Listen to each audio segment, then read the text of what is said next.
yeah, I think that podcast, I think it'll be solid. I think people will dig it since we're getting close here and we're waiting for that light to turn green, and we are green. Welcome to Nimmin Live, the #1 place on the internet for YouTube content creators to hang out, learn about YouTube, and have an awesome time doing it. My name is Nick. I am a YouTube content creator, YouTube certified. I even hop on stages and speak from time to time, sharing this kind of stuff, train people, all of that good stuff. And this is my brother from the same mother, the world famous, worldwide mobile master, D. How are you, D? That was a weird flex, but okay. Yeah, I'll take it. Yeah, take it. That's good teenager language. I'll take that. Yeah, we're back. Yeah, we're back, man. Yeah, welcome back to another show. I hope that everybody had a fantastic weekend. Last 2 weeks, were we live last week? No, we weren't. Yeah, so I hope that everybody had a fantastic last 2 weeks. It's nice to see you. We were not live last week because I actually considered going live instead. Yeah, I was like, hey, you know what? I'm going to move over to Sunday, but then I thought, bad idea. Yeah, I'll just keep it on Sunday. Yeah, it's good. It's good. Right? It's good. Yeah. So welcome to another stream. So today, if this is your first time here, what we are doing is we are answering your YouTube questions. So if you have a question that you want us to answer about what's going on your YouTube channel, about what it is that you are doing, make sure that you go ahead and you put that down in the form that is in the description below this video. So all you have to do is click into the description and you scroll down, and it's going to have a bunch of like little yellow things with exclamation points there. I guess that would be a sign. Wouldn't it? That would be a sign. Yeah, so it's going to have these little signs next to it, and you just click on that, and it's going to take you to a free Google form, and we're going to answer the questions in the order that they come in. So make sure that if you have a question that you want answered, that you go ahead and drop it in there now. I also want to let you know that this show is brought to you by TubeBuddy, which is the #1 browser plugin for YouTube content creators. It'll help you grow your channel. It'll help you learn how to make effective thumbnails, help you manage your channel, and all that awesome stuff. You can install TubeBuddy free at tubebuddy.com/Nimmin, but you're going to want to upgrade once you see everything that TubeBuddy can do for you. So every time I hear that effective, I think about the movie Oblivion with Tom Cruise, where they keep saying, "Are you an effective team? Are you an effective team?" Yeah, right. That's good. And if you say no, it's like you're going to get wasted by that. I know. It's by like the droid. Oh, no. Yeah. Are you an effective team? And real quick, I just want to give a shout out, Matt Hayes. What's up, man? Nice to see you in here. All things Nell, nice to see you as well. YouTube Mojo Sade Black. Hard time saying that one, but welcome to the stream as well. What's up, Vigard? Nice to see you in here as well as everybody else also. So what we're going to do is first I want to get into a quick thing that I just want to let everybody know about. If you have a kids channel and you haven't noticed yet, here we go. There is basically some stuff that you are going to just want to be mindful of coming up here with your YouTube channel. So YouTube has just put out information. The world has put out information about a lawsuit that got slapped on YouTube for like $170 million. That's $1 million. But you know what, though? I would love to know, and you could probably find this information and break it down. If somebody wants to break this down, please do so. I would love to know how much money Google makes per minute. Oh, that's interesting. Because it's probably not a lot of money to Organized Soprano, what's up? Nice to see you in here. Hey, nice Shannon to see you. Blogs, what's up? Doug Hewson, what's up? Gang's all here. Yeah, I guess you could Tom just take their Nash. thing and then you break it down per second. Yeah, that'd be interesting. Yeah, they probably lost like coffee money. Right. Yeah, if that. Right. If even that. Right. But anyway, like what's going to happen is now, they're going to be making, changes and all of that stuff that are going to affect you. So just make sure that you keep your eye on what's going on there. You can just Google for it, or you can check out the YouTube creator blog for like more, long details on it, because I know that there are food channels that watch, or not food channels, but kids channels that watch. The food channels are like, wait, what? Whoa, what do we have to do with this? Well, right? we're just trying to bake kids over here. What are you talking about? But the kids, if you make kids content, definitely make sure that you check out the YouTube creator blog so you can get more information on that and how directly it's just so you can see what's going on. Zach, because it's something you need to do. Zach Talks Tech, what's up, my man? Gentlemen, taking a break to say hi. Love your faces. I miss your face. Yeah, man. We'll see you soon. Feels good to be back in the game, brother. It does. Welcome back to the game. Stay in the game, man. I miss you. Yes. Stay on it, brother. Hope you're doing well. Eric Waite says that he passed 3,000 subscribers this week. Congratulations, high five and fist bump to you for crossing 3,000 subscribers. Love seeing those milestones. Get a little milestone dance there. Mine's more like a I don't know how to dance thing. Yeah, it's mine is too. Yours is kind of like a little tight elbow.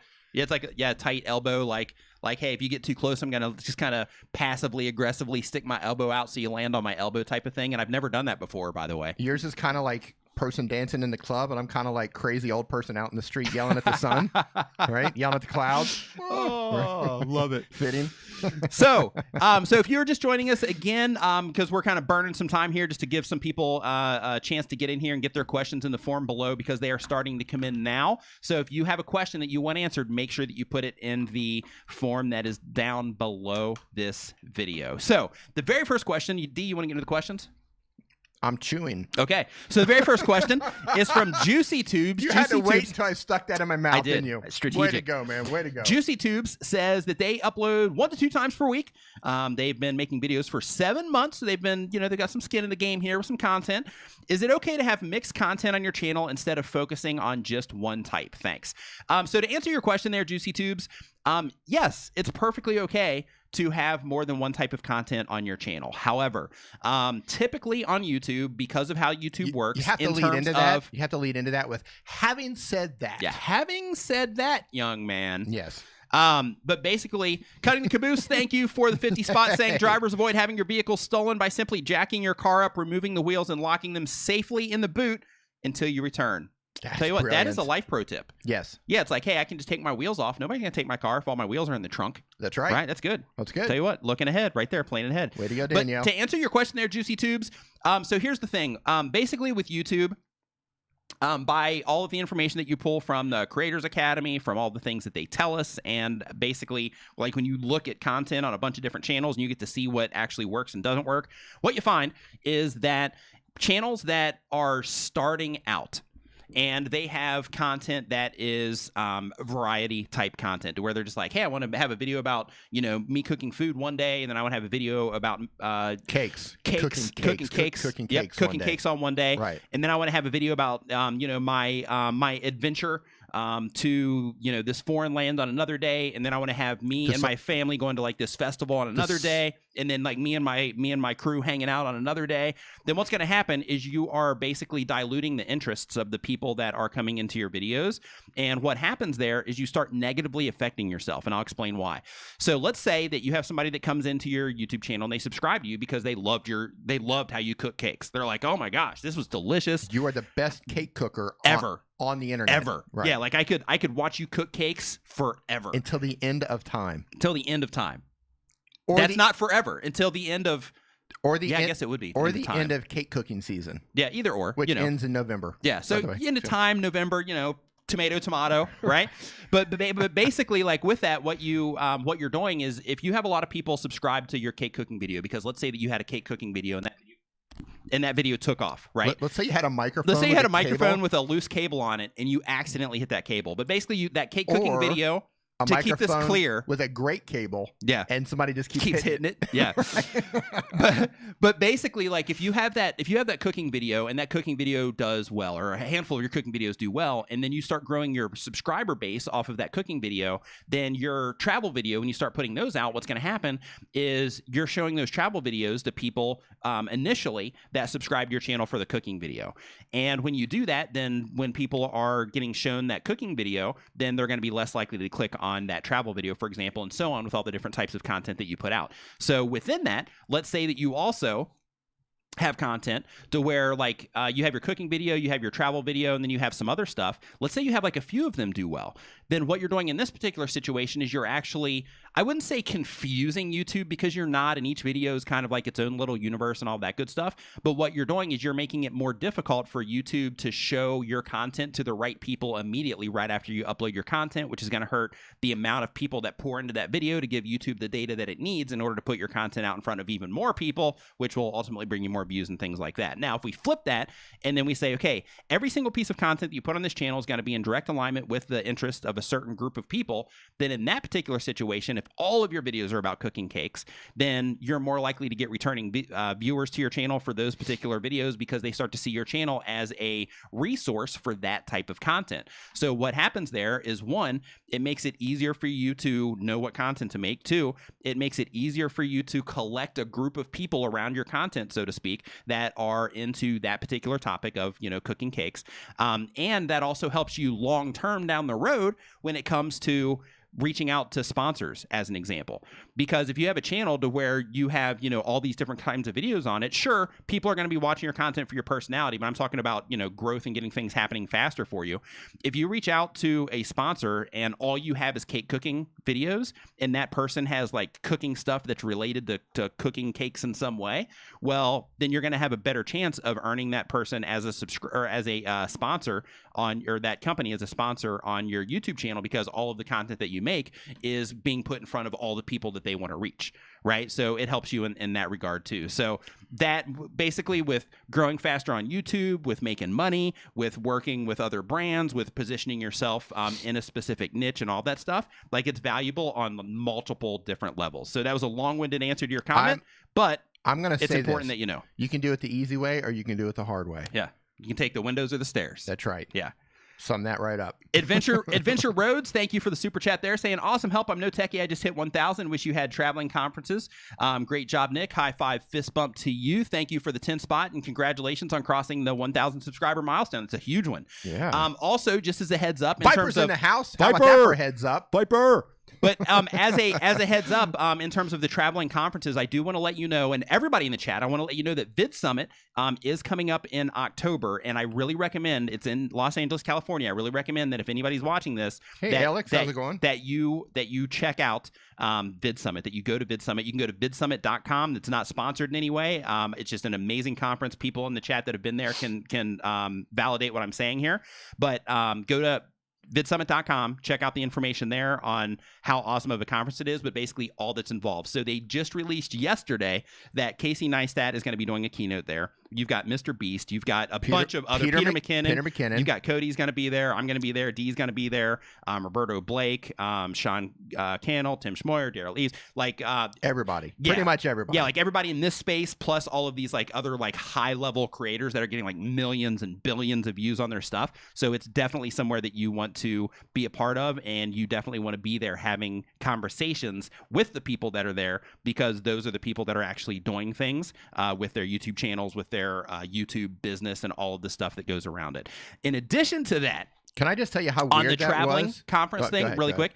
On the traveling conference thing, if you are going to VidSummit, just as a heads up, if you look down below, I have a link to something called Creators Advantage. You can just go to creatorsadvantage.com, and inside of that, Brian G. Johnson and myself, we are actually doing a workshop where we are taking 25 people, and out of those 25 people, basically we're working with them closely on their channels a few days before the event.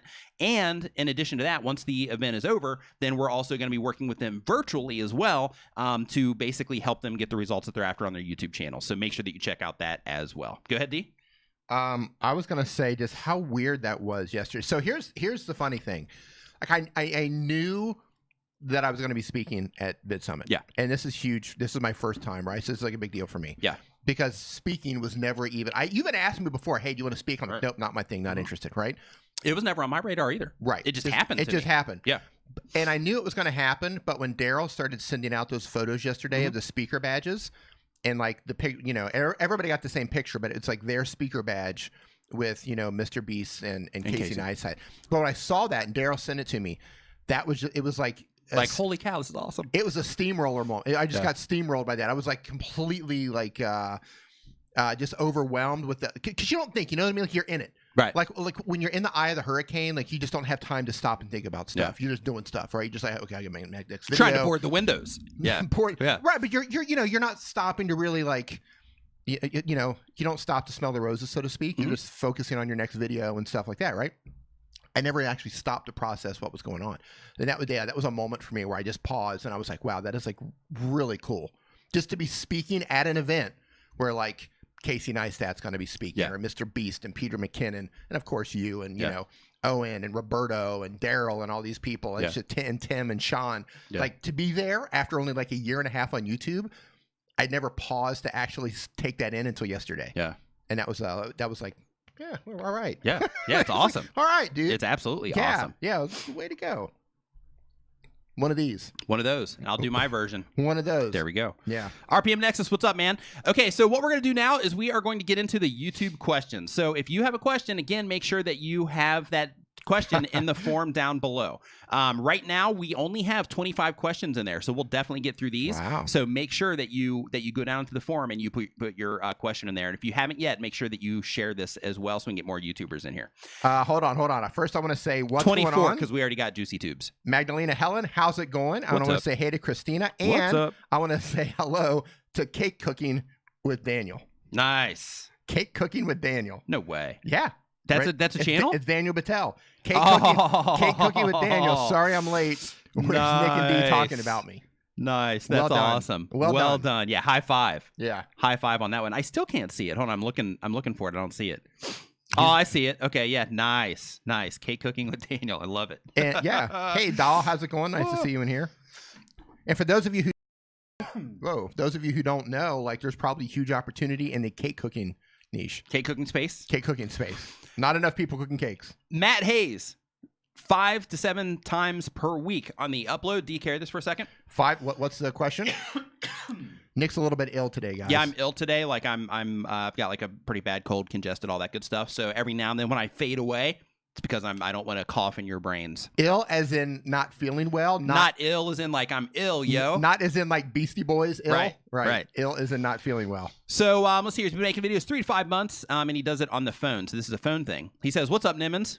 Hey, what's up? Hope you had an awesome week. I did. Congratulations on your Vid Summit talks. What would you recommend as the best free software? D, this is your wheelhouse. Yep. The best free software. Whatever you do, don't die over there. I'll try. Do my best. The best free software in Android or Windows for making lower thirds. I usually use Vlogit, which Vlogit's pretty cool, by the way, but they look rather amateur. I used Filmora Wondershare for my latest video, and it looked much better, but it's more of a hassle to edit on my laptop. So a couple things, or actually one thing that I want to let you know really quick before D takes this over is with Filmora, I recommend Daniel that's in here right now with the Cooking Cakes with Daniel. Click on his channel. He actually has some Filmora tutorials that will help kind of streamline what you're doing over there. He has some really good Filmora tutorials, so make sure that you check him out. But not on the cake cooking channel. But not on the cake cooking channel. Yeah. On his actual Daniel Battelle channel. D? Yeah, so here's the thing with lower thirds. Lower thirds on a smartphone can be really difficult because when you go to render them out, they're not always clean around the edges. So what I recommend, especially if you're on Android, check out Alight Motion. ALIGHT, Alight Motion. It's a little bit difficult to wrap your head around, but you can create and fully animate lower thirds, titles, intros, whatever you want to do, and you can export it out of that app and have a really clean image. It's called Alight Motion. Okay, great question really quick here in the chat. Yep. And we were just talking about this. D and I were just talking about like lingo and things like that. Right here in the chat, US Crazy Christian says, "What are lower thirds?" So there you go. Basically, lower thirds are. This is what we were just talking about. Yeah, we were just talking about this. Yeah. So lower thirds, if you're not familiar with what that is, like when you're looking at this video right now, will you put a full frame up? Yeah, D? I'm curious to see. Okay, right here. I'm looking to see if I've got a lower third. Hang on. Okay, yeah, even better if you do. But basically, like when you're looking at the full frame right here, where you have like the full screen, a lower third is basically something that pops up down here in the lower third of your video. That's why it's called that. It pops up in the lower third of your video. Usually, you see it will pop up and it'll have somebody's name on it or something like that. You'll see it on my videos where I have that remember to subscribe thing that pops up over in the corner of my video. That would also be a lower third. But it's basically lingo for graphic elements that you would lay on your video. That's actually one of the graphic elements that you would lay down on the bottom left or right hand side of your screen. Sometimes they can even cover up the whole bottom, third or almost, half or almost the whole third of it. But that's what a lower third is. Yes. Hey, what's up, Technical Dev? Hey, Daniel Battelle is back. And he's back. Now click on Daniel Battelle's blue wrench name and go watch those. He's back. He's back. And this time it's personal. And he's brought his hair with him. And he's brought his hair with him. And he's not taking no for an answer. Yep. Fearmix says that they upload rarely. They have been making videos since last March. Says, how should I tag my videos to get extra people to watch them? On top of that, how can I get my videos recommended by YouTube? So getting more people to watch them doesn't just come from tagging your videos. It actually comes from making really good content and from making thumbnails and titles that people want to click on. It also comes from, you know, consistently uploading content to YouTube so that, you know, YouTube, the system itself, can get used to you putting out content on a regular basis, that it gets into a rhythm of sorts, showing that content to people on a regular basis as they come into your channel, as they start subscribing to your channel, as your channel grows. Then what happens is when you publish a video, you have those initial people that YouTube shows it to, and then depending on how they respond to it, it'll start showing it to more people and more people and more people and more people based on, you know, how the initial people actually respond to that content. Now, with that said, even if people don't respond exactly how you'd want them to right out of the gate, if you optimize your videos for search, and keep in mind, search isn't like the dominant traffic source, but it is without question a very powerful traffic source. But what you can do in that situation is, if your video is optimized for search, and you have a title and a thumbnail that, you know, makes people want to click on it, and the content is also good, then what can happen is, even though your video doesn't do fantastic out of the gate, it might actually get a lift down the road, and show up in search results down the road. But that typically, if you're just starting out, isn't something that's going to happen a lot, and it's probably not going to happen a lot unless you do a lot of research and you target specific terms that people aren't searching for in mass. It's going to take you a little bit of time to even start, you know, really taking full advantage of that, because here's the thing, like, you always hear us talking about, you know, trying to rank for things that people aren't looking for as much and things like that, which is a really powerful thing to do.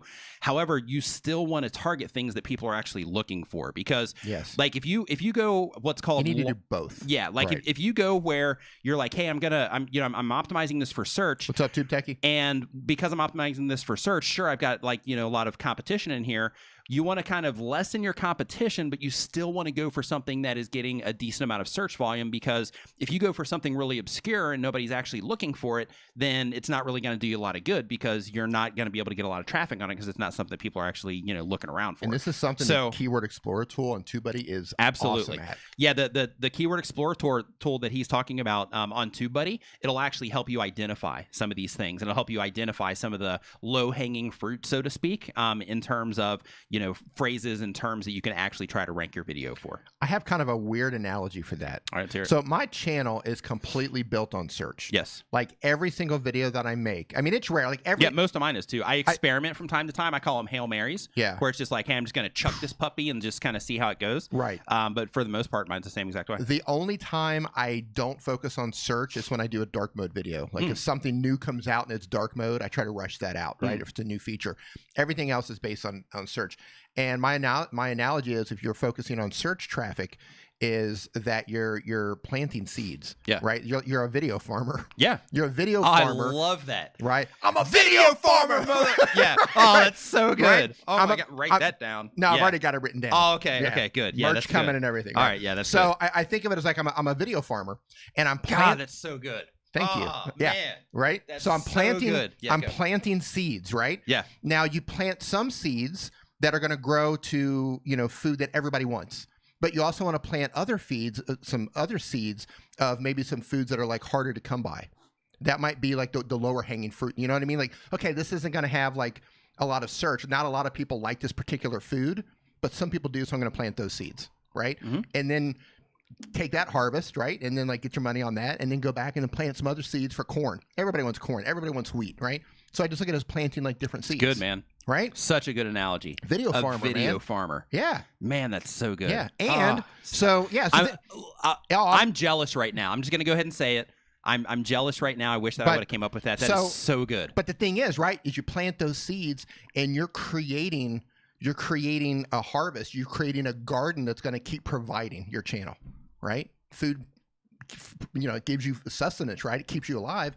That's what my channel is built on, is those things, right? The search, those seeds that I plant, those videos, man, when they grow, it's like Jack and the Beanstalk. Really quick, I want to say Ed's vlog. It looks like you got accidentally muted there. I just wanted to say that because they say I'm a small YouTuber. Thank you for the tips. It helped me a lot. I just wanted to say that I think that was an accidental mute. So I just wanted to let you know. Go ahead. Right. Yeah, it's like Jack and the Beanstalk. Yeah, it's good, man. When they grow, man, they go. Love it. Yeah. Love it, love it, love it. Yep. Let's see here. So the next question that we have here, video farming. Josephine says, where's that farmer reference from? Oh, it is. I grew up on a farm. It's Tropic Thunder. Tropic Thunder. Yeah. Robert Downey Jr. Mhm. He's a lead farmer. Yeah. Yeah. What kind of farmer are you? I'm a lead. Yeah. I'm it's a lead so farmer, good. mother. Yeah. Beep. Yeah. Yeah. Tropic Okay. Thunder, one of the best comedies So funny. ever. Milawa Yeah. YT says, what free editor for Linux? I think DaVinci Resolve is on Linux, but I'm not 100% sure. I don't get that question a lot, and I'm not really sure because I don't use that myself, but I would look into DaVinci Resolve because they might work on there. If anybody has any feedback on that in the chat and you know that if it does or does not, please say so to help out there. I'm not sure if it does or not. Waking Eye is for the next question here saying, I'm developing a local streaming TV station. What is the best way to start cool. getting... What? That's cool. Oh, A streaming TV station. yeah, I it is. dig What is the best way to... Somebody's got to do it, right? Yeah, What yeah. is the best way to start getting local ads while we grow the audience, local views? Okay, so if you need local ads, you need to get your local salesmanship on. So what that means is that you're going to have to put a package together or several packages together that you're going to offer in terms of advertising, and then you're going to have to go out, and since the channel is not live yet, you're going to have to actually go out there and actually sell people on the idea, which might be difficult to do depending on, you know, your abilities. One thing that you might also do is come up with some things that you can actually advertise for, in terms of, if this is like for the internet, then you can come up with some things that you could advertise for that you would actually make like an affiliate commission off of or something like that, while you are developing an audience for that, and you are you know, trying to basically build that as a thing, so to speak, or something that people tune into a lot. Then once you start getting a little bit more viewership, or even any viewership, to where you can say, hey, we're live, this thing stays on 24 hours a day, we're getting, you know, X amount of people coming in and watching, they typically watch for X amount of time, then that gives you some data that you can actually approach the local companies with in that situation, to where then you actually have something that you can offer them and say, these are the people that are coming in, this is where they're watching from, this is how long they watch for, and so on. And you present that with your packages, and then you can start giving them options to advertise. So that would be the approach that I would take on that. But of course, you know, again, you can go out and you can start canvassing now, or just picking up the phone and trying to get people on board anyway. Just, you know, share the concept with them, and try to bring them on board before you even launch. Because you might be able to pull, I mean, depending on what's going on in your local area, you might even be able to pull in like investors with that. A World with Mr. Spark says, hey, Nick, thanks for that 20, by the way. Says, hey, Nick, a few days back, you asked the question, should you personally post a video once or twice a week? Your fans responded for twice a week. Can you talk about creator burnout and if you have fallen victim? So fantastic question. Thank you for that. Thank you for the concern as well. In terms of creator burnout, absolutely, it's a thing. The reason that everyone goes through that, Sure. I think. The reason that I posted that is because I've been focused on other things lately, in terms of, you know, some of the stuff that I'm doing on the back end. Like, for example, I have a podcast launching next week. Dee and I are actually getting ours worked out as well. And, you know, I'm focusing on that kind of stuff. I have a course that I am almost finished up with that I've been putting a lot of extra attention on also. Plus, I've had to travel because we're dealing with some visa stuff here and things like that. So we're just kind of, you know, like, there's been a lot going on behind the scenes. And because of that, I've had to pull back. It's not because I'm burned out on making content, but I have been through that. So another channel that I had before, actually I had this channel first, went to another channel, and then I came back to this channel. But the reason I came back to this channel was because I couldn't handle the workload on the other channel, and I got burned out on that other channel. And that's a real thing, because when you get into it and you start making so much content, or not even making so much content, it's more that you're spending so much time in the process of making content that you end up taking away from other aspects of your life, then it can start really, you know, becoming a burnout situation. And luckily for me, I've always been fortunate enough, since I've been on YouTube, to be able to do like other stuff to where my time is extremely flexible, and then I could, you know, work on that stuff, you know, when I wanted to, and then work on YouTube when I wanted to. But what ended up happening for me is I got so obsessed with YouTube that it became like all I was doing, and then I was kind of not paying as much attention as I should have to other things and all of that stuff. And basically, in a lot of cases for content creators that aren't able to, like work for themselves or anything like that, like if you're checking into a job to where it's like, hey, you're required to be here from this hour to this hour, and then you have to commute and then come back, like just the job itself might wear you out. And then after that, then it's like, okay, well now I got to try to, crank out some YouTube videos. I got to try to, get things going in that regard. So that's where burnout can really happen, because you start noticing it's like, well, hey, I have to work because I got to pay the bills. So unless I'm really coming into YouTube with a plan to monetize it, like I have to, I'm required to do the X amount of hours in order to pay my bills and take care of my family, or even yourself, whatever, wherever you're at in life. And then you have the YouTube content on the other end, which leaves you with zero time outside of that, which then starts to really weigh on people, because, especially when you're starting out, to where it's like, hey, if you are getting started, and let's say that you have like 500 subscribers on your channel, and let's say you have 100,000 subscribers on your channel, but you haven't monetized your channel properly, and because of that, you are having to put in a lot of time in your YouTube channel. You now feel this obligation to the people that are watching your videos to put out content on a regular basis. So in addition to the pressures that you have at work, that you might have at home, or that you might have from your friend groups or whatever, you also have that pressure of, well, I got to make sure I'm putting out this content for my audience too. So then it's like this whole other, thing that you got to do. And that can really start, weighing on you. So then, it's those points to where people typically say, I'm going to cut back, or they say, I quit, or they say, okay, this is where I'm at. This is what I have to work with. This is what I like doing. This is what I don't like doing, or this is what I would prefer to do more. So now that I do have this audience, now that I am making the content, and it's something that I really love to do, now I need to start figuring out a way to like seriously spend some time figuring out a way to actually monetize this and turn this into something that I can, actually earn an income from. So in terms of creator burnout, absolutely real. The reason I asked that question is just because I have been doing once a week, and I just wanted to check and just kind of see, what people thought, like I don't want to be hitting people with content all the time if they don't want it. And I just wanted to check and see, just kind of get everybody's feedback on it. Most people said, to go back to 2 videos a week, which is what I plan to do. But I just wanted to make sure, that it would, be in an alignment with what people are wanting. Okay, so first of all, I want to say what's up, Blue Eyed Tech and Paul Peck Drywall Tube. Be Buff How's it going? Wellness. Thank you. So here's how What's up, Paul? So I think Natalie Night Wolf. What's up? I think there's a couple of things at play here with burnout. First of all, you need to make sure you're doing something that you enjoy, right? You want to make sure that you're making content that you actually enjoy making. Super important. Yeah, I mean, this is really important. And even if you are making that content, and I know there's certain creators and there's certain motivational guys who say you'll never have burnout if you do the thing. That's nonsense. Because simply, no matter what you do in life, if you take on too much at any one given time, you will burn out of something. So, but start with having something that you actually that you love doing, right? And if you allow yourself to get caught up in the numbers instead of focusing on your videos and how you can, make better content that are going to make people happy or solve their problems or whatever it is that you're doing, think about serving other people. Like if you instead focus everything on your numbers, then you're going to get caught up in that trap of I'm not growing fast enough. Not enough people are seeing my content, right? My CTR is too low. And once you start falling into that hole, it's hard to dig out of, especially if you're not moving at a pace that you want to move at, or you think that you should be moving at. Maybe your expectations are too high. But for me, I started to get a little bit of a burnout when I was uploading twice per week, because being new to the platform, I thought, okay, I definitely want to get as many videos as I can up onto the platform. I want to plant those seeds, right? Be the video farmer. I want that content out there. I want it to be available for search, right? But what I found was the more I tried to hold myself to an exact schedule, every Wednesday, every Friday, every Wednesday, every Friday, every Wednesday, every Friday, right? Now, I'm not saying don't do that. I'm saying, well, this is what worked for me. Every Wednesday, every Friday. But what I found was, for me personally, when I just say, wait a minute, I'm just going to back off a little bit and let things breathe and upload maybe once a week for a while and just kind of just chill out. Like, surprisingly, my channel was still there.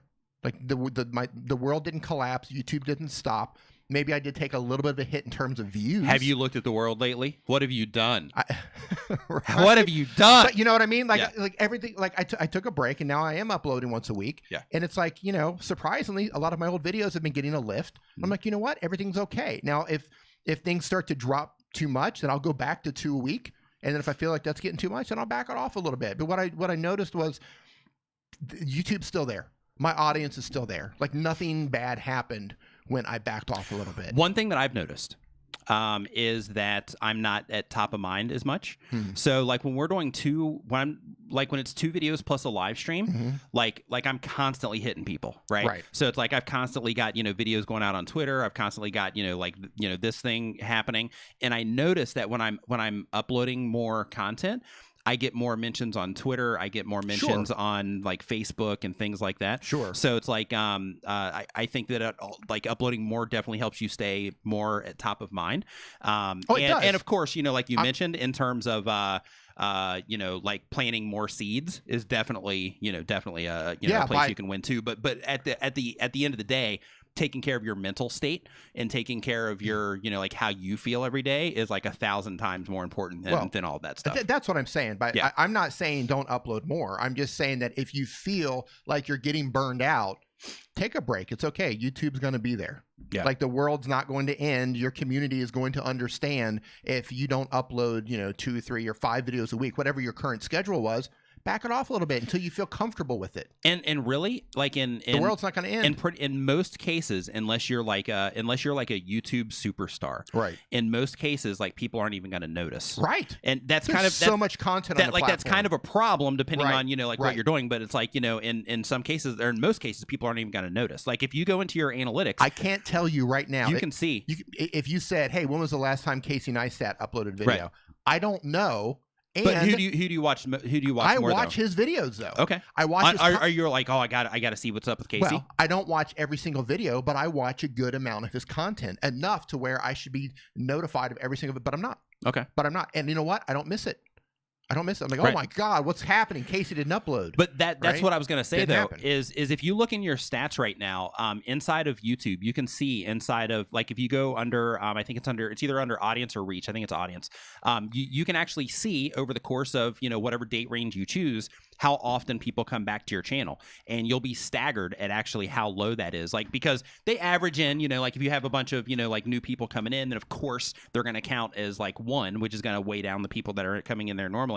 But it's like when you see that and you notice how low that number is, it's kind of like, are you talking are people even going to notice? Versus unsubscribers? No, well, no, I'm talking about the combination of and real quick, Shannon Vlog says for M&M's and cake cooking batter, and we need that. Happy Saturday, everyone. Happy Saturday to you too. Crack-a-lack TV says paying to promote your new video video on Google versus Facebook ads. If you're paying to promote your video, I personally would do it on YouTube instead, because that's where the people already are. They're already there expecting to watch content. They're already there willing to invest some time into watching content. So because of that, I would actually do it on YouTube personally. But I don't watch videos much on Facebook. Yeah, I don't either. Some people do, but it's also not my thing. Yeah. Let us know. Do you watch videos more? I'm going to assume YouTube for you guys, but do you watch videos on YouTube more or on Facebook? Because I know some people dig, just sitting there scrolling through watching stuff. What about you? Let us know. Let us know in the chat right now.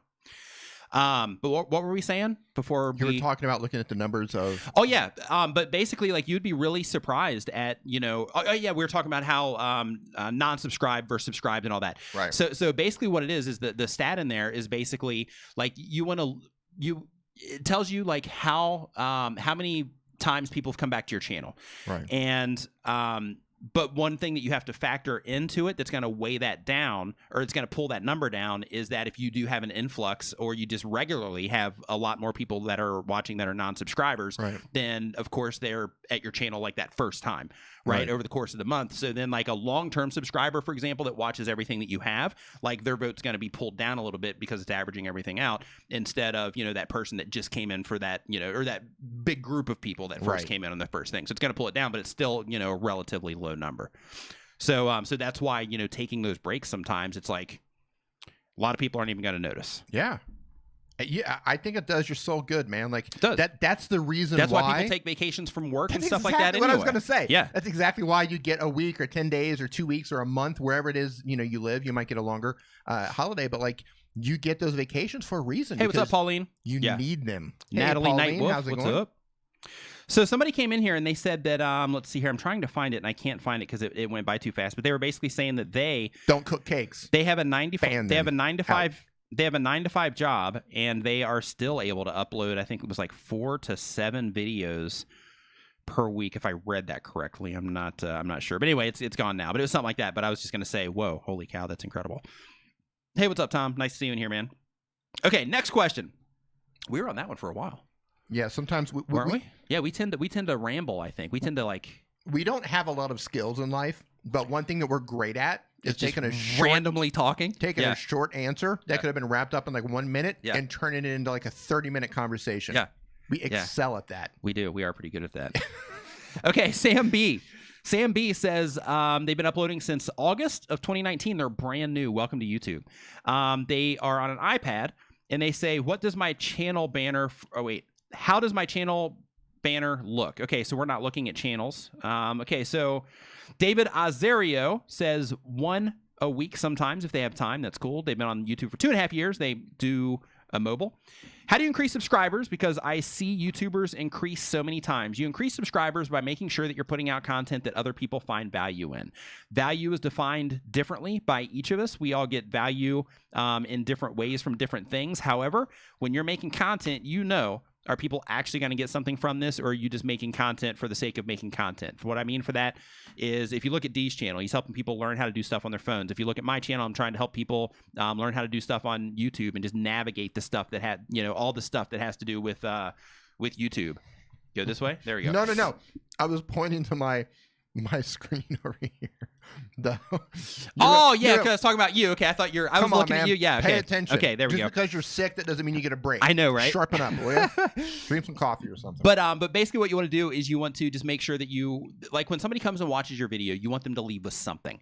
So even if you, like, if you make vlogs to where you're vlogging your daily life, you might even think with that, like, well, what am I giving people? Well, one, you're giving people a look into your daily life. Two, depending on how you make your content and the stories that you tell in your content, and like the message that the overall message that you're bringing to people, that by itself can be the value, but you have to identify what that value is. And if you can't identify it, then other people aren't going to pick it up. Right. So if you want to increase the amount of people subscribing to your YouTube channel, it's really important to make sure that first, you know what it is that you're bringing to other people, and just watching me play a game isn't necessarily that thing. It might be, but in order for that to be the most effective, you either have to be helping people solve a problem in that game, or you have to be super entertaining.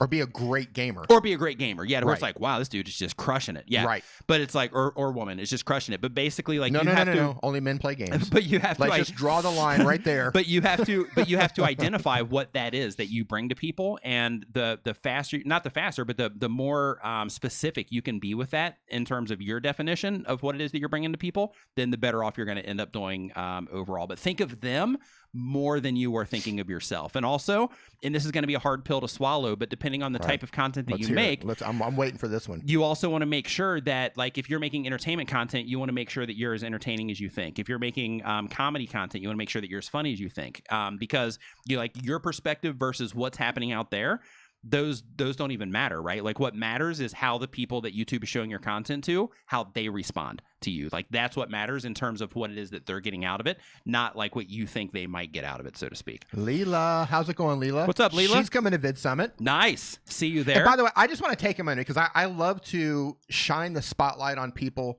who are really good at what they're doing. Okay. If you are using Adobe Premiere, go subscribe to Leela. She is absolutely killing it, teaching people how to do things on Adobe Premiere. Nice. She's really good at it too. Good. And she has a great eye for color grading and getting that kind of muted look, that black, that like coffee shop look. Oh man, she's great at it. Nice. That's where she won my heart right there. Nice. Yeah. Nice. You won his heart. That's a tough thing to do. Yeah. Well, you got to have one first. Yeah, it's true. It's true. That little tiny piece of a little beaten heart he's got in there. Yeah, little piece, a little hard little thing right here. I don't even know where it's at. It's 6 sizes too small, right? Yeah. So StuTube says, do y'all ever review people's videos / editing skills? If so, check out 2 to 3 mins of my Chrono Trigger review. Check my skills. We actually do not do that here on this. So sorry about that, StuTube, but we do not look at videos, unfortunately. Roger Wakefield in the house. What is up, my man? Nice to see you in here. Congratulations on 8,000 subscribers. Now, it's like every time we stream, he's got another 1,000 people watching his stuff. He has an article that they wrote up on him on Yahoo News. Nice. Yeah. Nice. Yeah. This guy. Very cool. This guy, he's taking it. Roger, passing on the left, please. Yeah. Yeah, you got it. Yeah, just be like, hey, pass on the left. Yeah. Just, we'll move over to the side. Right. Let Roger On the cruise left. on through. Yep. Yeah. Passing on the left. That's awesome. Try not to hit me with a pipe wrench as you go by, please. That's his specialty. That's his specialty. Why would he not? That's the thing. Roger's passing on the left, takes a pipe wrench, and takes out right the back of the knee. Yeah, just to fall down where it doesn't hurt Down you, but you just fall down. He laughs, runs off. Turtle Creativity, what is up? Nice to see you in here. man. AliExpress, what's up? Welcome to the stream. Okay, so next up, what? What do we Roger got? says he has a big tool. Oh, yeah, I bet. Have you seen his header with the pipe wrench? No. Oh my God, dude, it's the biggest pipe wrench you've ever seen in your life. Really? Yeah, he's like holding this enormous tool of a pipe wrench. Mhm. It's like the head of it's like this big. Nice. I'll show it to you later. Nice, It's okay. classic. Let's see here. So Classic. Daily Space Observations says they've been making content over a year. I have 171 subscribers, yet I only get 30 views or less on my videos. Is there any way to get more views from my subscribers and win them back?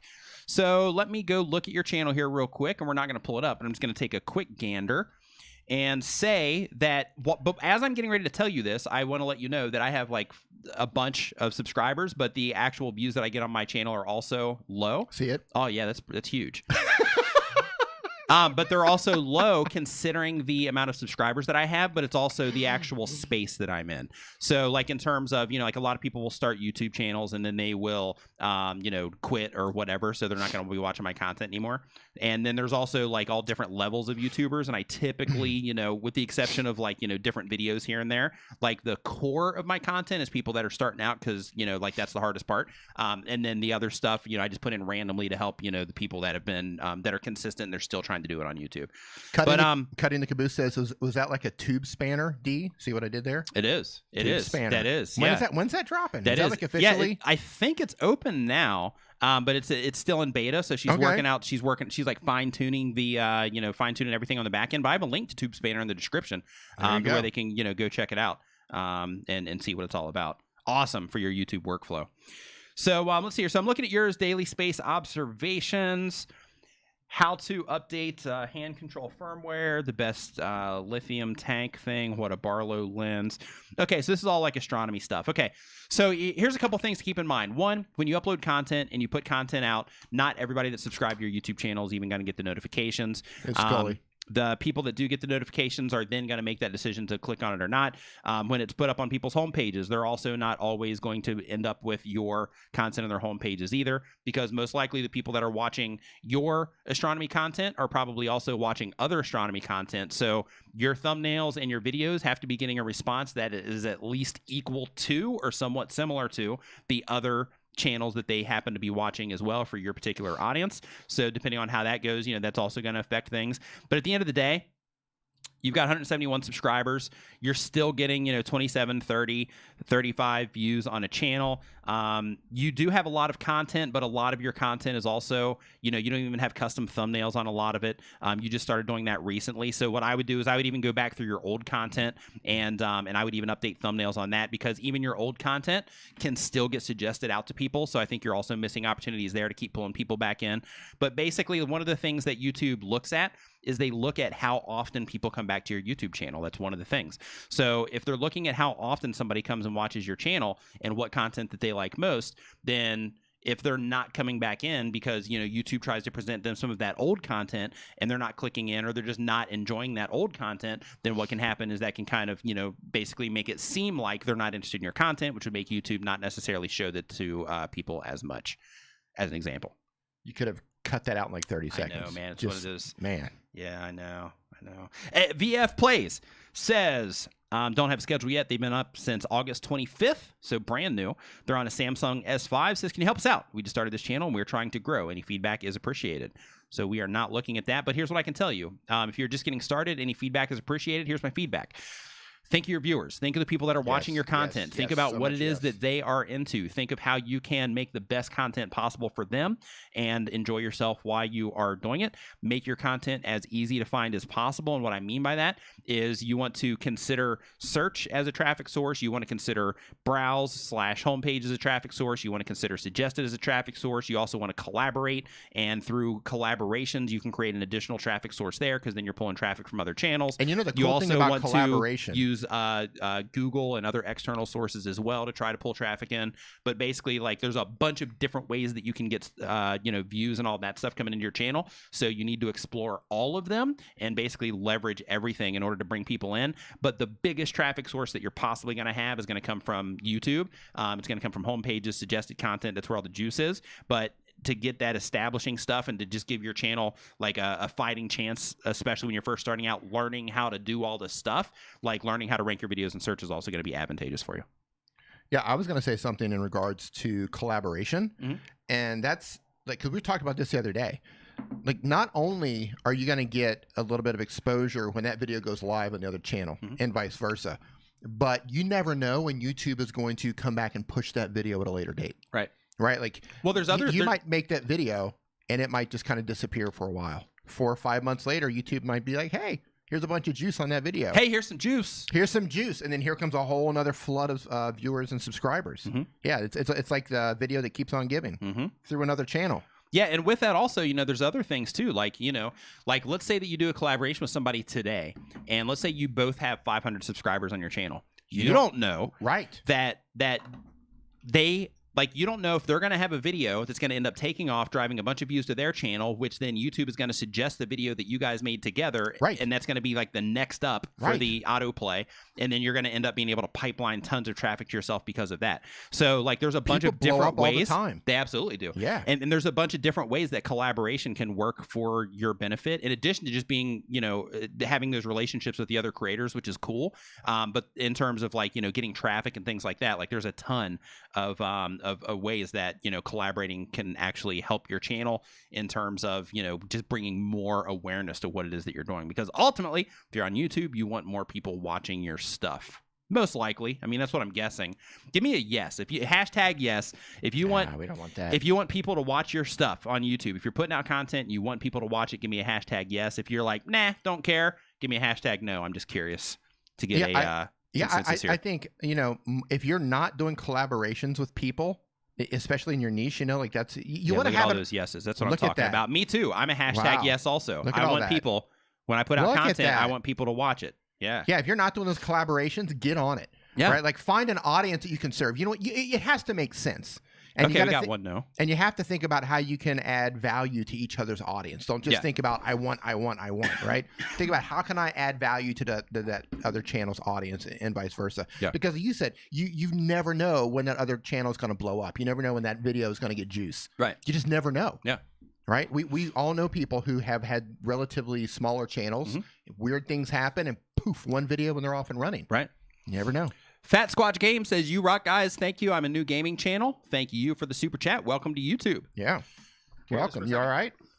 Nick's dying over here in the corner. So I added a mute button to his Stream Deck over there, and he's yet to use it. He's just going to like blow your eardrums out in the meantime. Yeah, I'm pushing it out of the way so you can keep talking. Oh, okay. There we go. All right. Woo. Don't die, Nick. Can we get a card out That's what I'm trying, man. Yeah, I'm trying. Jay Littman, can we get hashtag don't die, Nick? Yeah, I'm trying. AliExpress, thank you, man. Hey, thank you. All right. So next question that we have here is from Rhinal Greg. Rhinal Greg. You know what I'm waiting for? I'm waiting for somebody to Bart Simpson my names in here. But nobody's done it yet this entire time. So I'm just putting it out there. They haven't done it. Like, you know how he calls the bar? No. And he, because I just read names. I don't think them through. Right. So, like, people are missing. Oh. You're missing an amazing opportunity here to have me say just insane things. Like Mike. Yeah. Yeah. Exactly. It's like you're missing, you're missing a great opportunity here. I get folks. it. I get it. Yeah. A little slow on that one. Yeah. I get it.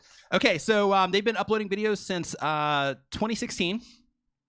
That's the device. Okay, how can I grow my channel? How can I start my vlogging career? Thanks, Sir Nick Nimmin. It's the first sir that I've had since I've been back to the Philippines, so thank you for that. It makes me feel great. Yeah. So, growing your channel. Love this question. Grow your channel by making content that adds value to people in some way. Put in effort. And by effort, I don't mean just spending time. I mean spending effective time, spending time doing the things that are going to help you grow. That means understanding how YouTube works better, going through the YouTube Creator Academy, listening to our videos. That also means learning how to use your equipment, even if it's your phone, learning how to understand lighting, learning how to understand sound so that you can make sure that your audio sounds okay. And again, even if you're on your phone, you can still process your audio using free software like Audacity. Is that what it's called? Audacity. Yeah, like Audacity. There's even phone apps now, like Auphonic and a handful of others that also help you process your audio. But basically, like, you know, the best thing that you can do for yourself in terms of growing your channel is educate yourself in all of these different areas. And another area of that is watch the YouTube channel Charisma on Command, because you also have to, you know, work on your presentation skills if you're on camera. You have to, you know, work on you have to work on, you know, like how do I, you know, how do I keep people entertained with what it is that I'm doing? How do I keep them engaged with what it is that I'm doing? And, you know, part of that is just learning, you know, the nuances of, you know, that sort of thing. The nuances of how to communicate effectively and how to edit. Yeah. A lot of this stuff. Learning how to edit. Yeah. Yeah, because you can edit out stuff to make it seem. Yeah, like, yeah, absolutely. There is magic to be made in the editing process. Yes. Yeah, so like when it comes to growing your channel, the best thing that you can do is educate yourself on all of those things, because those are the things that are, yeah, or you can just cook a cake. I mean, you know, let's just take it to there. Yeah. Jay Littman, what's up? Courage, Healing, and Love. What is up? Chef Jelly, thank you for that. But basically, you know, the best way that you can grow your channel is just, you know, just educating yourself on it, because like the more you know, the better you're going to make decisions that are going to help push your channel forward. As you plant seeds and you water it. Yep, that's right. Thank you. That's right. Have a good day. What's up, Christina? Okay, so let's see here. Okay, so I've been doing clan tryouts for my Fortnite clan, but my clan is full now. Okay. What do I do now? And this is from Destroy Boy. Cool name, by the way. But I've been doing clan tryouts for Fortnite, but now my clan is full. What do I do now? So it's a cool name unless you're like a 62-year-old man. Yeah, that's true. But even then, Destroy Boy, you know, it's like, hey, I'm coming to destroy them in Fortnite. But it's like if your clan is full and that's the only reason that you're making your YouTube videos, you can just stop. That's one. Two, you can say, okay, well, if this is something I want to keep doing, then I need to find another purpose to make content, because your purpose at the time was to fill your clan. Now you've filled your clan, so now you have to find another purpose in order to put out content. And that purpose can really help with burnout that we were talking about earlier as well. Because if you know why you're making content, you know what you're trying to accomplish, then in that particular case, it can really help push you forward, even in those times to where you're like, you know what, I really don't feel like doing this today. It's going to help you, you know, it's going to help you overcome those particular hurdles, because it's like if you don't have a direction or you don't know what you're trying to do, then you are, if you don't know where you're going, you're just not rolling going the to dice. get there. Right. You got to have a plan. Man, I accidentally clicked backwards on this. So hold on, I got to scoot forward. No, you lost it. It's all right. We weren't too deep in, so it's okay. Let's see here. So Waking Eye. Did we do Waking Eye yet? Developing a local streaming station. Yep. So we'll fast forward here a few. Right. Got to make sure I don't miss any of these early ones here, because they were the early birds, so to speak. So they got to get those worms. Yep. Okay, VF Plays. We did that one already.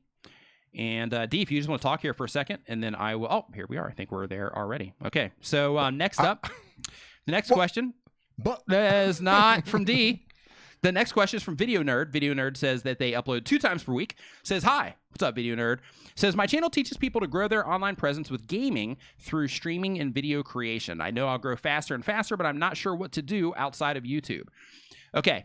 So really quick, I just want to say, if your channel teaches people how to grow their online presence with gaming through streaming and video creation, and that's how you're growing yours, but you don't know what to do outside of YouTube, then there's probably a really good chance that you should learn what to do before you start teaching other people how to do it, in my personal opinion. Preach. Now, what I mean by that, there we go, is that better?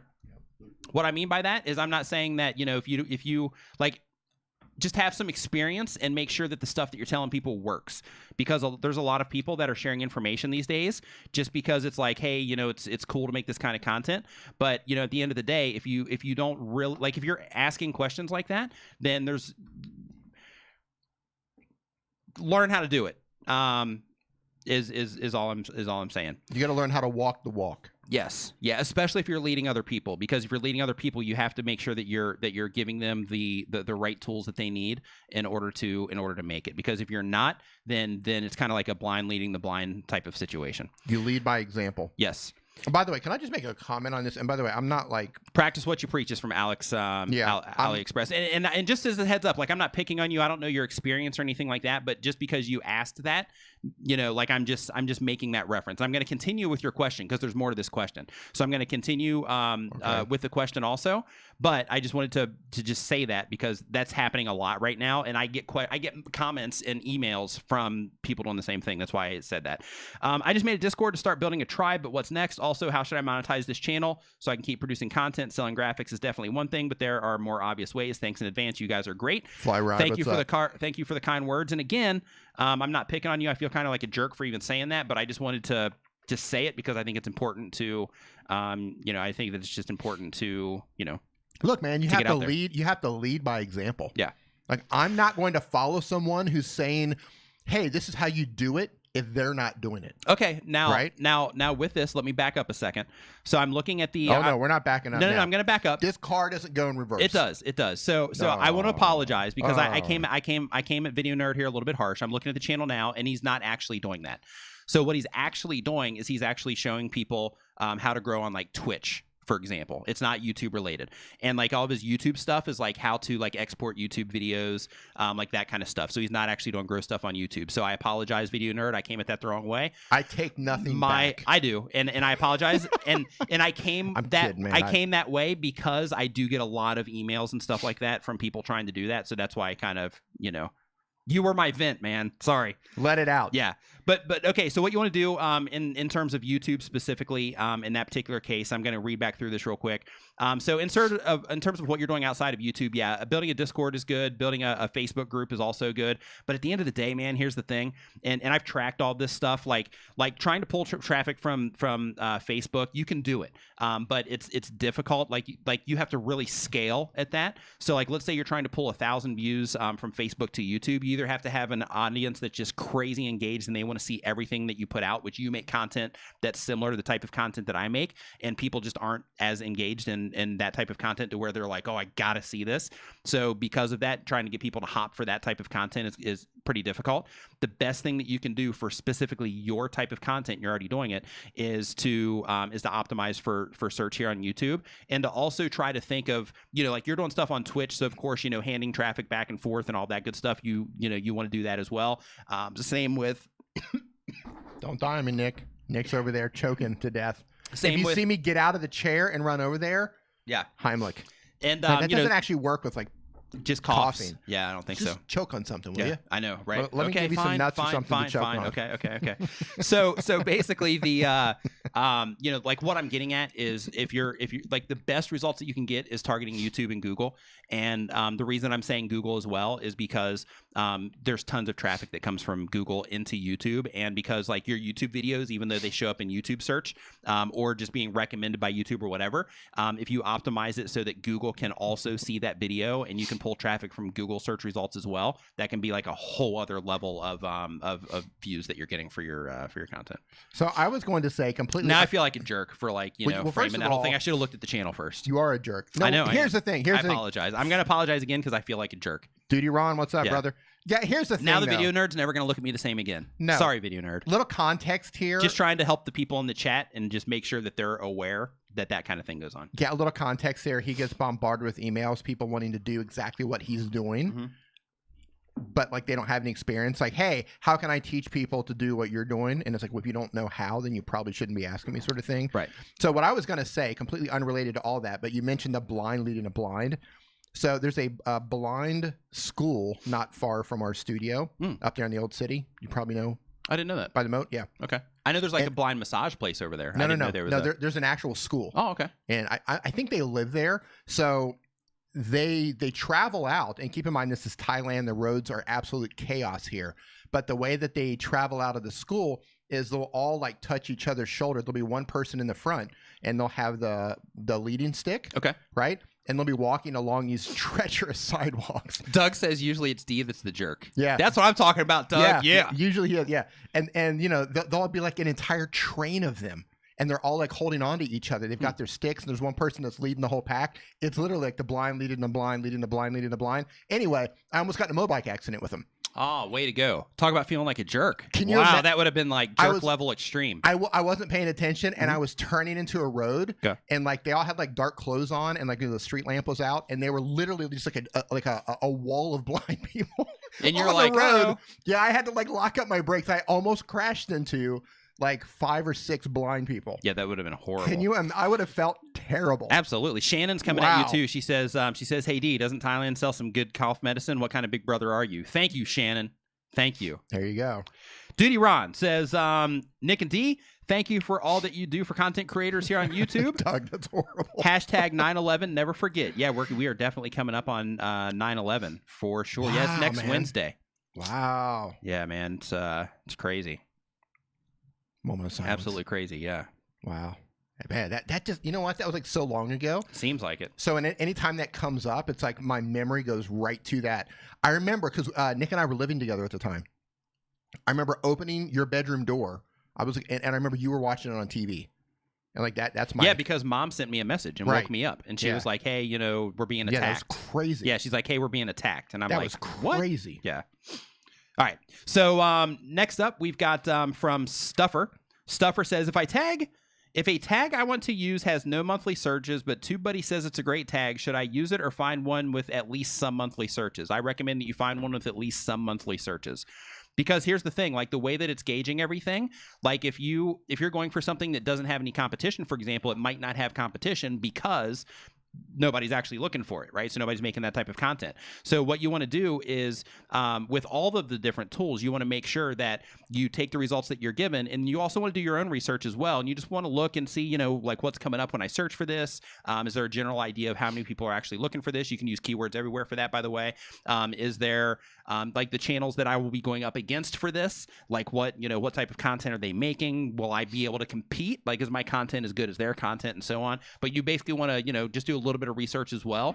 Literally, it'll take you, 4 minutes to just look and just kind of see what's going on, just to double check everything that's going on, just to make sure that you are making the right choice there. Pauline. Wow. What's up, Pauline? What'd she say? Nothing. Oh, okay. Let's see here. So next up is from AC Vlogs. AC Vlogs says, hey, Nick. Hey, what's up, AC Vlogs? Practical Don't worry mechanic? about D. Practical Mechanic. How's it going? Says, I always wanted to be a fish channel talking about aquariums and fish, etc. I tried doing it, but it did not work out. I love that, but now I don't know what to do. Do I stick with what's popular or what I like? Personally, I recommend that you stick with what you like. And the reason that I recommend that you stick with what you like is because it's what you like doing.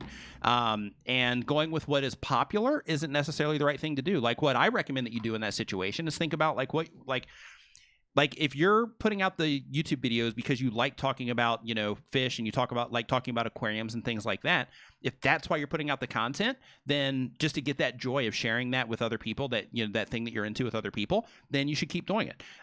If you are saying, okay, well, the reason that I'm doing my YouTube channel is because I want to grow my YouTube channel, then that's a totally different thing. Because in that case, sure, you want to still do things that you enjoy because you're going to have to do it for a long time. Not have to, but you're going to want to do it for a long time once it starts working.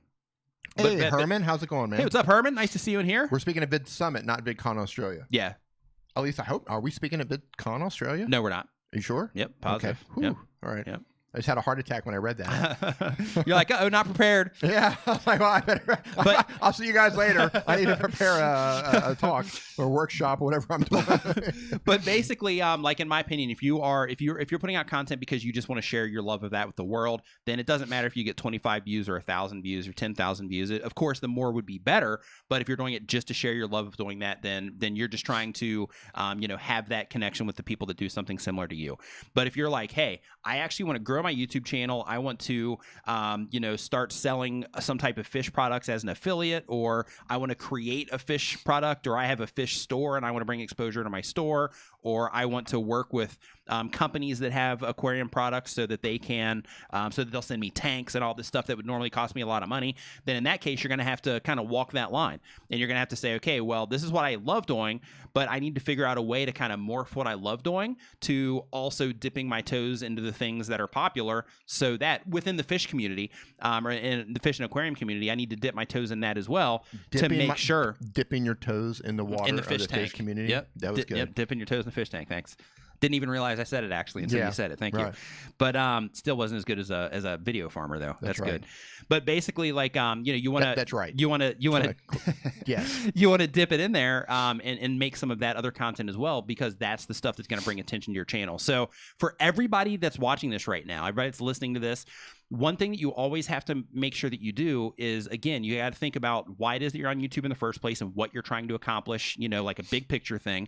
And then from there, you have to think about, okay, well, if this is what I'm trying to accomplish, is the specific content that I'm making right now going to help me do that? If the answer is no, then you have to say, okay, well, how do I need to adjust my content strategy? Or do I even have a content strategy? Do I need to make one and figure out what a content strategy even is, right? Like, do I have to do all that stuff in order to make the right choices to actually grow here on YouTube?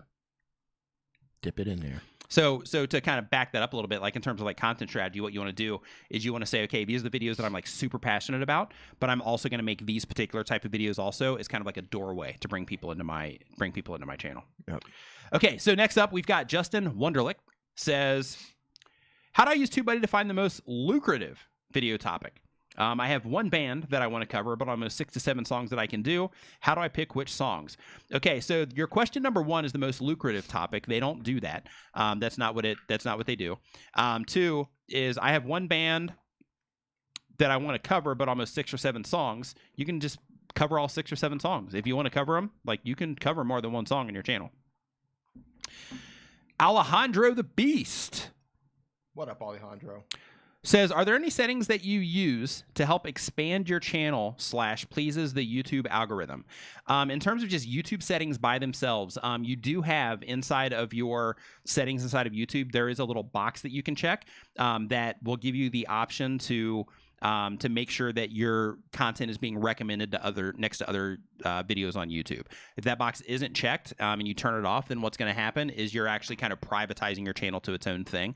Sure, YouTube might promote it to other people, but you're actually telling them, hey, I want you to put my content next to other content on YouTube to help people find it.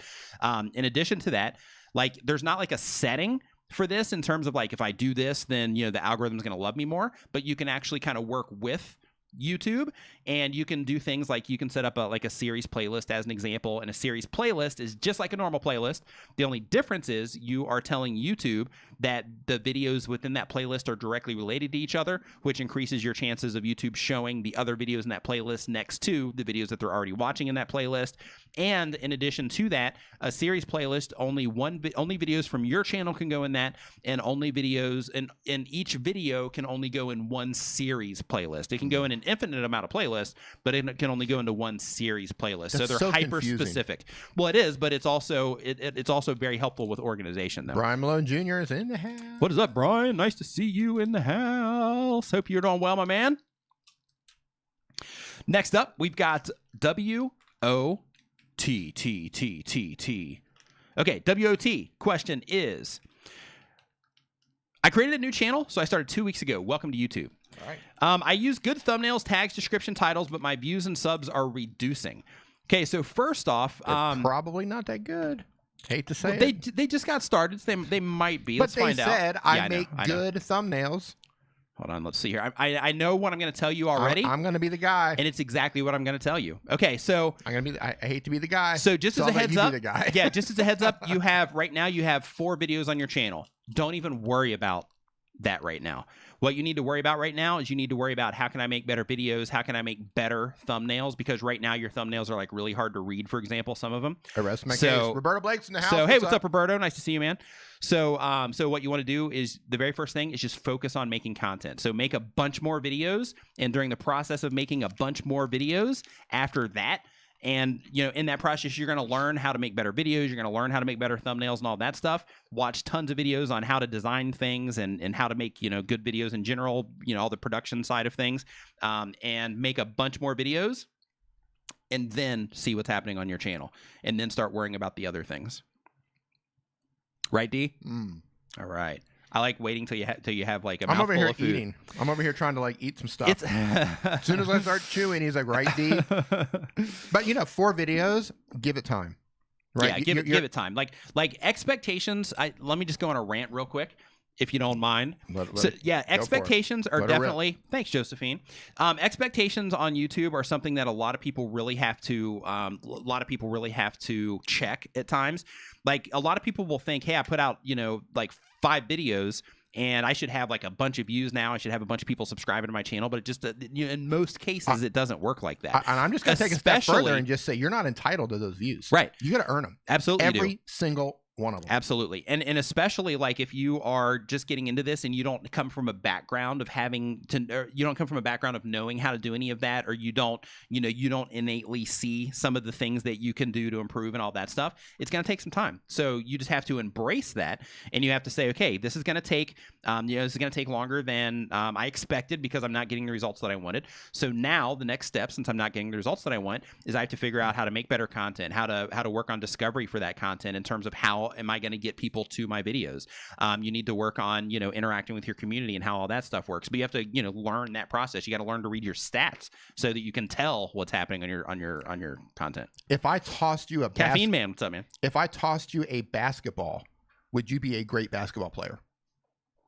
I'd be dunking on fools. No, but that's the thing, right? Like you have to learn the skills. You have to learn how to dribble. Yeah. You have to learn how to pass. You have to learn how to do a layup. You have to learn how to dunk. You have to learn how to play with a team. How to dribble between your legs. Yeah, you got Harlem Globetrotters, right? Spinning on your head. Yeah. You've got to learn how to read out of the playbook and memorize the plays. Like you don't just get thrown a basketball and you go play for the NBA. Right, you go up like head to head against Michael Jordan.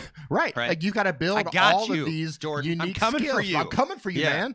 Yeah, I don't understand why I'm not getting the views, I don't understand why I'm not winning the games that Michael Jordan's winning. Yeah. He's got all the trophies. I don't have any. Yeah. Put in the work, man. Legit. Takes time. Roberto Blake says, nobody is entitled to an audience. The first year is about learning not to suck at things that you've never done before. Exactly. Not growing. Absolutely.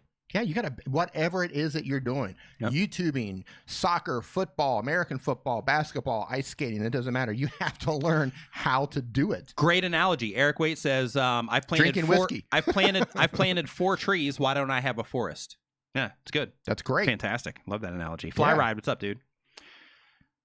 All right, so next up, we've got D. Handle this for a second real quick while I... Well, I don't have access to the chat there.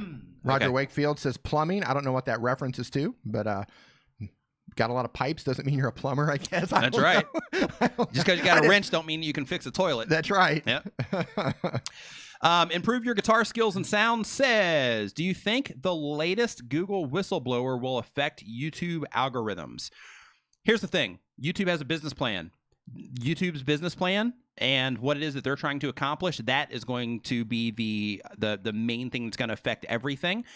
So if anything that happens on platform or off platform that impacts YouTube, they're going to be making decisions that is going to drive the business forward.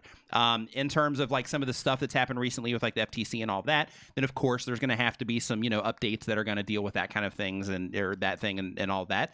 However, again, at the end of the day, they want people on the platform. They want people seeing ads. They want people interacting and staying on YouTube as much as humanly possible, coming back as much as possible. And I want to say this. That's where good content comes in. Because it's like, great content is great content, period. No matter what the restrictions are. Right. And I also want to say this. Those of you who have been around for a while, you remember when, the internet popped up and the gold rush and the .com era, so many businesses were literally built. The .com era. Now that sounds like something you would read in a history book. I mean, it kind of is. But, it's crazy. That's where I flourished really during that time. And I saw businesses that built up enormous businesses, on manipulating the Google, how Google produced their search results, right? And literally overnight, one algorithm changed and those businesses were destroyed. Yeah, it was like the Panda update, I think it was, wasn't it? Yeah. But multiple times Multiple times it's happened. Google giveth, Google taketh away. By the time I came in, it was just Panda. That's the only one I got to see. Right. But this has happened multiple times. And here's what you have to plan on. Thanks, Regina. You have to plan on there will be changes to every single platform out there. Great changes. Always. And bad changes. This is never going to end. So you have to plan for this stuff. If you put all of your eggs in one thing and you're just relying on YouTube ad money. Baskets. We call them What do you call them? Baskets? Baskets. Mm-hmm. I don't understand the reference. Basket, bag, sack, anything like that works. If you put all your eggs in the same sack. There we go. That works. Right? Like, hey, I just want my ad money from YouTube. like you're going to be let down because something's going to happen in the future, something that you're not even something none of us are even thinking of right now. Something's going to come down the pipeline and going to knock you out in terms of, the money that you're making just off of ads. So, put your content everywhere else. Find other ways to monetize your platform so you're not held hostage by any single platform or anything that they do or whatever laws. You just don't know what's coming. Yeah. But count on it changing. You can count on it. Absolutely. And bet on it. Another thing, too, is like Dee was talking about is, another thing to Sack of eggs. That's what I'm talking about. Another thing to always consider, with us being on YouTube and the changes that are constantly happening on YouTube. Hey, Patty. And other social media platforms is we are in a world right now, and we're dealing with problems that have never been dealt with in the history of mankind. Right. And basically, you have different laws that are being created. You have different laws that are being violated without people even realizing it. You have, all of these different things that are going on, and that's going to continue happening for quite some time until, there comes, I guess, some critical mass point to where it's like, okay, we got it figured out now. But right now, we're still in that process of even getting used to this whole social media thing and, being able to put videos on the internet and people watching, even though it's been happening for a long time, all of the technicalities that come with, having this big behemoth of a website that people can upload content to. It's this huge egg sack that people put all these videos in, this huge farm that people, have planted all these video seeds in. Boom, bam, D. Thank you. That's mine. Then trademark. Then, there's going to be these changes that take place. So just embrace that and say, you know what, I'm just going to do the best that I can with every single, update that happens. And I'm going to think of this as a lot wider than, just ads and things like that. And I'm also going to think that, hey, if one day, if something bad happens, then what I'm going to do? If I run into some issue here to where all of a sudden, I can't move forward with my channel, then what am I going to do? Roberto has a great comment. He says, if your business plan depends on YouTube ad revenue or only YouTube views, then you don't actually have a business. You have a gig. Yeah, absolutely. That's totally true. Yes. Absolutely true. Nailed it. Roberto Blake, always bringing the heat. Always bringing the heat. You can always count on Roberto for that. You can. Just cut right through, going for the sweep in the leg. Yep. Roberto, that should be your merch. It should be like Roberto Blake, sweep the leg. Right? Little Karate Kid reference there. Love it. For you kids. Self-publishing with Dale says, hey, Dale. Thanks for that 20 spot. Dale says, can't wait to meet up at Vid Summit again, guys. I'm going to hug your face again, D, just because. There we go. I just want to say that I don't forward to seeing you too, man. I don't usually hug faces. But when it comes to Dale, he shaves his head so smooth. You almost can't not hug his face. You have no choice but to hug his face. Roberto says I might actually do that shirt. Yeah, that's good. Dude, that would be killer. Yeah. Roberto, just sweep the leg. And then just like a silhouette of some, martial arts move like that, sweep the leg, and then your signature underneath it, Roberto Blake. That's good. Yeah. That's good. I'd wear that. That'd be great. Hey, real quick, Drew Gravely, are you in the house right now? If you are, just say something real quick. Who? Drew Gravely. Okay, so let's see here. The Creeper Head says 7. Okay, I've noticed that my views have dropped dramatically. I'm thinking of because of school starting. My channel is mainly reaction, tutorial, and gaming channel. It's odd, but gives me a bit more things to work with. What would you recommend to do? As a video detail-wise, title, thumbnail, etc. I know about use the search feature on YouTube and browsing platforms such as Google. I use that, but I'm thinking that YouTube remembers just doesn't get my videos out there. Any tips from the Nimmins? Subscribe to Nick and D. Absolutely subscribe to Nick and D. If you're not a subscriber right now, make sure that you go ahead and click the subscribe button and click the bell so that you can learn more about YouTube. Click all the time. bell. Does that even mean anything anymore? Yeah, it does. It does. A little bit? Does. Yeah. Okay, so click the bell, fingers crossed. So sprinkle some mojo magic on it, and hope you get the video. So what you need to do is you need to really lean hard on your stats for this one, Creeperhead. You need to go in. You need to create You need to develop an understanding of how YouTube is treating your content, and that's going to help you make the decisions that you are trying to make right now. In terms of it's not just hey, what titles and thumbnails do I use? It's how are people responding to my content as a whole? Because as you notice, if you look around YouTube, if you look at your homepage, you'll see that there are videos on your homepage that have no relation whatsoever to any search term anywhere on YouTube, right? It's being put on your homepage because it's a good video and people have responded well to that video. They click on it a lot and they watch it a lot and they interact with that video. They share that video. They add it to playlist and all the other good stuff that comes with that. And because of that, YouTube is like, hey, people are responding to this. Let's show it to some more people that are likely to watch it. So what you have to focus on is using your stats to tell you hey, this is how people are responding to my content. What can I do to get them to respond more? And the better you get at that, then when you do target search terms, when you are trying to get people to click on your stuff more and all that, then you're going to start to identify the things that people do respond to. So you'll be able to do that more. You'll be able to keep people watching longer. You'll be able to get people to click more with the titles and thumbnails that you're choosing. But you have to start with getting that understanding of your channel and how YouTube is treating the content that you make. Or how the people are responding to the content that you make, which is causing YouTube to treat you the way that they do. Right. And also just remember, you know, unless you're Mr. Beast and a handful of other creators, like not every video can be a hit. Right. So, you know, like you can make the best content that you can make, but, you know, that doesn't mean that people are always going to respond to it the way that you want them to respond to it. So just be mindful of that as well. Roberto Blake says, a little late, or love the show, as always. I thought he was a little late. Says, would love your thoughts on the new secret channel, and if you can use it as a teaching moment on the screen right now at 875 subs in 17 days. Wow. Didn't shout it out on my main channel yet either. Yeah, let me... so you want me to pull it up on the screen, Roberto? Yeah, absolutely. Let's get it up. Mm-hmm. Let's get it up and get it on. Where are you at? Yeah, go ahead and pull it up. Ready? Yep. Boom. So Okay. you can see here, it's already in there. Roberto Blake. Oh, it came up. It was like the video nerd. And you're like, hey, wait a minute. That looks a little bit. No, that doesn't look like Roberto. There you go. What do we got? What do we got here? So here we go. Okay, so this is Roberto Blake's new channel. Not so secret anymore. Yep, not so secret anymore. But if you just go to Roberto Blake's secret channel, you'll see what's up. And the teaching moment that I believe that Roberto is wanting to share with you right now Hold on, is pause. that currently... Pause. Why is it not playing? I don't know. Oh, no. It looks like you see it on there like it's playing. Is it muted? It's playing. It's coming through. Oh, no, it's me. Where's it going? Hold on, guys. Welcome to the Nimminati. Playing with Michelle. Welcome to the Nimminati. Michelle. Playing with Michelle. Welcome to the Nimminati. Welcome. All right. Yeah, so the moment here, the thing that he's wanting to show here is that he hasn't been promoting this. Basically, he hasn't been using his normal channels in terms of his YouTube channel or his other social outlets to drive traffic to his YouTube channel.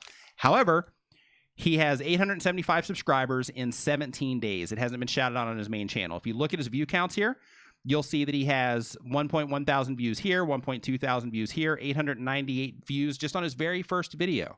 And you can also see here, and this is, and I hope I'm explaining this the way that you are intending, Roberto, but you can also see here that these are also not... Welcome to the Nimminati. Fat Squatch Games. Welcome. Thank you. Welcome. Thank you for that. But you can also see here that he's not even really targeting any like search phrases or anything like that. So basically what he's using here is he's using good content and good thumbnails that people are responding to in order to bring attention to what it is that he's doing. And he's done this with 5 videos. So keep that in mind as a new YouTuber that says YouTube is holding me down, YouTube is not promoting my stuff, YouTube holds down small creators and so on. You can see right here with Roberto exactly what's happening in terms of the ability to be able to get views even with a brand new channel, even with not, you know, using his other outlets to promote it and so on. But since we're there, Roberto Blake's secret channel, make sure that you head over there and you subscribe to Roberto Blake's secret channel. I'm actually going to drop this in the chat real quick too. The secret channel. Yeah, what he's doing here, just as a heads up, also is, you know, people will also think, and this is going to be another teachable thing here, is people also think that, you know, there's don't get me wrong, there is certain content that people respond to more on YouTube. Yes. But like in Roberto's situation, basically the videos that are there, what those are is those videos are him talking with other people and basically having real conversations with people that are seeking his advice. And there's really good knowledge shared over there. So like the thing is like that type of content even doesn't get as high of a response normally as like a Fortnite video, for example, that's trying to help people beat something on Fortnite, you know, or something like that. But the teachable side of that is that even with that content, it's still put together good enough and people are still clicking on it enough, and he's able to grab people's attention with it enough when it gets presented to them somewhere on YouTube that they're able to come in and they're able to watch his content.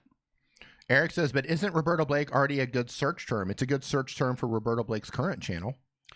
Technically, yeah, I guess Roberto Blake. Let me actually put in Roberto Blake and let's see how that comes up. I probably wouldn't do well if I had a title that said You know, They just said Roberto Blake. Roberto Blake. Yeah. I mean, if I put iPhone in the title, it doesn't mean I'm getting fucking. I'm getting. Actually, if you look right here, full of views on it. So I just put that. Yeah, I just put that in here. If you pull this up, D. Yep. Yeah, I just put in Roberto Blake, and this is what comes up for Roberto Blake. This is what comes up for Roberto Blake, where it just shows his channel, and then if you look right here, it's these right here. So none of his new stuff is coming up, at least on the first few scrolls. Right. Even all the way down here. Yeah, like he's not coming up in search yet. All the way down here, which not a lot of people are going to make it down that far, especially if they're looking for Roberto Blake. They're going to click either here, here, or here if they're looking for Roberto Blake. So yeah, so there goes that one. But that was interesting. I wanted to check that because that's definitely an interesting thing there. Okay, so I had some super chats come in, so let me. I think it helps to know what you're doing. Yeah, Like, that's the bottom line, know, right? Know he knows what he's doing, right? He knows who he's trying to reach. He knows how to get clicks. He knows how to write titles that people respond to, and he knows how to make content that people respond to. Right. And that is the formula, so to speak, for getting YouTube to promote your content. Yeah. Fast Watch Game says Roberto is great. I got tons of tips from him. He's amazing. Welcome to the Nimminati. Welcome, Cilios TV, to the Nimminati. We appreciate you. We appreciate the channel membership join there. So everybody that's joined, I do. Everybody that's just recently joined as a member, I want to let you know that if you go into the community feed, there's a video, and it says like channel members watch this or something like that. But in that video, you want to watch that video because it just shares some information about being a channel member. And there's also the members only Facebook group that you'll find linked from that video. Members only Discord, which I'll be honest, the Discord I'm actually not in it that much, but just to let you know it's there. So when I do check in, if you have questions or something. But the Facebook group, you can either just look for it on Facebook for Nimminati BIP, and make sure you fill out the information because I verify that everybody's a member as they're going in, or you can find it from that video. But I recommend you watch that video too. All right. So next up on our list here, she says that I just want to remember to hit that clip or to hear that clip. Right. Excuse me. Don't die, Nick. So Rookie Sensei says, I've been uploading 2 times a week, and I've not been getting a lot of views and subscribers. Okay, there wasn't a question attached to that. So what I'm going to tell you is that you might want to go and reverse engineer Roberto Blake's secret channel, see what he's doing, because he is able to get views on something that has just been put out. But like I'm looking at your channel right now, and like you said, you've only got a few videos. You got 56 subscribers already. In terms of being, anywhere even remotely close to consistent, really, you've been going for like 1, 2, 3. You've got like 5 videos recently. So just keep going. You don't have enough content out there yet to like really worry about it. So just keep going. Excuse me. Woo. All right. Next up, we've got Milla YT. Says, I used to do 1 video per week. They've been on YouTube for 1 year. They're struggling to edit my videos for YouTube. What's the best free video editor for Linux? So that's the second time I've had that Linux question. D, we got another one. Which one do I press for that? Channel member. I want to play that. Can I play it on my end, or do you have to play it on yours? I don't have it, and I'm just going to come right back. I'm going to do it. Welcome to the membership there, Jackie. 1 second, Jackie. We'll get right on that. And here we go. Welcome to the Nimminati. Man, he did such a great job with that. Travis Sounds MCP so good. made Yeah, this. Travis by the way. MCP made that. Travis MVP made this. Mm-hmm. That sounds so good. It does. Sounds good. Okay, so real quick, Fast Squatch Game says, yo, I'm thinking of introducing my merch. I was going to wait, but people love my Fat Squatch. I'm at almost 150 subs. Should I wait? Nope. Never wait to make money. So the gear... And money doesn't sleep. Money doesn't sleep. The banks don't sleep. The people that are going to come to your place and say, hey, hey, I need your money for your mortgage payment or your rent payment. Hey, I need your car payment. They're not going to go to sleep. They're not going to wait for anything. So, the cameras that you need to make your content, your internet connection, all of that stuff costs money. So because of that, in my opinion, go ahead and make it available. Don't cram it down people's throat, so to speak, but make it available. Let people know that you have it and give people the option. If people buy it, cool. If they don't buy it, then just keep growing, and they will buy it. They will buy it eventually as more and more exposure goes out about your merch. I'm amazed at the people who give other people a hard time because they try to make money on YouTube. Yeah, I do too. That blows my mind. And I think that's kids. Because they don't know how the world works. I've seen adults talking about that. Really? Yeah. Like okay. People make dedicated. I mean, it's mostly kids, but I have seen adults make dedicated videos about YouTube sellouts because they're trying to make money with their content. Yeah, it's ridiculous. Yeah, Right. I in my personal opinion, I think that if you're not bringing some kind of income, that you're creating a disadvantage for yourself, because what's happening there is like this.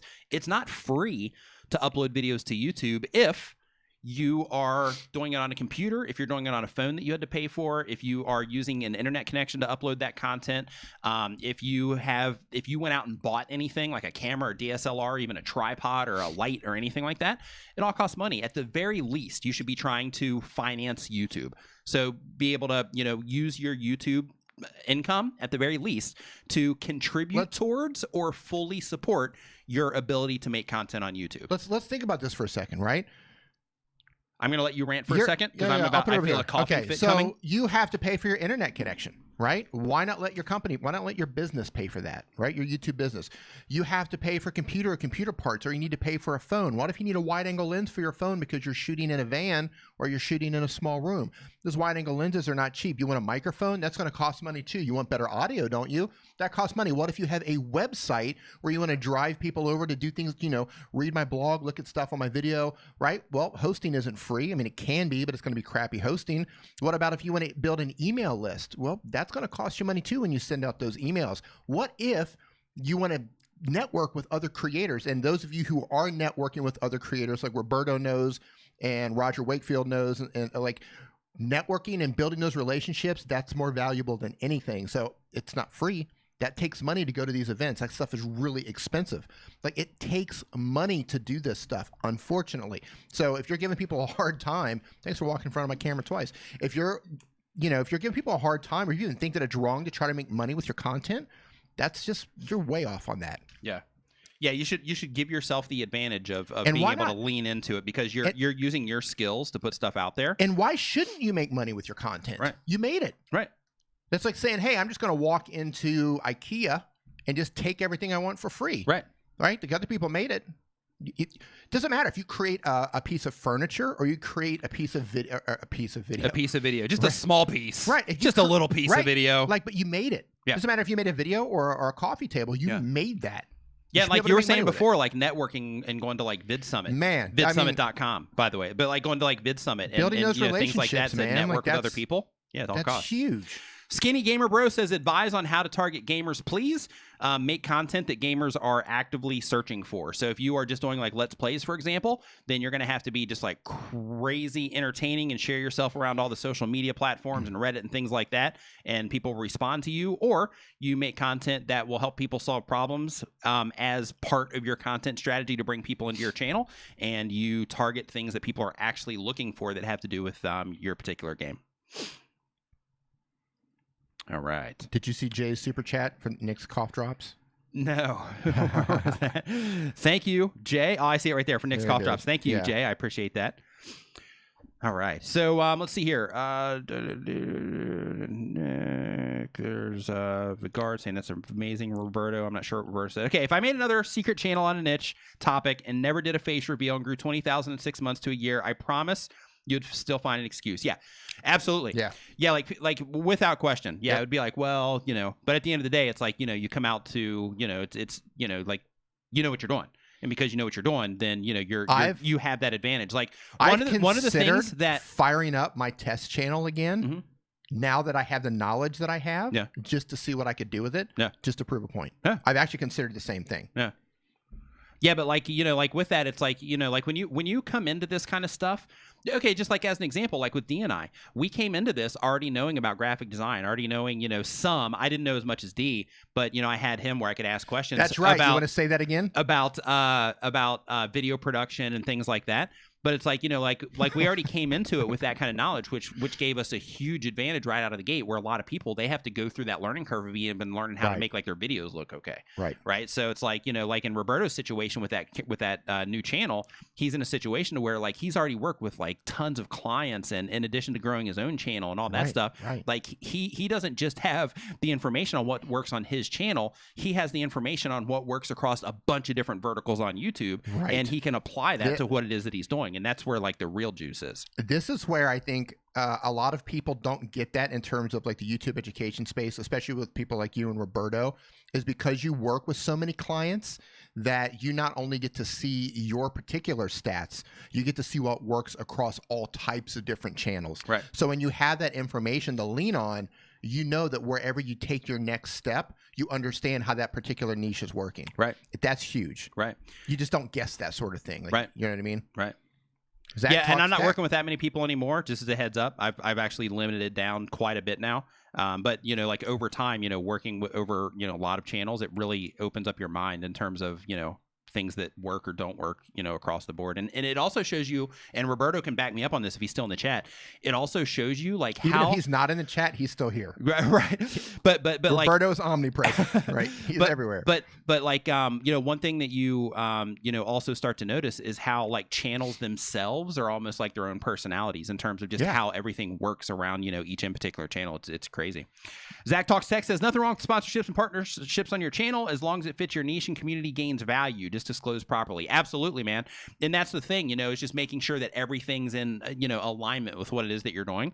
But absolutely, man, you should always oh yeah, he's still here. Get that paper, son. Yep. But absolutely, always trying to move forward. Roberto, that is Roberto asked me what's the most important thing that I've learned from working with a client, and for me it's actually working with different people is the fact that each like every channel on YouTube isn't the same, and it's not treated exactly the same because it all comes down to the actual audiences themselves. Are you implying that channels are unique snowflakes like people are? Yeah, I am. There you go. Yeah. Travis MCP finally made it in here. To an extent, Welcome, because Travis. We were just talking about you earlier. Because you do find things that like, hey, this works, here, and here, and here. But then it's like, okay, so it's like it covers that particular space. But then if you apply that over here, it doesn't necessarily work, or it doesn't work as, or it's not as effective. All right. Let's see here. So next up on the list, we've got. Next up on our list, we've got. Damon Warren says, "Did you just give me a little country accent on I that did. one? I don't know where that came from. Little country throwback. I did, and that's the beauty of live streaming and just letting stuff pour out of your brain uncontrolled. The little corn throwback. It was, yeah. Little hee-haw throwback, if you will. It was, absolutely. Yeah. In the chat, how do you highlight Buck Owens throwback? How do you highlight the at other creators? Thank you, guys are awesome. Okay, so when you are trying to at other creators, all you have to do is just put at and then their channel name. If you are on a computer, it pretty much does it automatically, but since you're on a Note 10, it's a little bit more complicated for you. You're going to have to actually spell everything out, and I think, D, correct me if I'm wrong. You're wrong. You usually are. Or in the chat, correct me if I'm wrong. If you actually tag somebody on a mobile and you put a space in the name, does that break that tag? I'm not sure. I've never been able to If you're watching on a mobile device right now. I've never been able to get an at to work properly on a mobile device. Okay, if you are on a mobile device right now, just at me.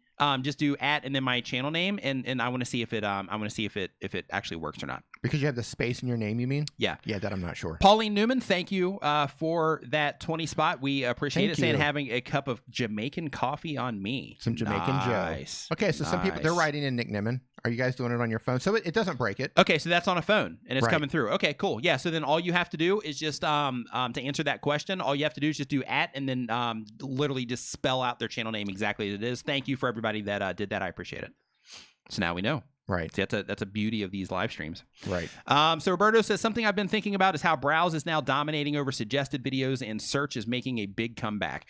Yeah, and Roberto, like that's one of the things that I think is important for people to know too, is it's like, like you'll see Doing it with Jason. What's up, dude? And people will see this. Like if you look and you pay attention to your traffic sources, you'll see that it's like, hey, some months, like I get more search traffic. Other months I get more browse traffic. Other months I get more suggested traffic or whatever. And you start to notice that it's like, well, hey, I need to make sure that I'm playing into all of these things, because if I'm not playing into all of these things, then I'm leaving something on the table. So yeah, making sure that you are tapping into all of that and that you're making the right choices when you are titling your videos, making thumbnails, all that stuff. So that you're giving yourself the best chance of being found in all of those is definitely the right way to go. Next up, we have Reinald Greg again saying, hey everyone, my name is Reinald Greg from the Philippines. Hey Reinald Greg, I just came back. I was just in Cebu last week. Planning to upload my video, and my niche is giving tips about all under the sun. How can I start?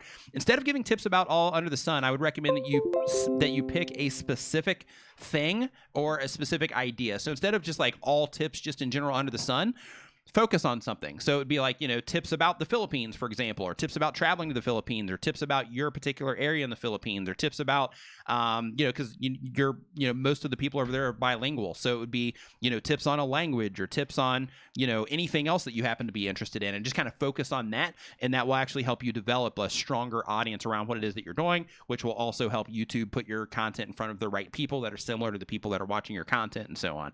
So I really recommend that you go that route, instead of just making tips about anything under the sun. Because like making a tip about how to get a great sound out of your microphone and then making another tip about the best way to fix your toilet, as an example, you're going to be reaching, two totally different people there. Fraudulent Flar 3 says, hey, is there any way that you can boost the number of your viewers for a gaming channel? Any tips? Make content that people love, make thumbnails that people respond to, make good titles. And by that, I mean, think of, okay, when I say make good thumbnails, let me explore that real quick. When I say make good thumbnails, what I mean is think of the people that are looking for your type of content. You can even go and search, hey, this is the type of content I'm making, and see what just comes up there. And the stuff that's getting a high response, see what their thumbnails look like. And think to yourself, don't just think, wow, that's a good looking thumbnail, or that thumbnail looks like crap. Think, what is that thumbnail expressing to the people that are looking for this type of content, right? And really start trying to break down, like, how are they getting response? How are they getting people to click on this? What do their titles look like? How are they structuring their titles? Where are they putting the main words that they're trying to grab people's attention with in their titles, right? And really start trying to break all of that down on the channels that are succeeding, and that can give you tons of insight into how to, do the stuff that works. Almost like if I'm on YouTube and I do look up something that's gaming related, if somebody asks me a question, like almost every gaming thumbnail looks the same to me.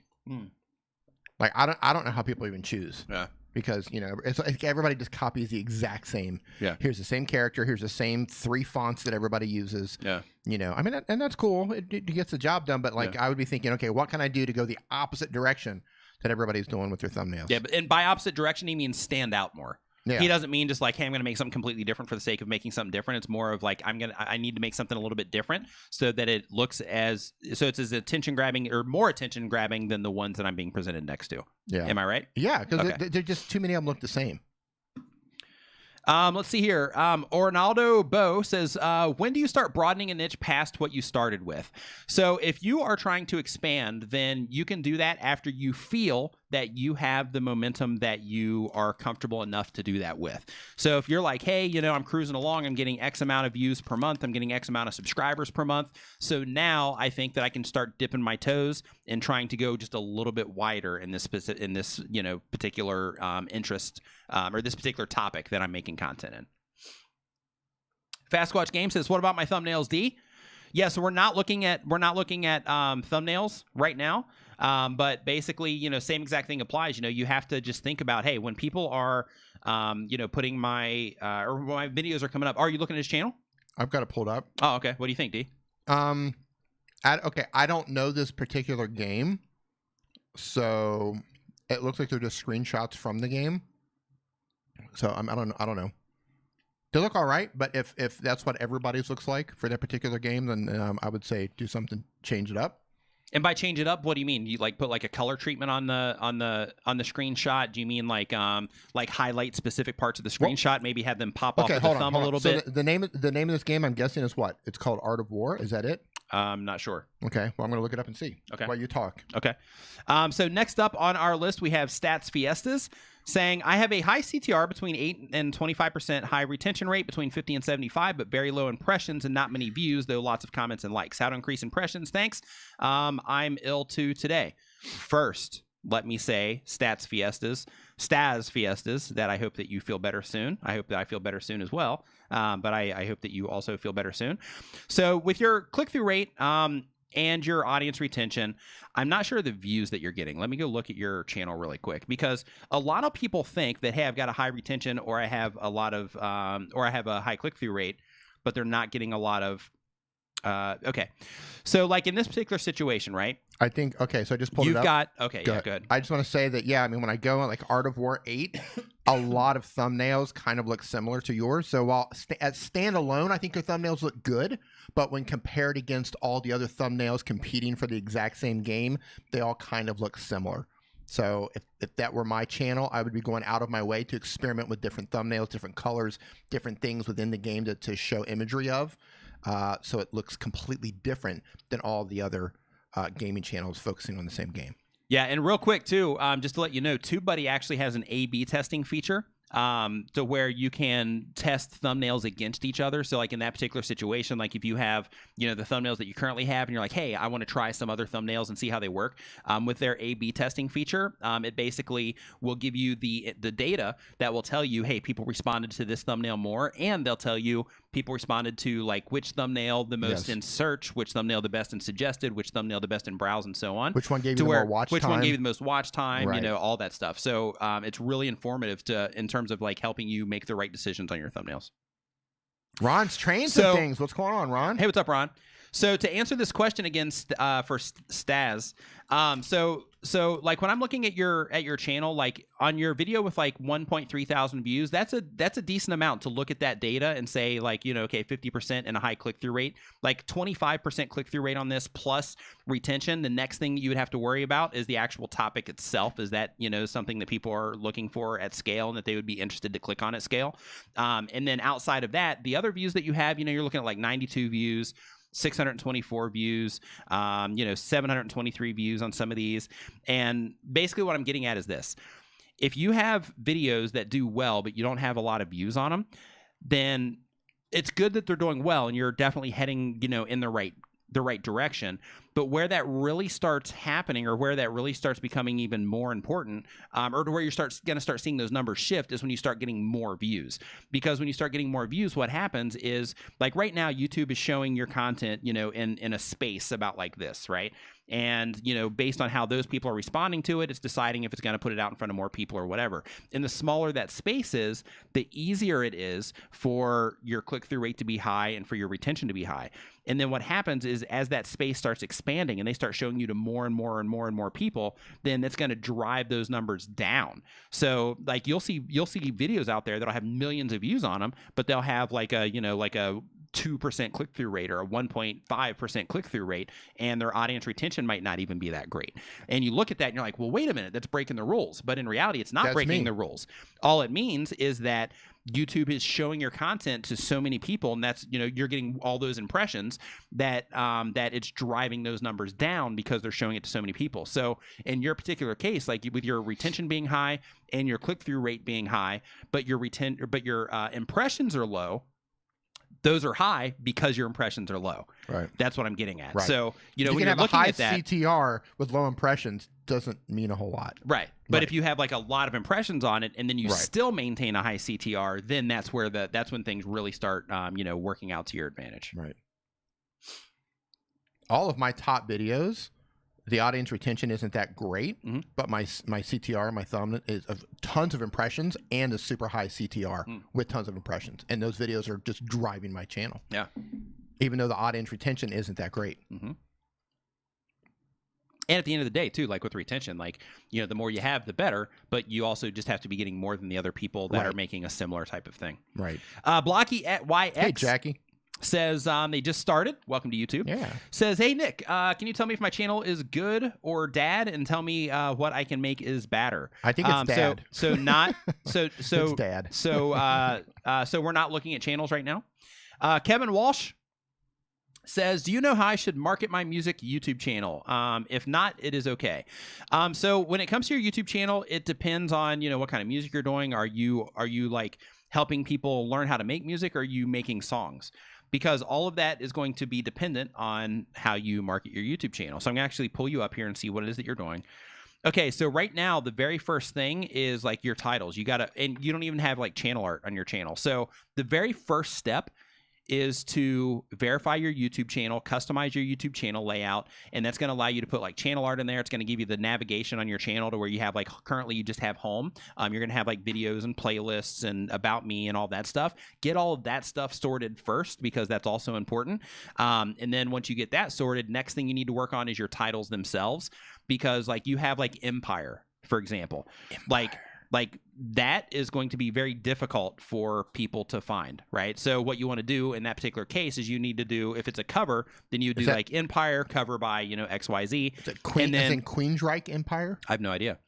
That's what I mean. There's no context. So even if this were, okay, in your particular case, D, because you are a Queensryche fan.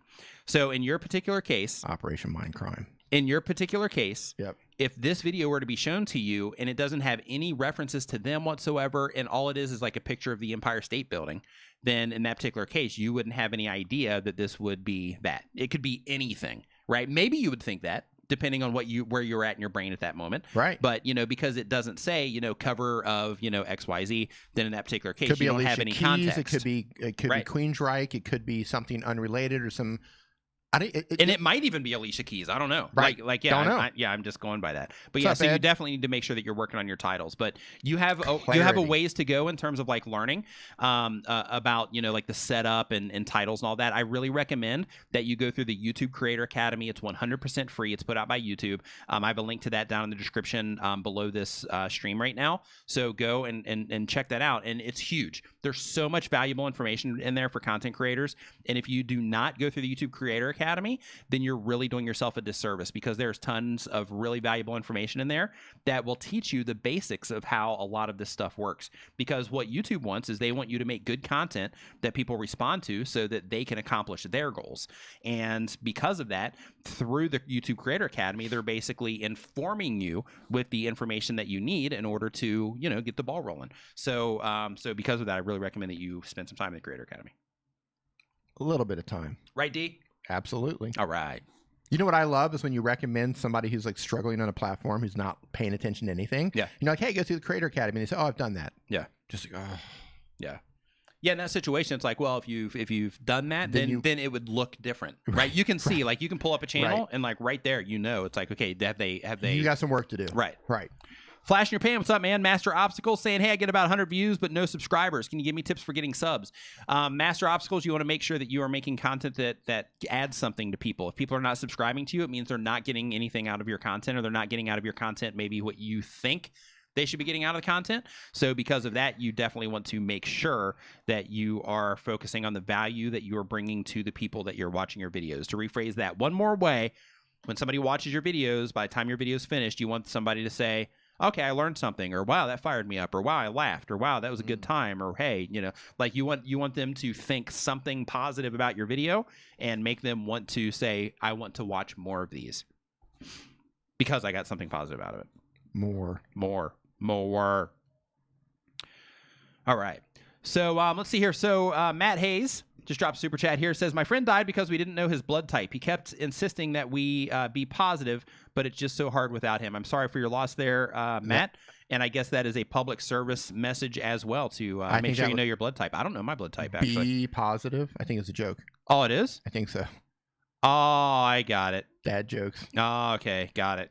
Okay. Biggs J Gaming Entertainment. Yeah, I got it. Okay. Yeah, got it. Okay. So I didn't catch it. I didn't get it. Right. He might have just gotten me like a Bart Simpson thing like I was talking about earlier. I think he got you. You got, yep. Big J's Gaming and Entertainment Gotcha. says... I can't believe you fell for that one. It's okay. It says, I have a gaming channel. Is it wrong to advertise your channel on Google Ads? Technically, no. But, you know, you want to think about, you know, like, does advertising your channel, does that fit into alignment with what it is that you're trying to ultimately accomplish with your channel? And because, like, if you're doing it just for the sake of, like, having more subscribers, if there's not some big picture behind that in terms of some big picture goal or big picture idea that you're trying to accomplish with having more subscribers, then you're just kind of giving money away. Because even if those subscribers are going to be coming in, sure, you might make it back on the back end and YouTube, you know, with ads running on your own channel as well. However, you know, depending on how much you're spending, you know, like if you're like, hey, I'm going to take my ad revenue that I'm getting from YouTube and I'm going to reinvest that into my channel, that's a totally different thing than I'm going to take money out of my pocket and put money into my channel so that I can get subscribers, for example. Do you want to know what I think? And it's not wrong. Like, it's marketing. Like, so, like, for example, if I have these coffee cups to sell, right?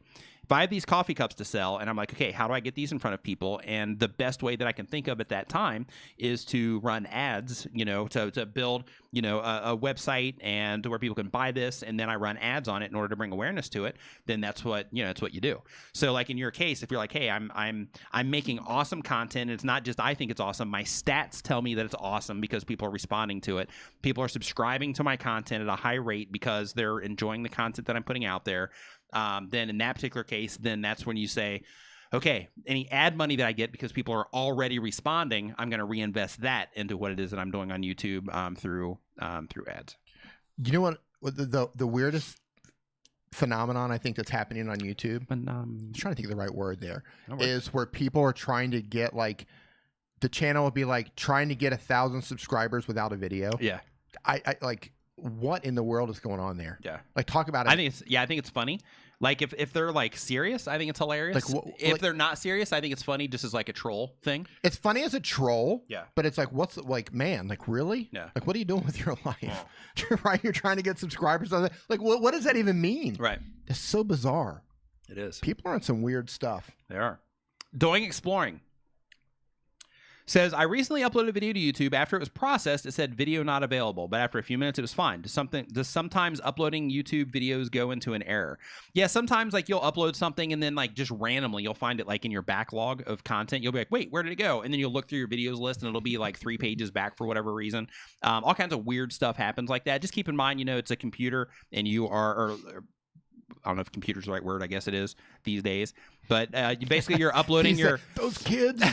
But basically, you know, you're uploading your content into this machine, whatever you want to call it, and we call those computers. And basically, or like egg this, sacks. yeah, and call back there. and basically, you know, within that, you know, sure, sometimes you know there can be glitches here and there and all that. But I mean, I wouldn't like worry about it as long as your video went out fine and people are still able to access and all that stuff. Then you're fine.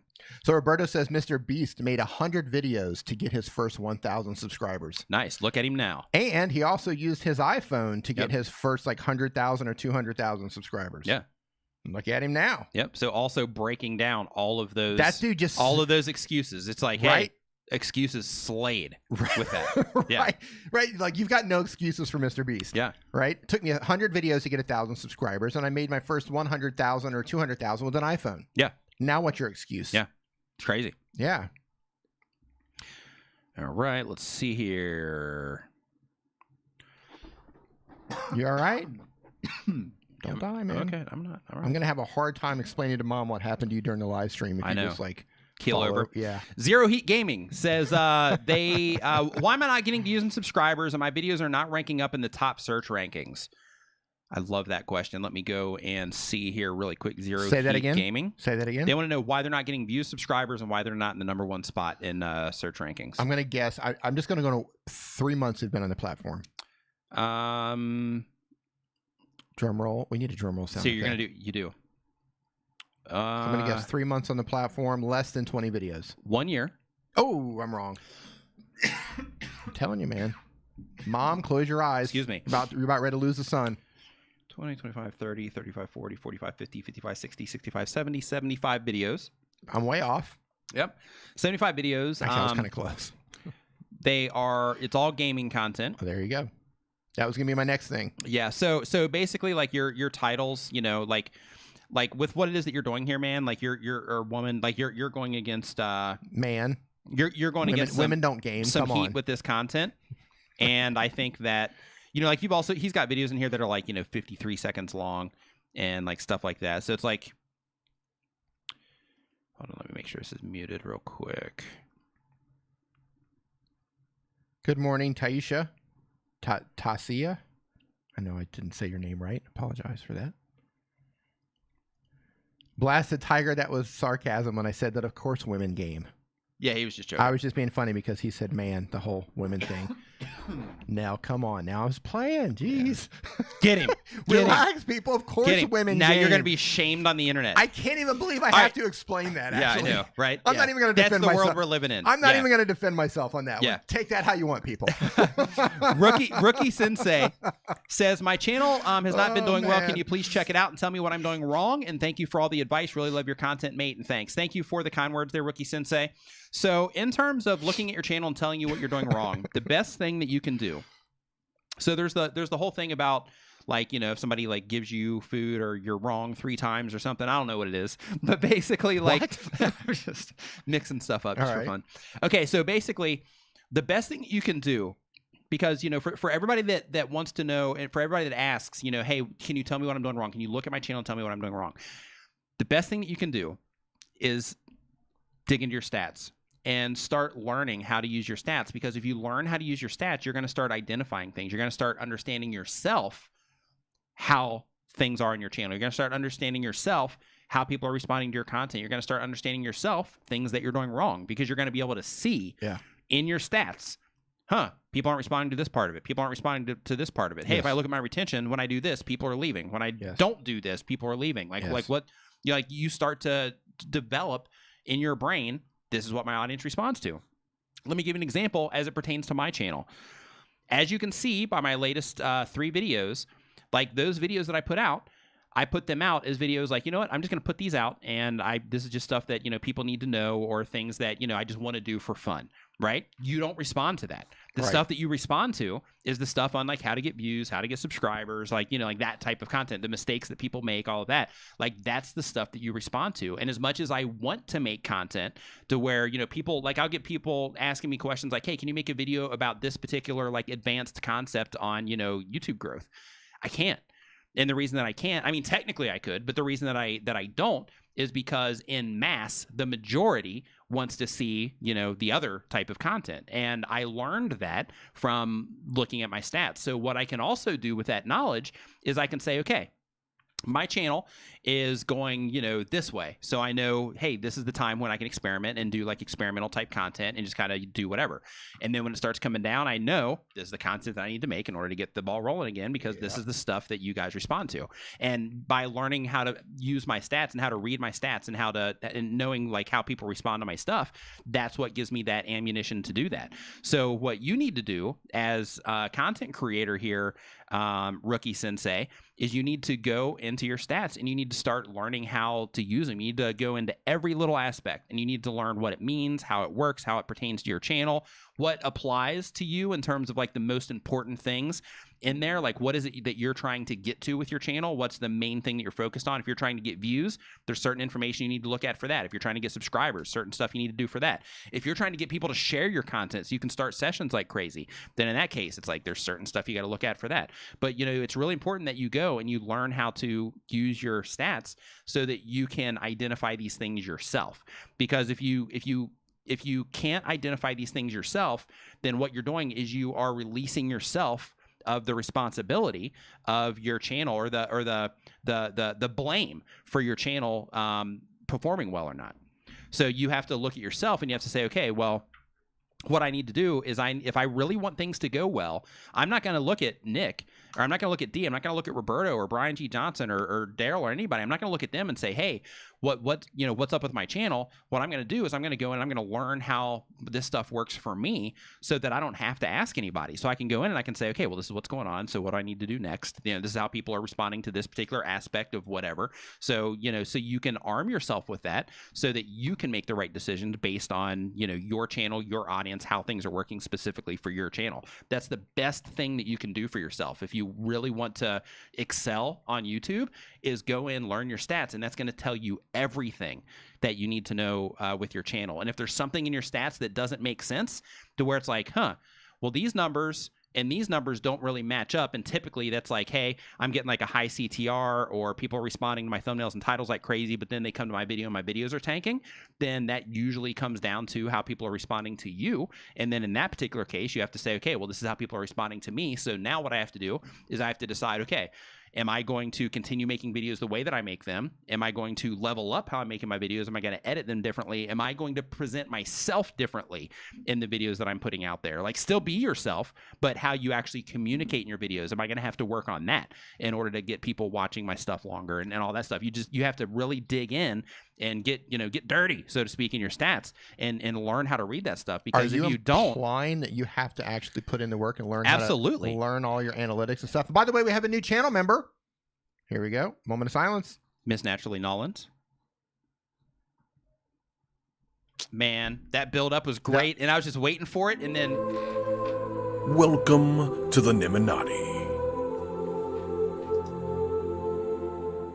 Love it. I just want to give a shout out to Elgato, who makes products that only work about 85% of the time. Thank you, Elgato, for being there 85% of the time. Appreciate it. Yup. 80% of the time. Love it. Yep. Hats off. 80%. Yep. Woo. 85. Let's get a hashtag 85%. Hashtag 85% Elgato. Yep. By the way, you guys can clip this and put it on Twitter. Don't care. So let's see here. Definitely not sponsored. Yeah. KTP says, why don't I wear hats in the live stream? I don't wear hats in the live streams because I typically don't wear hats. I wear them sometimes. Because I'm the hat guy. And he's the hat guy. I'm not a big fan of hats. I do wear them sometimes, but I don't wear them a lot. Because if we both did the hats, we both did the glasses, we both did the beards, then people are going to say, oh my God, you guys look like twins. Yeah. And we hear that already. And like the last thing I want to do is hear that even more times during the day. Yep. So, just one of us always has a hat. That's going to be me. One of us is always going to be more handsome than the other. That's probably also going to be me. And one of us is going to be usually saying the smarter thing, and that's going to be him. And one of us is going to be lying about the first two, and that's him. Okay. So okay, so we got her in here. All the family inheritance. Yeah, one of us isn't. Oh, love it. All right. Okay. So next. Okay, let me. Hey, Alan Osborne, here. how's it going, man? So Central Florida Prepper says, what's up, man? Says they've been a little over 5 months. Just wanted to thank you. Your advice has really grown my channel. I always recommend you guys to new creators on a daily basis. Thank you. Hey, thank you for that, man. Much We appreciate it. Yeah. Yeah, so like for anybody that's new here, like what we are trying to do here is we're trying to help as many content creators as humanly possible because we understand that getting started on YouTube is a difficult process. There's so much to learn when it comes to getting started on YouTube or when it comes to even doing this at all. Even like as you start going through the process, like there's like you might have 100,000 subscribers and there's still like a lot of stuff that you're still like working on trying to get figured out. Yeah. Like that's what we're trying to do is we're trying to help people through that part of the process. So if you have a content creator friend that you think can benefit from this information, we definitely invite you to share not only this live stream but just our videos. Like when you watch a video and you're like, oh hey, I learned something new in this video, share it with a YouTuber friend, share it out on Twitter or whatever, so that we can help as many content creators as possible, because there's only so much that we can do ourselves, and we need you guys to help us, get more of that information out there, just like you need your audiences to help, get your information out there as well, so that you can reach people also. So shares are definitely appreciated. Okay, next up, we've got Living with Cambria. Says, I feel like I'm stuck making only one type of content and YouTube ignores whatever I try to step out of the box. I'm a mommy YouTuber who makes a lot of cleaning motivation. So here's the thing. This is a very common myth with YouTube. YouTube is not ignoring whatever you put out. Your audience is ignoring what you put out. Boom. Mic drop. Damn. It's not dropping. It's not dropping. You know what we need? We need a mic that you just pick up and drop. And just drop it. Yeah, but seriously though, it's not YouTube. Like people blame YouTube. It's YouTube's fault. YouTube's doing this to me, and it's not. I understand where people can think that way, but at the end of the day, it's not, because YouTube is following what people respond to. They publicly say that the algorithm follows the audience, right? And what that means is when you put out content and your initial people, those initial that initial group of people that YouTube is showing your content to, if they're not responding to it, then YouTube is just going to snuff that video, so to speak, because people aren't enjoying that video. Now, if it's optimized for search or something, maybe it'll come back to life later. But like initially, like when you put out that content, the reason that YouTube is ignoring it, or that you think YouTube is ignoring it, is because the audience themselves, the people that YouTube is showing that content to, which is the people that are closest to your content, are not responding to it. And what I mean by that is this. You have your subscribers. Your subscribers, out of those people, not all of your subscribers, when you upload a video, they're going to see your content. The people that signed up for the notifications, let's just be honest, they're not going to watch all your content either. They're especially not going to watch your content in your particular case. If they subscribe to your channel because they love your cleaning motivation content, and then you put out some other random type of content, but they subscribe to you for the other stuff, they're not even going to watch that other stuff if it's not something that they're like really, interested in. So what you're doing there is you're cutting off your ability for YouTube to initially push that video because it's out of alignment with the people that YouTube is showing your content to because they are interacting with your channel already. Even non-subscribers, like let's say that you watch my video today, but you're not a subscriber. Well, there's a really good chance, especially if you've spent some time here in this live stream, it's especially true that YouTube is probably going to show you more of my content over the course of this week, even if you're not subscribed. If they don't, yeah, you're in there now. Even if they wow, don't, that was a mean look. Thank you. Screenshot that. Even if they don't, I haven't seen that look in about 20 years. Last time I saw that look, I got my butt kicked. even if they don't, even if they don't show you my actual video content, then there's a really good chance that they're going to show you my live stream when we live stream next week because you just spent X amount of time in the live stream. It was around the same time of day and so on. So like they don't even have to be subscribed necessarily. But what I'm getting at is if people are interacting with your channel, and this applies to everybody that's in here right now, if people are interacting with your channel and they're consuming that type of content and they're interacting with your channel in some way, YouTube's going to show your stuff to those people. Yeah. And if they're showing your stuff to those people and they're not clicking on it, then it's not YouTube that's suppressing the content. It's people's lack of response to that content that you're putting out that's hurting it. That's why it's so important, and that's why we're always telling people to make sure that everything that you're putting out is in alignment with the interests of the people that are watching your content. Right. Because if that's not the case, then you're going to end up in the same situation with YouTube, or not YouTube, but with the audience not responding, which in turn causes YouTube not to respond. So I hope that made sense. YouTube, you have to think what YouTube is trying to do. YouTube is trying to get people to watch videos so they can play ads on top of those videos. Right? At the end of the day, that's what YouTube is doing. And they're trying to dominate the world as the video content platform. Right. But in terms of like viewership, they want people to watch videos. They want to get people to come to YouTube all day long. Just watch YouTube. Pull them away from all other media sources to watch YouTube videos so they can play ads on top of those videos. Right? Because they make a ton of money from advertisement. Right? Like that's how they make money. That's how they pay those 170 million FTC bills and not even sweat it. Right. So there, you see so many smaller creators, and I do sympathize because I know it can seem like YouTube, like the cards are stacked against you, so to speak. But YouTube isn't really suppressing smaller creators. There's no benefit. They actually want to show your videos out there. And keep in mind, and I can't pronounce her last name, Janelle. Addicted Fishing, thank you. Janelle, whatever her last name is, Little Miss Van Girl with a Snake, she was a small YouTuber. Mm-hmm. First video, boom. It happens. Like they want to show your video, but you have to make sure that everything is in alignment and you have all the pieces of the puzzle together. Yeah. So if the audience isn't responding to your video, that's not on YouTube. YouTube is actually doing what YouTube does. It's looking for the right videos that people are interested in. Mm-hmm. So if they're not interested in your video, you have to make another video. Yep. And you have to keep learning how to make better videos and better thumbnails and better titles until your audience does respond to that in larger numbers. And that's what actually grow your channel. And I do want to say two other things. One, Travis, no, I have not done yet. And thank you for reminding me. I have them, but I didn't put them in the stream deck. And Travis Zach Talks Tech says, what are your thoughts about moving from 16:9 aspect ratio to moving to a wider 2:1 so the new phones can take advantage of it? I think it's a creative decision, like an editing decision, but I don't think it's going to move the needle in terms of channel growth. But I think Travis has been doing that where you open it up on the phone and it's just full phone. I think it's cool, but I don't think it's going to move the needle in terms of viewership or anything like that. Channel growth.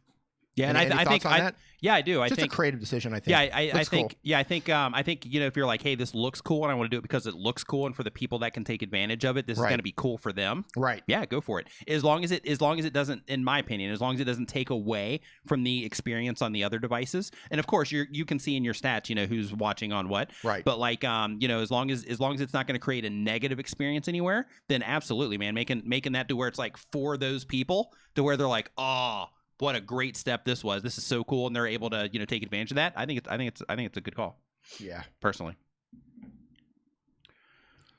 I agree with Roberto. Real quick, I just want to say this. I'm not going to unsubscribe or subscribe to somebody because of the aspect ratio that they're shooting in. Right. I wouldn't even notice that, to be honest with you. On my phone, I wouldn't even notice that. Most people won't, yeah. But some people will. Some people will be like, oh, that's great.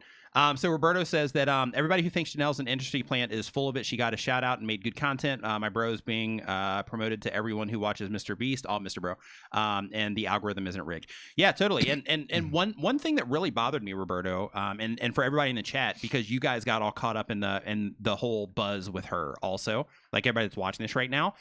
One thing that personally really put a bad taste in my mouth was the fact that people are like, they wouldn't give her credit for being a clever and creative content creator. Yes, there's other factors. She has the snake, which makes her like unique. There's no lying about, the idea that, she's attractive and that she's doing something unique with the van life. She has a cool van inside and all of that. Like putting it all out there in a bikini. Right. But like that doesn't help. Well, that helps. That definitely helps. That was sarcasm. But like with that though, it's like, like those are decisions that were made in terms of, bringing attention to what it is that she's doing. And, with her being a content creator, like she continues to put out, good content.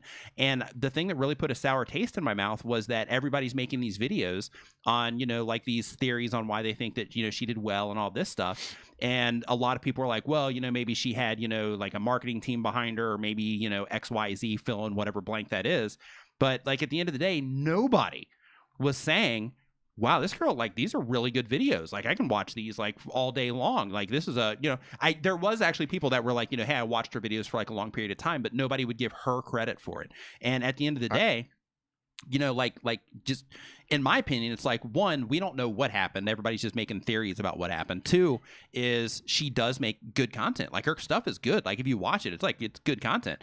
And, because of that, I think that debatable. It's okay. Yeah. It comes down to, the demographics and all that. Right. But I think that, that it's really not cool that people discredited her and took away from her and her abilities to create content. And it's like, oh, well, there's no way she could do that. I want to put it had to be, some other thing that really bothered me, because I was thinking of making one of those videos, but I was like, you know what? I'm not going to make one of those videos because it makes me sick how people were approaching it. I just want to say that most of her content is shot on a phone.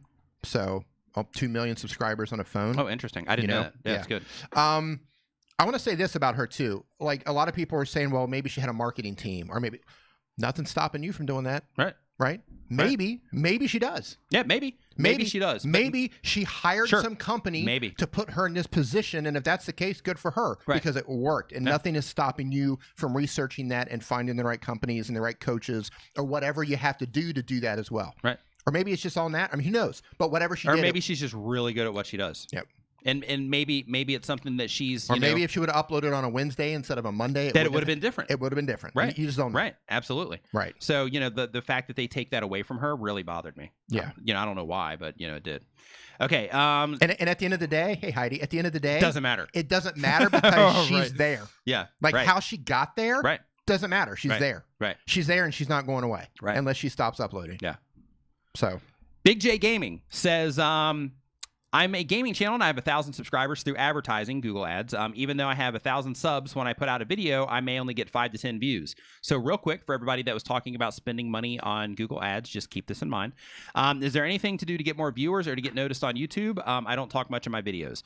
So again, before you start spending money on, getting people to your YouTube channel, you have to make sure that the content that you're putting out is getting a response. Because if the content you're putting out isn't getting a response, then the people that you're paying to put your content in front of that come and subscribe to your channel because they see the ad and they think, hey, this might be something interesting, those people, when you start putting out more content, they're not going to respond if it's not good content. So because of that, you really have to make sure that if you are going to spend any money on advertising, you have to make sure that first you have a good product to spend that money on.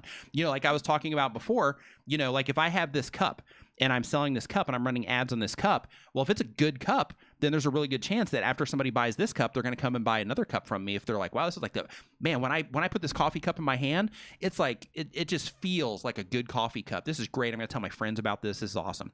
But if they get it back and then like the finish on it starts chipping off, or there's like a hole in it and like all the coffee comes out and messes up their table and all that stuff, they're not going to come back. They're not going to buy anything else from me. So, with that concept in mind, the same exact thing applies to your YouTube channel. Like you have to you have to make sure that people are responding to your content before you spend money on ads, because if you spend money on ads, then all you're doing is you're just inflating the numbers, but you're not getting any real benefit out of it. And other things that you can do too, you can spend money on ads and you can target the wrong group of people, and then that's really going to break things. So, you have to really make sure that, one, you know what you're doing. Two, you have to make sure that, you have good content to support whatever it is that you are spending on your channel. Next up, we've got Toya Ray. Says, I've recently been approved as a YouTube partner. Congratulations. And I would like to increase views when I initially upload. I average around 100 to 150 views within the first 24 hours. I upload around the afternoon, evening time frame, and I always post in my community and social media to get them excited about the upcoming video. What else can I do? Thanks. So in terms of like the time that you upload, I hope that you've, figured that out from your stats. In terms of other things that you can do, of course, it comes down to fine tuning, how good your content is itself, making those decisions based on your analytics and how people are responding. Also, trying as hard as you can to make sure that your thumbnails are effective as humanly possible, because, that's definitely the very first thing that people are going to see when it comes to presenting them with that video or your YouTube channel. So you got to make sure that your thumbnails are decent. You can just look inside of your stats to find that information out as well, to see, how your thumbnails are, how people are responding to your thumbnails. But ultimately, promoting yourself around your social media and all that stuff is good. But what you need to do is just keep putting out content, keep fine-tuning that. You say you've been going for 2 years now. Keep moving forward. And here, let me real quick. I'm going to pull up your channel here really quick, just so I can see what's going on. Because I know you've been uploading for 2 years, but I don't know what that means exactly in terms of, like what's been going on. Yeah, so like thumbnails, is probably something that you would want to work on. And yeah, you've been uploading for 2 years, but you don't have a lot of content on your channel. So it looks like you've been like back at it, so to speak, like consistent uploading on a regular basis just for like a couple of months. So, keep going, because you got to get people used to you uploading content on a regular basis so that they can, make sure it's like, oh, hey, she put out another video. I got to click on it and watch it. But also I would work on your thumbnails too. You have so much information in your thumbnails. Simplify what it is that you're doing in your thumbnails, Toya. Like you have like pretty much like an article written in your thumbnails, and it's important to just simplify it. And if you're going to put text in your thumbnails, make sure that you're putting text that is just basic in terms of, I'm going to limit this to just a few attention words, to where as somebody's scrolling through the feed, this is going to grab their attention and entice them to click. You're not trying to get them to read, you're trying to get them to comprehend what the video is about. You're not, again, I'm going to repeat that for people that are paying attention. You're not trying to get them to read your thumbnail, you're trying to get them to comprehend what the video is about, or create some type of, interest in that video, to where it's like, oh, well, I got to see what this is about. One of the two. But writing like a whole article on your thumbnails is the wrong approach for that. All right. Let's see here. Next up, Doing Exploring says, I'm struggling with getting views. Oh, okay, we did that one already. Okay. So, Blue Eyed Tech, what's up, man? Okay, this is iPhone XR. Says, hey, Nick and D. Hope you are both doing well. I am. I'm doing well. Thank you. D, how are you? Fantastic. Okay, there we go. I recently changed the look of my thumbnails and would like to get your opinions on them. I'm not asking for a channel review. Just want to know if my thumbnails are an improvement or not. Thank you. Do you remember what his thumbnails looked like before? I don't. Yeah, I don't either, man. Like you have to remember, like we look at a lot of channels, and in addition to the stuff that we like look at on streams and that we look at when people like send us messages and stuff like that, like we also have the side of just us being on YouTube and just like analyzing different channels anyway. So like we are looking at tons of stuff. So to be honest with you, like I don't even remember what the old thumbnails look like. Unless you send me an image side by each. This is what the old one was. This is what the new one is. Like I'm not going to remember in most cases. Yeah, so you're a channel member. So if you want to post that image in the members only Facebook group, feel free to do so, and then I can give you some feedback there. Yeah, make sure you just post like new thumbnail versus old thumbnail. But more importantly, because here's the thing, like I don't watch a lot of tech content, so even with that, like I'm not your ideal audience. Right. So if you're using TubeBuddy, then definitely make sure that you are using the legend package so that you can test your thumbnails. You can also look in your stats, like if you know exactly when you change, you're not going to be able to see like where the click-through rate is higher or anything like that. Well, actually, technically you can actually in your stats, but what you want to do though is you can also go and look in your analytics, and you'll be able to see, like if you just write it down, okay, I changed my thumbnail on this day, then you'll be able to see, did it go up or down? Unfortunately, you're not going to be able to swap back and forth, but you'll be able to see that. Not yet. Natalie Nightwolf says, question, if changing niche audience, is it best to start a new channel or ride out the turbulence as the audience changes? I have 62,000 subs and quickly losing them as I has changed content recently. You can do both, but what I recommend in that situation is, depending on how committed you are to the other channel, is kind of use that channel as a filter of sorts until you get established on the other one. So basically what I mean by that is keep putting out, if you have the time to do this, keep putting out content on the current channel, so that you can, keep those, the people that are digging that content there, so that you can make sure you keep putting your content in front of the people that, because you're getting more traction on that one out of the gate. And then continually in every single video, let people know that you have the other channel and kind of use this channel to jumpstart the new channel. And the advantage there is it's going to save you a lot of the groundwork and footwork and difficult part of, just getting that initial momentum, because you'll already be transferring some audience over there. So don't tell them, like for the people on the current channel, don't tell them, hey, go subscribe to my new channel. What you want to do is you want to let people know, hey, I've got another channel about this. If this is something that you are interested in, then go and check out that channel as well. And the reason that you want to do it that way is because you don't want all of the people on your current channel to go over there if they're not the right fit for that. You don't want them to go over there and support you for the sake of supporting you, because that's ultimately going to get it working against you. What you want is you want people to go over there that are just interested in the particular things that you're covering on that other channel. And again, like questions like that, like for any of the channel members that are in here, again, make sure that you are in the members only Facebook group, so that you can, post questions like this, because that's, that's what I would love to see coming into the Facebook group is, questions like that, so that I can, answer them specifically for you guys. And, depending on, the question, like you might need like a video response for that or something like that to explain it a little bit more. I've done that a few times in terms of just answering, with a video on my phone, just because it helps me communicate the information. But, that's what that's for. So make sure that you are in that Facebook group. Do you realize we have about 13 days till the new Rambo movie comes out? Do we? About. Interesting. That was fast. Just putting that out there. That was really fast. I didn't know that. Yeah. I'm all fired up about that.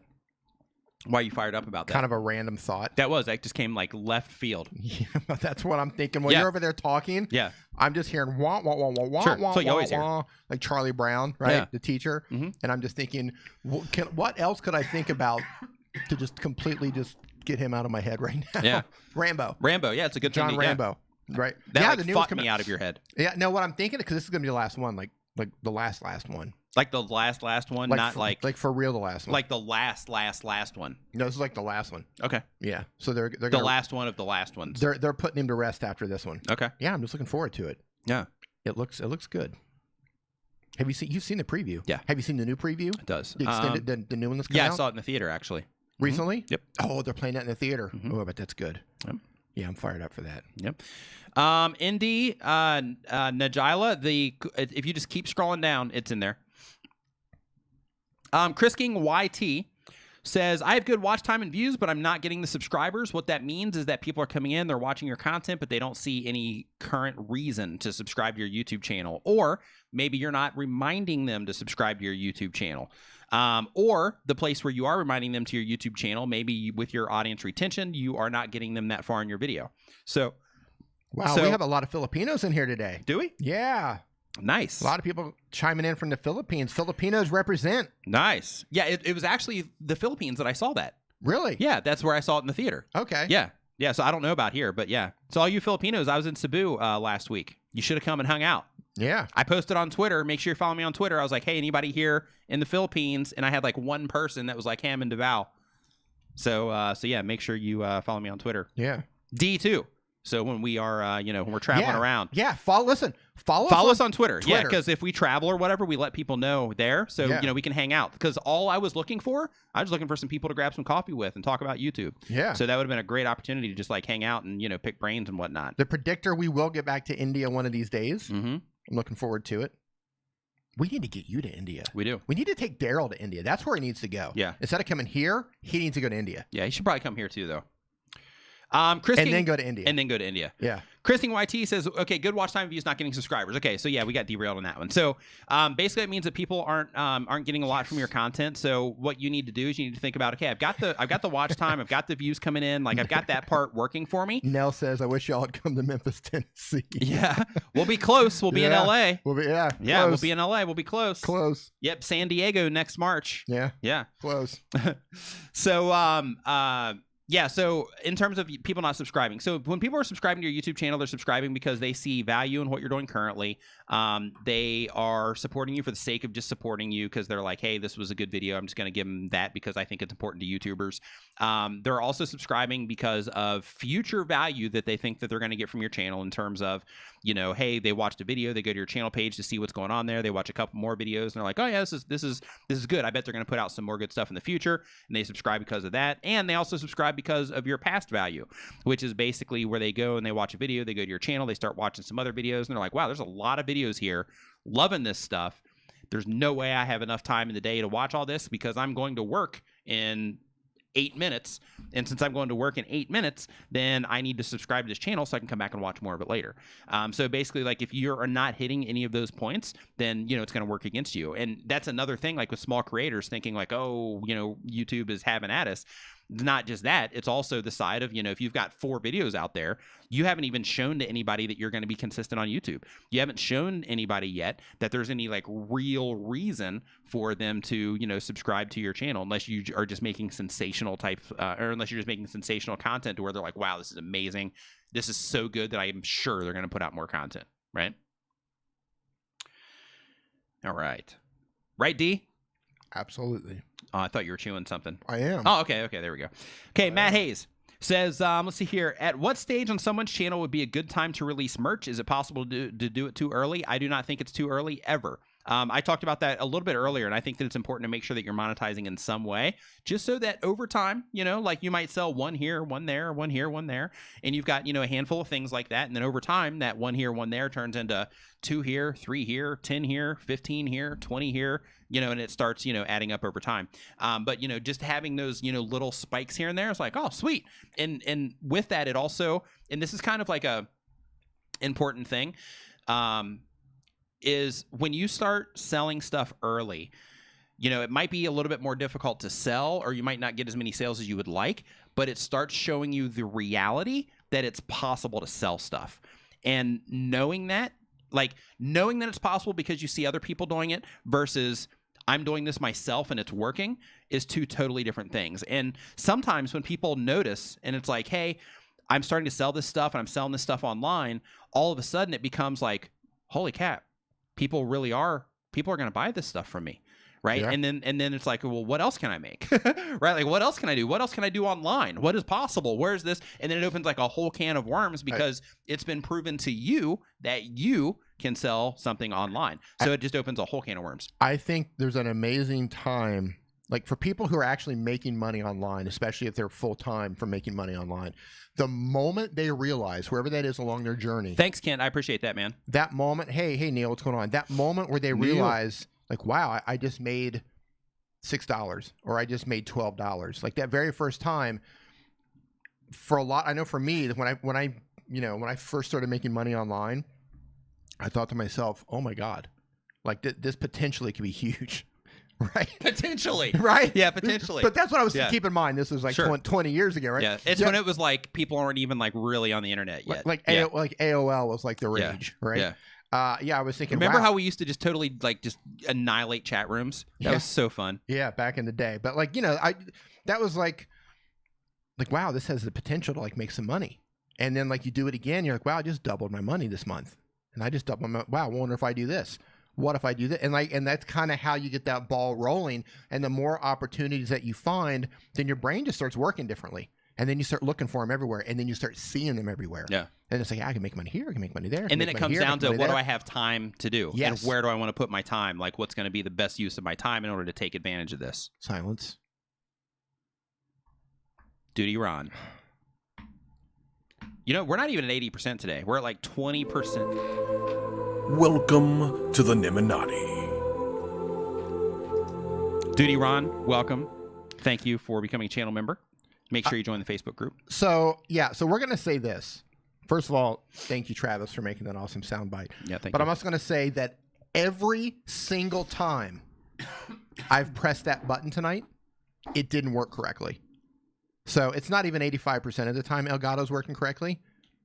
Like, it has not worked every single time I press that button. Yep. So just saying. Thank you, Elgato. Putting that out there. Okay, so look for options, people. That's what I'm trying to say. Yeah. Look. X keys might be in our future. Yeah. Creaky Blinder says, so I have just hit 9,000 subs, and for some reason it's like the brakes have been slammed on. Any thoughts? Is it just a YouTube thing? So what you need to do is you need to go into your stats and you need to figure out like what's going on. So look in there, like what's that? Derailed. Oh, nice. That one like scared me. Here's the funny thing. I didn't even hit that. You didn't? No. Oh, that's funny. That played automatically, and I didn't even hit it. Yeah, it's good though. Elgato? Take it. Good. Yeah. And there it is, Travis. So, what was I saying? Oh yeah, the 9,000 subs and the brakes turned on. So what you want to do is you want to look at like the topics that you're putting out there, and you want to think, okay, like am I putting out kind of the same stuff that people are responding to? Am I burning my audience out? Like, have I done too much of the same stuff to where my audience is starting to lose, interest in what it is that I'm doing? But even with that, though, you still have like the impression side of it to where YouTube is like showing, people your stuff and all that. So like, you also want to look at the other factors as well. You want to look at how much people are engaging. You want to look at how long they're watching your videos for. You want to look at your CTR and all that good stuff also, just to make sure that, you're still in alignment there. Because at the end of the day, like we were talking about earlier, YouTube's not trying to suppress anybody, right? Like it's all responding based on how people are responding. Like, so that's like the if things are of what they're doing, it is right. So like if things are low, it's because something happened somewhere, or you are miscommunicating what it is that you're trying to accomplish through your metadata and through your thumbnails and through the actual content itself, or there's something there that's just not vibing between you and the people that are watching your content.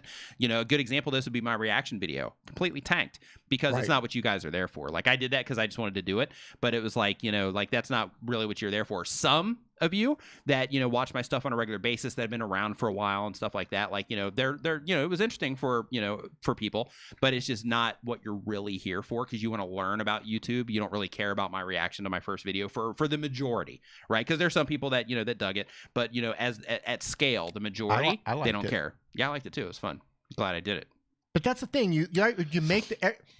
Once you understand what's happening on your channel, and you talked about this earlier, it's like, it's almost like you have a lever, and okay, I could take the easy way out, and I could pull this lever, and I know this video is going to bring me a lot of views, right? I know this video is going to be a hit, but you've got to make that decision. Do I really want to just keep going back to those sorts of videos, because you get tired of making those videos? Yeah. And how many videos do you honestly want to make where it's like how to get more subscribers? Right? Like, yeah, like in that situation, like basically what I'm doing is a lever. Yeah, basically what I'm doing in that situation is like, I'm like, okay, how can I explain this in another way to where it will make sense to people, to where maybe even if they've seen my videos a bunch, it'll still make sense to some people in a way to where maybe my other videos just haven't resonated. But at the end of the day, it comes down to, it's like, this is a similar video, but I'm trying to say things in a different way that might connect with people. Professor Nez is in the house. So let's see here. Neil said something in here. What did he say? He's also having problems with the Stream Deck. Oh, okay. And yeah. So here, can't get a cactus. When's the best time to start something like Patreon? Okay, so David Vonderhaar says, when's the best time to start something like Patreon? What are some things that I could offer to my subscribers? So the best time to offer, or the best time to start Patreon or something like that, any type of monetization, is whenever you just feel comfortable doing it.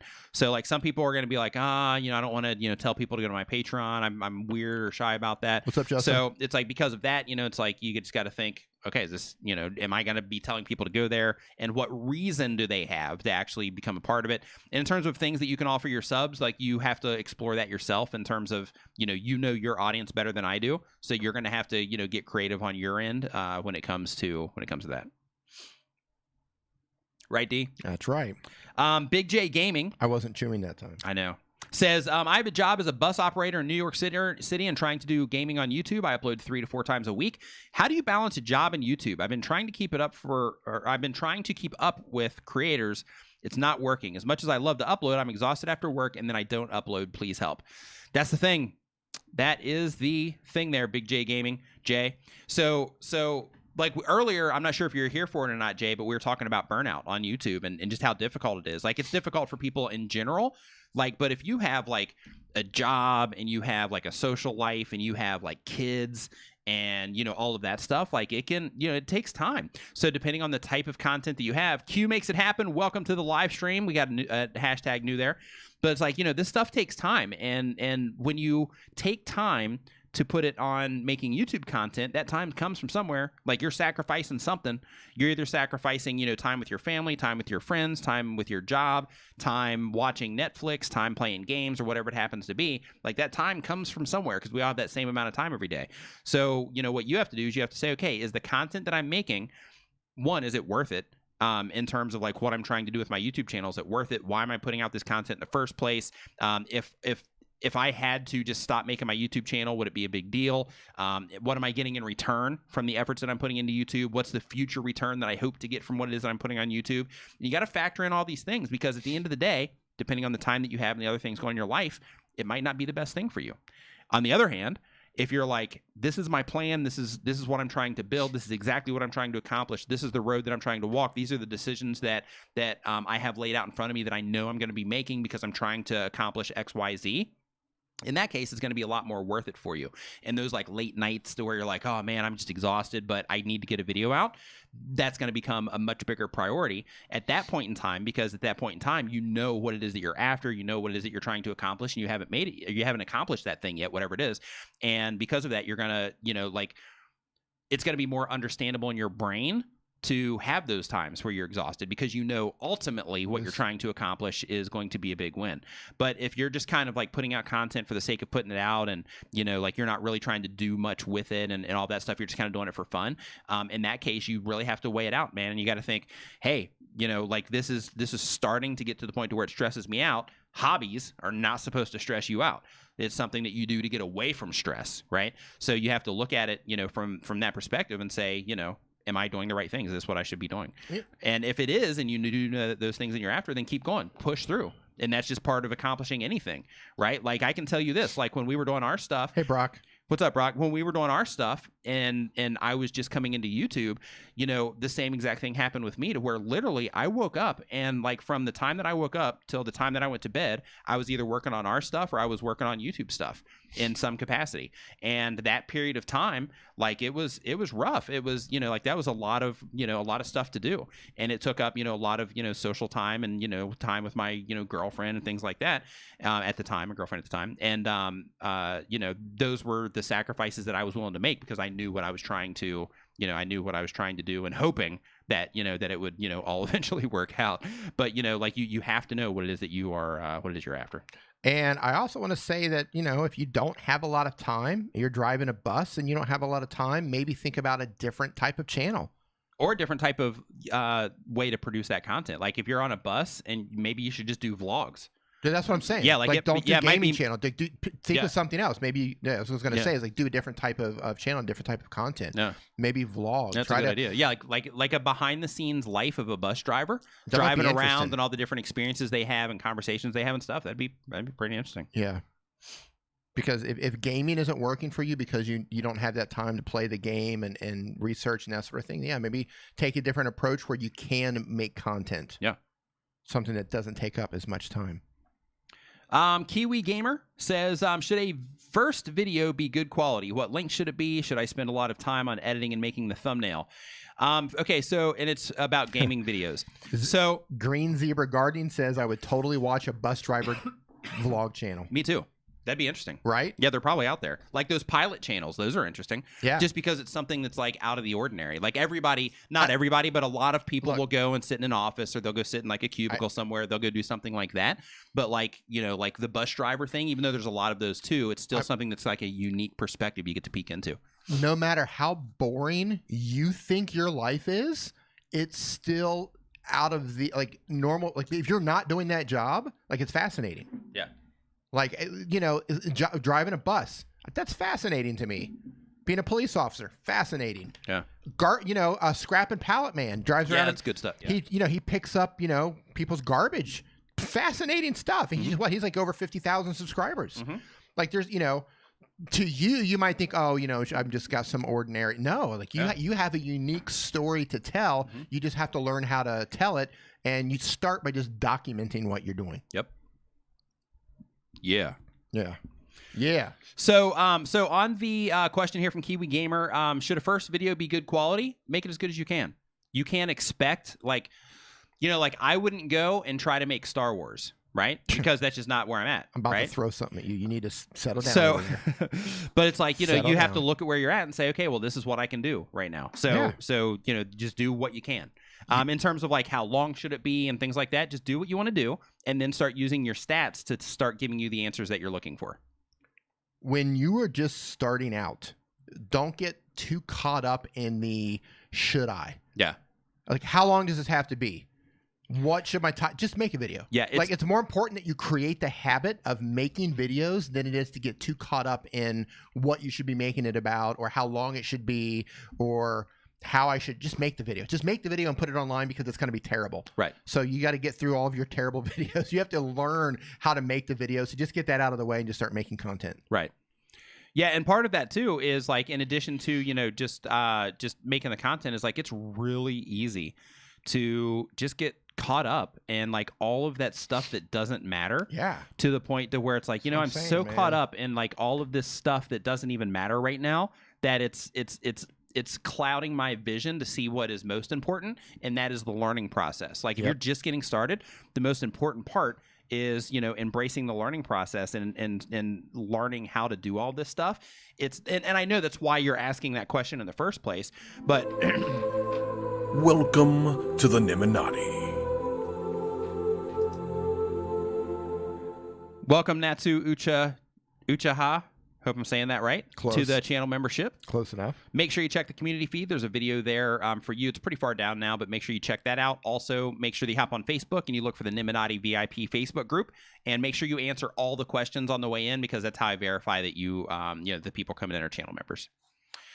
Okay, so back on this, let's see here. Where was I going with that? I don't know, but while you're I just thinking about completely lost that, my train of thought. I'm going to jump into the chat because I see somebody giving it advice to go to a YouTube channel, the no copyright YouTube channel, to get your music.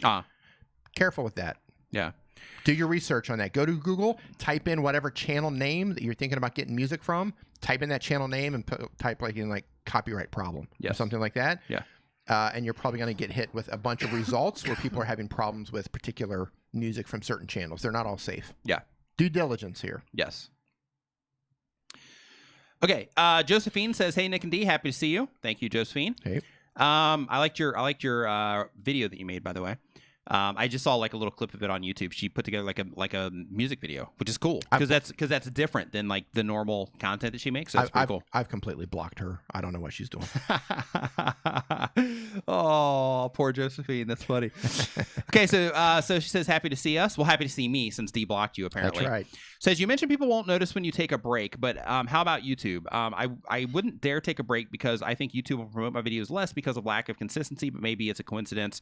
Last time I took a break, it was like starting from zero, took a while to recover and growth. Here's the thing, is the reason that probably happened initially is because you have, you have new videos going out all the time. Those new videos are going to take precedence in some locations on YouTube because it's new content, which is going to be bringing views into those newer videos. Based on how your older content does, that's going to make the difference on how sustainable your break's going to be. So, like, for example, you'll notice on my channel that I've taken a step back in the amount of content that I'm producing, and because of that, my stats are down. Right, the amount of subscribers I'm generating per month are down. The amount of views that I'm getting per month are down, and the reason for that is because same exact thing. Like, I'm not constantly putting fresh content out into the algorithm, but I'm sustaining. And I'm still getting, a decent amount of, views and subscribers and all that stuff because I also have a strong back catalog of, well-placed videos and things like that, which is kind of helping, keep me propped up. But like taking a break, like in my opinion, it's more important to take a break, a short break, for the sake of your mental health. Absolutely. And your even mental if, health is way more important than your Than view getting count some or views. some subscribers. right. So because of that, if you want to take a break, and it might be that break that actually helps you break out. Yes. Because if you take that break, it might give you that freshness, that new perspective. Maybe you go on vacation. Maybe you take, maybe let's say you take because I see you say here like a few weeks. Maybe you take a few weeks. And during that few weeks, you're like, you know what? I'm not going to make content for this few weeks, but what I am going to do is I'm going to evaluate what it is that I'm doing and how I'm approaching this and how I'm educating myself and how I'm making my videos and how I'm putting everything together. And you start, you give yourself like a fresh perspective on what it is that you're doing. And that by itself can help you. So when you come back into it, you just start, doing a lot better. Brian G. Johnson is a fantastic example of this. And I'm using him as an example just because, we're author friends. of the book that's on the screen right now? Yeah, Brian G. Johnson. Him. He's a great example of this. You can get this in the description, by the way, for anybody watching. But basically, don't die, Nick. But basically, like with Brian, he took like a month off. And during that time, he had his sustainable thing, right, to where, that search traffic's still coming in. But in general, like you could see his stats start going down. It's like a month or 3 months or something. But you saw his stats start going down, down, down, down, down. Well, what happened is he came back. He had that fresh that fresh perspective. He had that fresh energy because he hadn't done it in a while, so he didn't have that like grind feeling attached to it. And he's like, you know what? I'm coming in and I'm going hard. And he did. And he came in and went hard, and his stats went from going like this to going like this, right? So, so it comes down to, just sitting back and being like, okay, I need to take a break from my mental health. And during that break, I'm also going to think about, what it is that I'm doing and just try to look at it from a new perspective for the sake of, getting a better handle on it. Travis MVP, thank you for that. So so Travis is not playing. I had super chat, but it's not playing. Our stream deck has a mind of its own today. Thank you for the M&M money, by the way. Yeah, thank you. Ms. Mimic says, my son makes my music and I still got hit. So what you need to find out is where your son is getting the music. He might be using something as simple as a drum loop, and that drum loop might not have permission to be used. Like he may have gotten that drum loop from somebody who got it from somebody who got it from somebody. Or he could have used like a download pack off of something. Right. And that download pack was was stuff that you have to actually purchase in order to have permission to use it. Right. Yeah. There's a lot of just bad stuff being passed around online. Oh, download my pack and use it for free. Yeah. And then you get hit because they actually got it from somebody else who got it from somebody else, and it's not supposed to be given away for free. Right.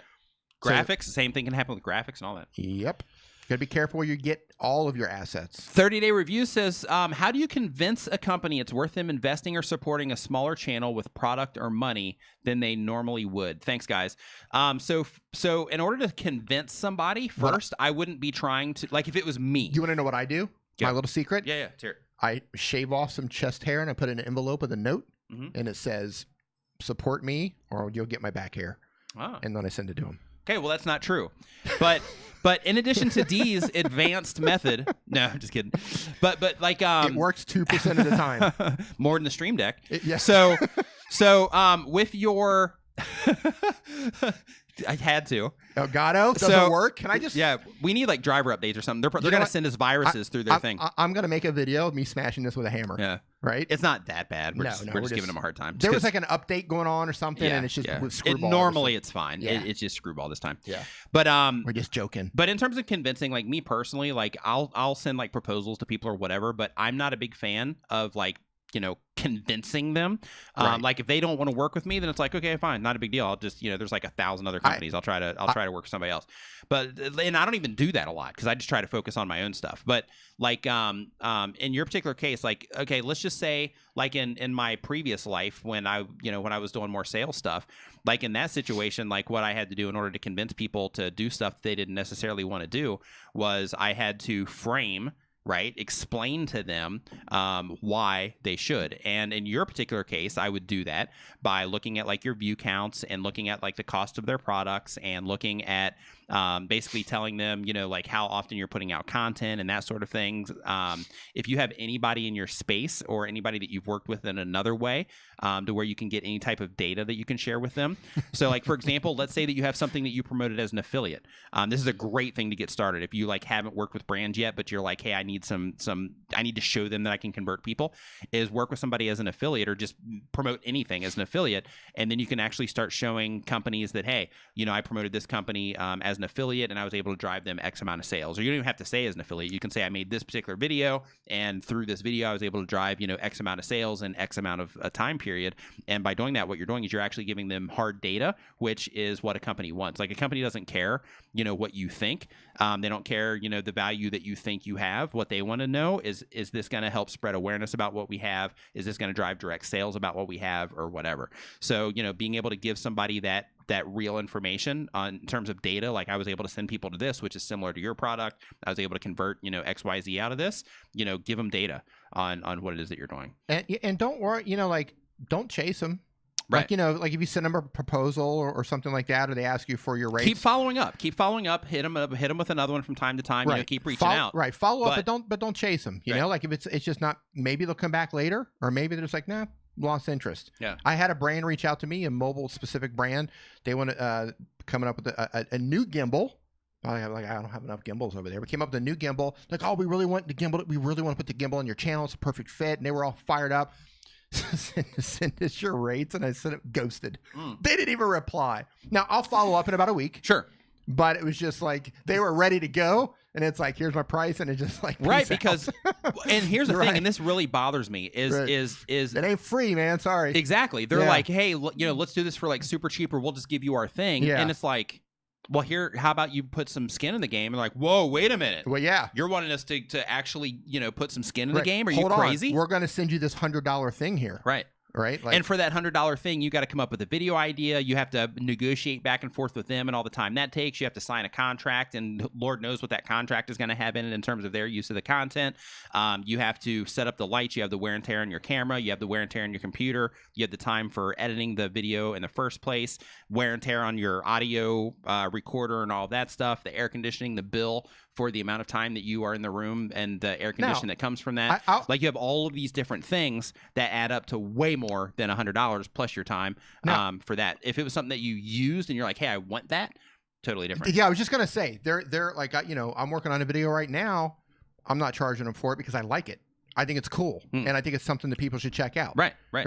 Like, Totally different situation. Right. Yeah, because it's like, would I have bought this anyway? Probably. Yeah. Then in that case, it's like, you know what? Yeah, but they're not available here. Or yeah, but like I have this other thing, but I'd really like to try that. Right. Sure. Because then it's something that you're actually interested in. But when people reach out to you, right, and it's something that's like, this is cool and it's a good fit for my audience, but me personally, I wouldn't buy it. Is it worth going through all of that to make a video and negotiate this with them, and to where I could find an affiliate product that I could promote in place of this thing, to where I could get actual money for the same exact thing.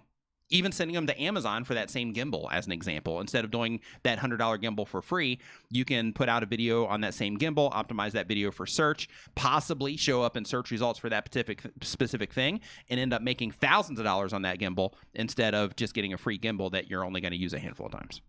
Yep. Right, D? And the other thing is, too, it depends on what kind of relationship you're trying to build with someone as well. Sure, absolutely. There's definitely there's the long game, without question. There's the long game. Yeah, there's the long game. And Justin, we got to say that, too. I'm not above scratching some backs. Sure, absolutely. There's a long game Absolutely. involved. I'm glad you said that. Yeah, absolutely. Yeah. There's the long game, too, to where it's like, you know what? I'm having this conversation with these people, and even if we're not working together right now, I want to stay like I want to be cool with them. Maybe even do some, pro bono stuff or whatever for the sake of, I'm trying to develop a relationship here so that, I can show them through their stuff that I'll convert. And then once they see that through their stuff that I'll convert, then in that particular case, then you can start saying, hey, we're able to drive sales to you, and, keep that conversation open with them too. Hey, wanted to check in that video that I made. How many sales did it drive? And that's going to give you some perspective too, because then you're going to be like, oh, I thought I'd do better. Or you're going to be like, wow, I just completely crushed it. They made like at least X amount of dollars on me. And then, you can go with them with a proposal, and you also have that data to share with other companies too, if you need it. And there's something else to keep in mind about working with companies like this is your video is going to stay online forever. Right. So as long as it's not dated, like that video is going to keep giving for them, unless there's been like an update or something like that. So in the product space, like there might be some time, but even in the products though, like, like for example, we were talking about the 90D that's coming out, Canon, before we started this. So it's like, like let's say that the 80D that came out like years ago. Well, there's going to be people comparison are still, videos. Yeah. Well, there's going to be comparison videos. There's still people that are going to be buying that 80D as long as it's available. Right. And they're still going to be looking for content on it, even Right. though it's been put out like years ago. But they're probably not looking for a 70D. Right. Right. Maybe. But maybe. Who knows? Yeah, maybe. If they're like, hey, I found the 70D on like Amazon. Google Trends. I'm going to carry this. I'm actually going to go to Google Trends and I'm going to look. Hold on. Yeah, so it's like, you know, hey, I found this 70D that's available on eBay and I want to see if it's any good because somebody's selling it secondhand. And then you go. All right, we're going to Google Trends this one while you talk. Go ahead. D-Zombie5 says, your advice is so practical, Nick. You once looked at our channel about a year ago, so it was off screen, but we didn't care because you gave us good advice. We are growing. Thank you. Our pleasure. Glad that you found value in the content. Glad that you applied the stuff, and glad to hear that it's going well for you. Solios TV in Australia. We're going to be in Australia. You going to VidCon? This is absolutely shocking. Mm-hmm. I got to pull this up.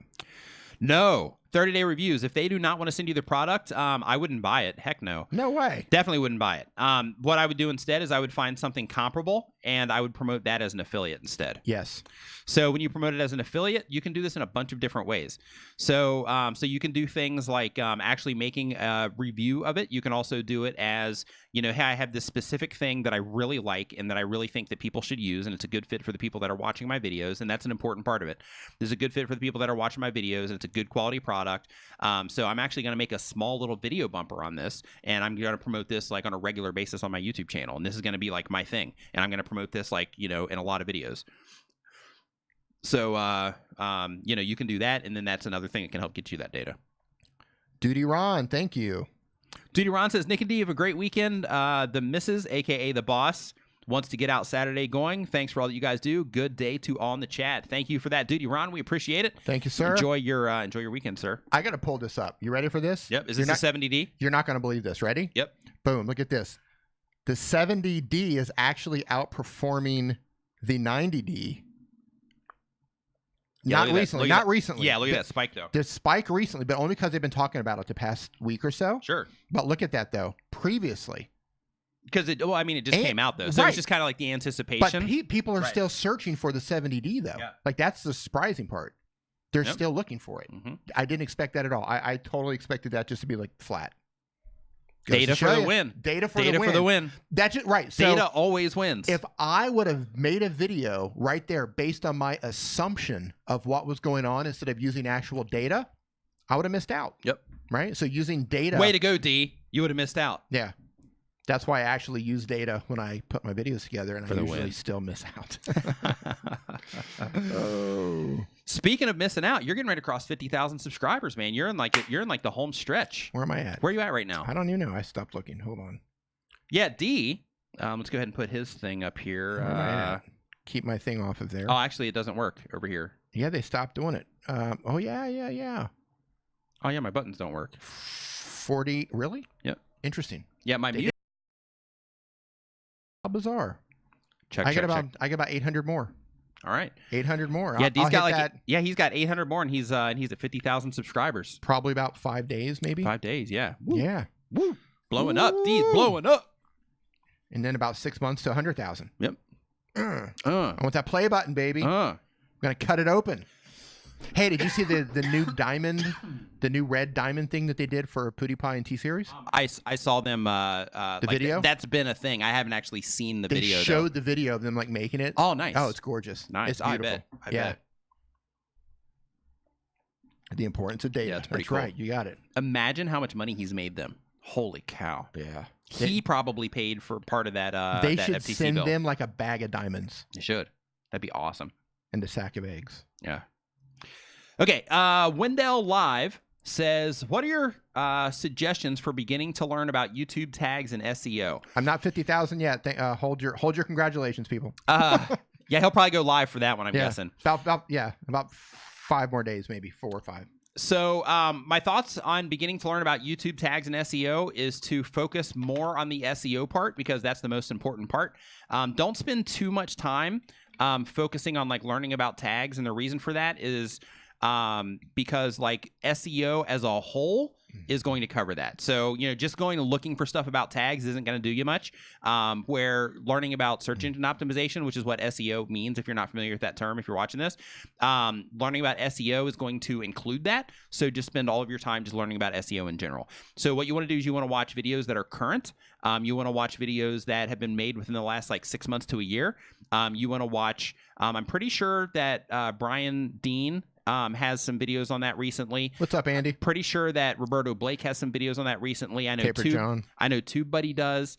I know that, let's see here for SEO. I know Brian G. Johnson has a bunch of SEO videos. He has a ton. So you definitely want to go over there and watch his. I think I have like a few, but not that many these days in terms of being recent. I do have some where I mention SEO, I think, in my How to Get Views Step-by-Step video. I think I do mention it there. But that go inside of the YouTube Creator Academy also and look in their discovery section.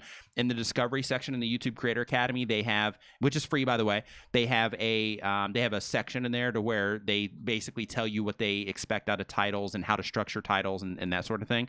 So you definitely want to do that. And they also get into explanations about SEO, and they tell you in there that, like your title is one thing, and then you also want to talk about something similar to support what's going on in your title and your description, and also to include that in your description, and they tell you about tags and all that stuff. But keep in mind, on YouTube, SEO is different than in like the blog world. Bella, thank you so much. So, like, for example, like in the blog world, you have where you're worrying about like, hey, Mike Phillips, what's up, man? Where you are dealing with like on-page time, and you're dealing with like site speed and things like that. YouTube, that doesn't apply. Instead, like, substitute on-page time for watch time on YouTube, and we'll just go ahead and substitute like on-page time, or I mean not on-page time, but like site speed. We'll just go ahead and substitute that for like click-through rate as an example. So it's a different thing, but definitely just focus on the search engine optimization side of that, and don't worry too much about the other stuff. So focus on the content, because your content and how people respond to the content itself, your actual video, that is a big part of SEO on YouTube. Because if you have all of your metadata in terms of your titles, tags, and description, if that's perfect, but your video sucks and people aren't responding to the video, then it's not going to help you, and you're not going to maintain that search position. Same with like the click-through rate in your thumbnails. If people are not clicking on it, you're not going to maintain that position. So to learn about that and to learn more details, then just look for information on search engine optimization for YouTube specifically. But also keep in mind, when you are optimizing videos for search on YouTube, you're also giving yourself the opportunity to show up in search results on Google as well, which can also be a fantastic traffic source for you. Right, go. D? You got it. All right. You got it. KTP Wrestling. Your question says, just hopped in to say, hey. Hey, what's up? Hey, what's going on? All right. That was good. Next, Rookie Sensei again saying, let's see here. I have 56 subscribers. I upload 2 times a week. How do you think I can promote my channel, please? Same exact way that everybody else does, in terms of you promote your channel by making fantastic content first, making sure that you optimize your content for discovery in terms of search, but you also want to make sure that your titles are compelling or intriguing enough to where people are like, wow, I want to see this video. Same exact thing with your titles. If you focus on your title itself, and you focus on the thumbnails, and you focus on making good content, that's going to help you show up in the places that you really want, which is browse and suggested. And then focusing on SEO is going to help those videos also show up in search as well. So you want to kind of combine those 3, and then YouTube's going to suggest your content. It's going to put it on home pages, and you're going to be able to pull traffic from search on YouTube and the other search engines that are out there. Want to welcome Social Media Examiner. How's it going? Are they in the house? Yeah. Hey, what's up, Mike? Yeah. Nice to see you guys in here. Yeah.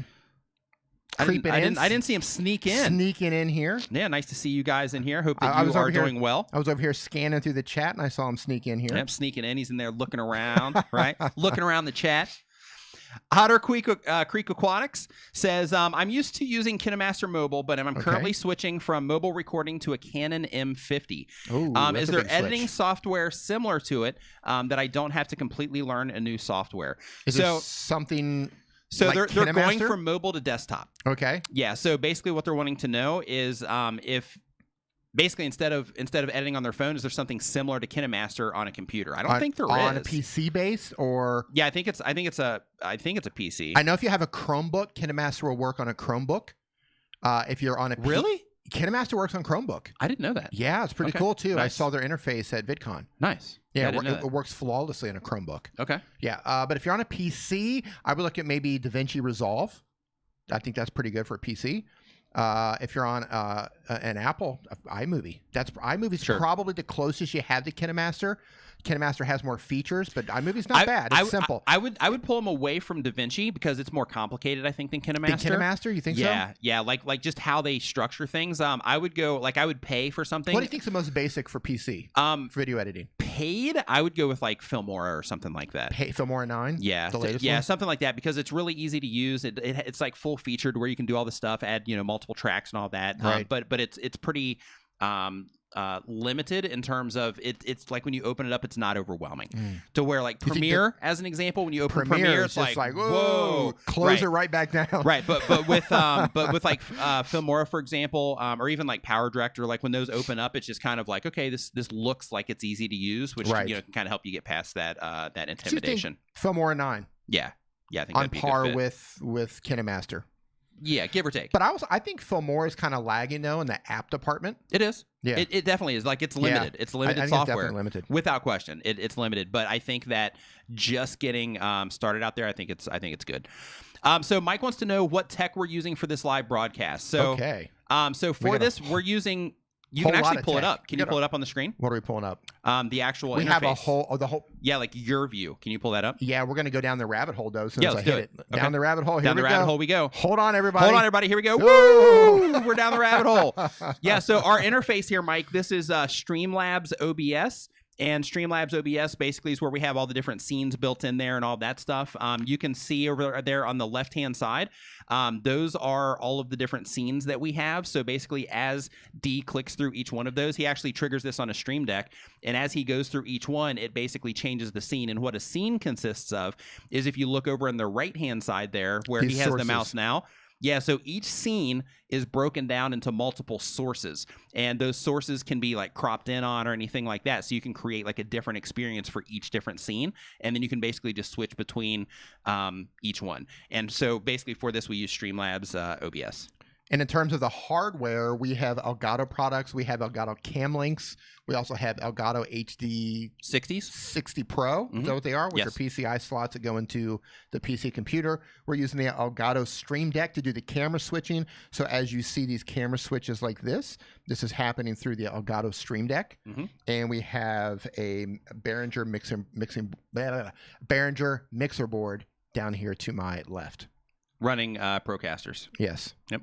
Procaster microphones. Hey, Yep. Andrew Can. How's it Andrew going? Can in the house. What's up, my man? Nice to see you in here as well. So yeah, if you are trying to set up something like this, feel free to hit me up, Mike. David and Luria also have a pretty awesome setup. Theirs is way more complicated, but it's also pretty good. But us or they will get you taken care of. So feel free to hit us up anytime that you are putting that together. Yep. Mike Phillips says, it's "I've been easier than you think." It is. It's really easy. It sounds like there's a lot going on, but it's not really. Yeah. Mike Phillips says, I've been off posting for about 3 weeks, posted a video this morning. Seems like major dragon butt to start. What do you guys see as lag time after a break? Is there a norm? So when it comes to after a break, the thing that you are going to run into is you're going to run into the recency of people viewing your content, and that can kind of work against you.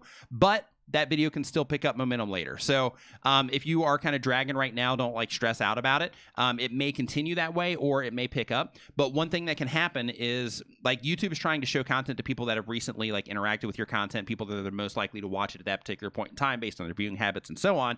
So one thing that you have to keep in mind is if you took a considerable break, 3 weeks like you did, then the people that normally might come in and watch your content, they haven't been interacting with your content. So therefore, that initial push that you normally get when you're uploading frequently, those people haven't watched your content recently. They've been off watching other stuff. And unless they're coming in from, videos that has been suggested to them while you're gone.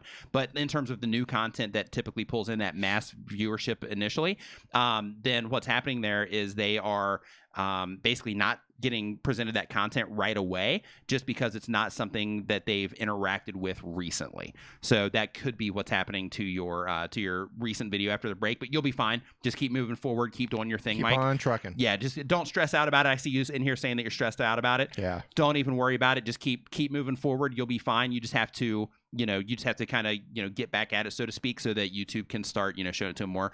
Another thing too is, keep in mind, even though there's that side of things in terms of like the recency, each video is kind of its own thing. Yes. So because of that, keep in mind that it could also be, maybe that particular thumbnail isn't as good as your other ones normally are. Maybe the particular topic that you chose isn't that like laser fit for, the people that are watching your content. So for example, let's say in my case, if I took a break, That's not going to happen, by the way. If I took a break for a month. That's never going to happen. If I took a break for a month and I was like, you know what, I'm going to take a break for a month and then I'm going to come back. Right out of the gate, the first videos that are coming out on my channel, one of those levers. Yeah, I'm going to pull that lever. Yeah, and then video every single video is going to give you a result. Yeah. Absolutely, every single video that I put out over the next probably 2 to 4 weeks is going to be views, subscribers, views, subscribers, views, subscribers, views, subscribers. Video. Yeah.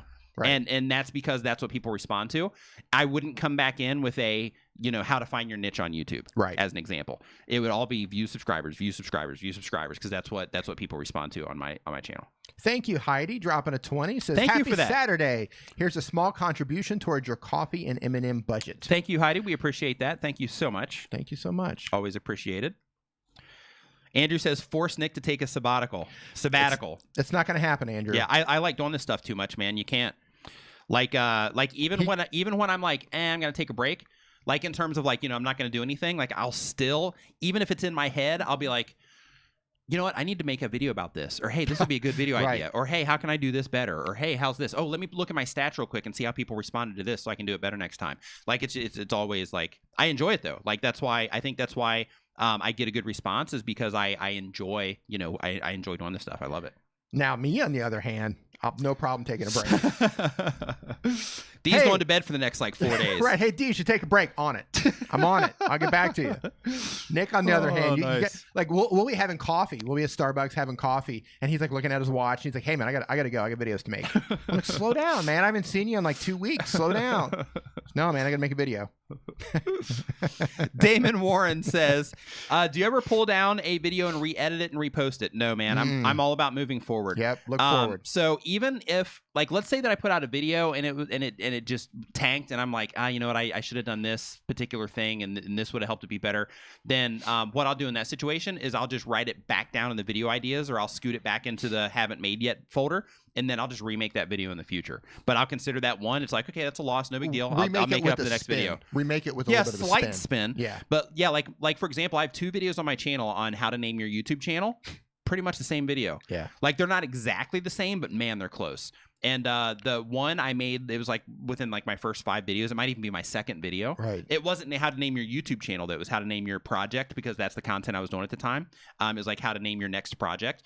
But the other video is like how to name your YouTube channel. And the one had like 2,000 views on it, to where the other one has, I think, like 70 something thousand views on it in comparison. And it's like pretty much the same video, minus the word YouTube and project. And I told you about this one. So you have you have almost 400 videos on your channel, right? Yeah, getting there. It's like 380 something. So I have maybe over 100, and a little bit over 100. So I made 2 videos, and the second one I made by mistake, and I told you about this. So I made one video. I think it was like my 3rd video ever. It's like how to upload a thumbnail on YouTube using your phone. I don't remember what the exact title was. And then maybe a month ago, I made the exact same video. The process, I just totally forgot. The process is... I remember you telling me about that. The process is exactly the same, and I changed the title a little bit, which is fine because I'll catch them on both ways. Sure. And I was like, oh man, I just made the same video, and I uploaded it, and nobody said anything. Nobody caught it. And that right there is the beauty of doing that. Yes. Yeah, because I'm not saying to do that by any, but what it is, it worked. I mean, yeah, because okay, gotcha. So here's I know, haha, you fell for it. Thanks for the watch time. But no, like, but that's the thing though, because like what I was saying, earlier in the stream, in terms of how you can see in your analytics how often people are coming back to your channel. Right. Just because you have almost 50,000 people subscribed to your channel doesn't mean that 50,000 people are watching your videos when they come out. Or I mean, you can see videos. that in the numbers. Or if you look at videos. the numbers, right? Like right. if you look at my subscriber count and you look at the views on my videos, doesn't add up. right? Because all Right. the subscribers aren't watching the videos. They just come in, from time to time when it's something that, that applies to whatever it is that they happen to be interested in, which is usually a views and subscriber video, right? So the same exact thing applies. It's like if you repeat something, not the end of the world. It's not a big deal. And it might even be smart. If it's like, people really responded to this a long time ago, let me see if I can make an updated one. Yeah. I did that. I was working with somebody on Mine wasn't even an update. Like Yeah, the you process was forgot. exactly the same. So I did that with a Oops. client. They had a chili video, and that particular chili video was like a huge traffic driver to their channel, and like every single day it was getting like lots of views. And so I was like, you know what? Let's make another chili video that's pretty much the same exact video as this one. Right. Just update it because it was an older video. Right. And they made that particular video, and it just exploded. Really? Yeah, because you have the interest of all those people that are constantly coming in and watching that chili video, and then he made that one, and then like normally the videos on his channel were like like 2,000 views, 3,000 views here. This one got like over 1 million views on it just by making the same exact video. It's crazy. Plus, you have all the people who are non-subscribers who are finding your channel every month and that haven't watched those They've videos in the never first watched place. any Like, of your videos. right? Out of like on my channel, out of 300 and something videos, like okay, there's not going to be one person in this chat right now unless you're lying. There's not. I haven't even watched all my videos. You're my brother, and I haven't even watched all your videos. Like there's nobody in this fact, chat. I put "don't recommend this channel" when it comes up to me in my feed. Love it. Stop. Love it. I see this That's guy. family for you. I see That's this family. guy every single day. Yeah. Stop recommending. Like, unsubscribing love it. didn't work. Love it. Unsubscribe. YouTube's like, nope, we're still going to show you his content. Love it. Yeah. But yeah, like like absolutely, like that's fine to do from time to time if you feel you need it. But yeah, like in the chat, like there's like Doug said that I've watched a bunch though. Yeah, sure. Like watching like a bunch of them, sure. But like there's so much content out on YouTube. Yeah. It's like endless. I couldn't It's even truly endless. I couldn't expect somebody to watch all the videos on my channel. That's so much time. Yes. Consuming content. Like I couldn't even expect that from people. Again, like I said, I don't even watch my own stuff that much. Like I'll watch some videos because I'll be like, that one, like I liked the flow of that video, so I'll watch it again just to remind myself of, the thing that I liked in that video. But for the most part, though, like after a video's up, I'll watch it once to make sure that everything uploaded okay, and then it's done. I won't watch anymore. I'll rewatch videos if they're doing really well. Like, okay, like this video is getting a lift from somewhere, and I'm like, well, you know what? This video is performing well. The thumbnail's got a good CTR.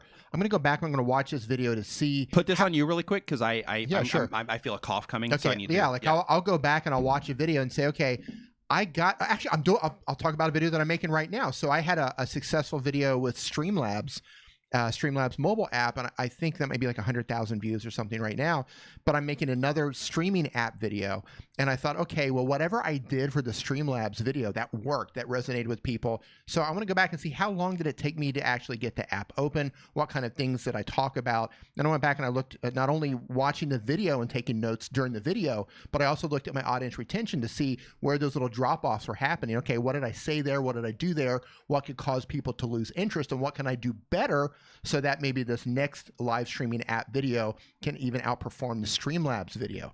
So yeah, I go back and I watch those videos. But I hardly ever watch his anymore. I sit with him all the time, right? Sit at Starbucks. It's pretty much like I have Nick Nimmin on replay pretty much everywhere I go, which is kind of weird, actually. All right, I'm going to jump into the chat. I don't have access to the forum that he does. So I'm going to see what is going on in the chat. I saw somebody asking about LumaFusion. I think LumaFusion is an amazing professional video editing app. It's iOS only. I have it on my phone, and I also have it on my iPad, but I don't like it on my phone. I love it on my iPad. Absolutely love it on the iPad. I love how the iPad has the larger real estate. It makes more sense to me on the iPad. If I'm using it on my iPhone, I'm going to be using either KineMaster or recently VideoLeap. Those are the two that I tend to go to the most on my actual phone. iPad, LumaFusion all day long. Currently, that could change, right? Any of these apps could add a new feature, have a new update, change the UI, and then you're using a different app. All right, I'm going to jump back to the chat here, see what's going on.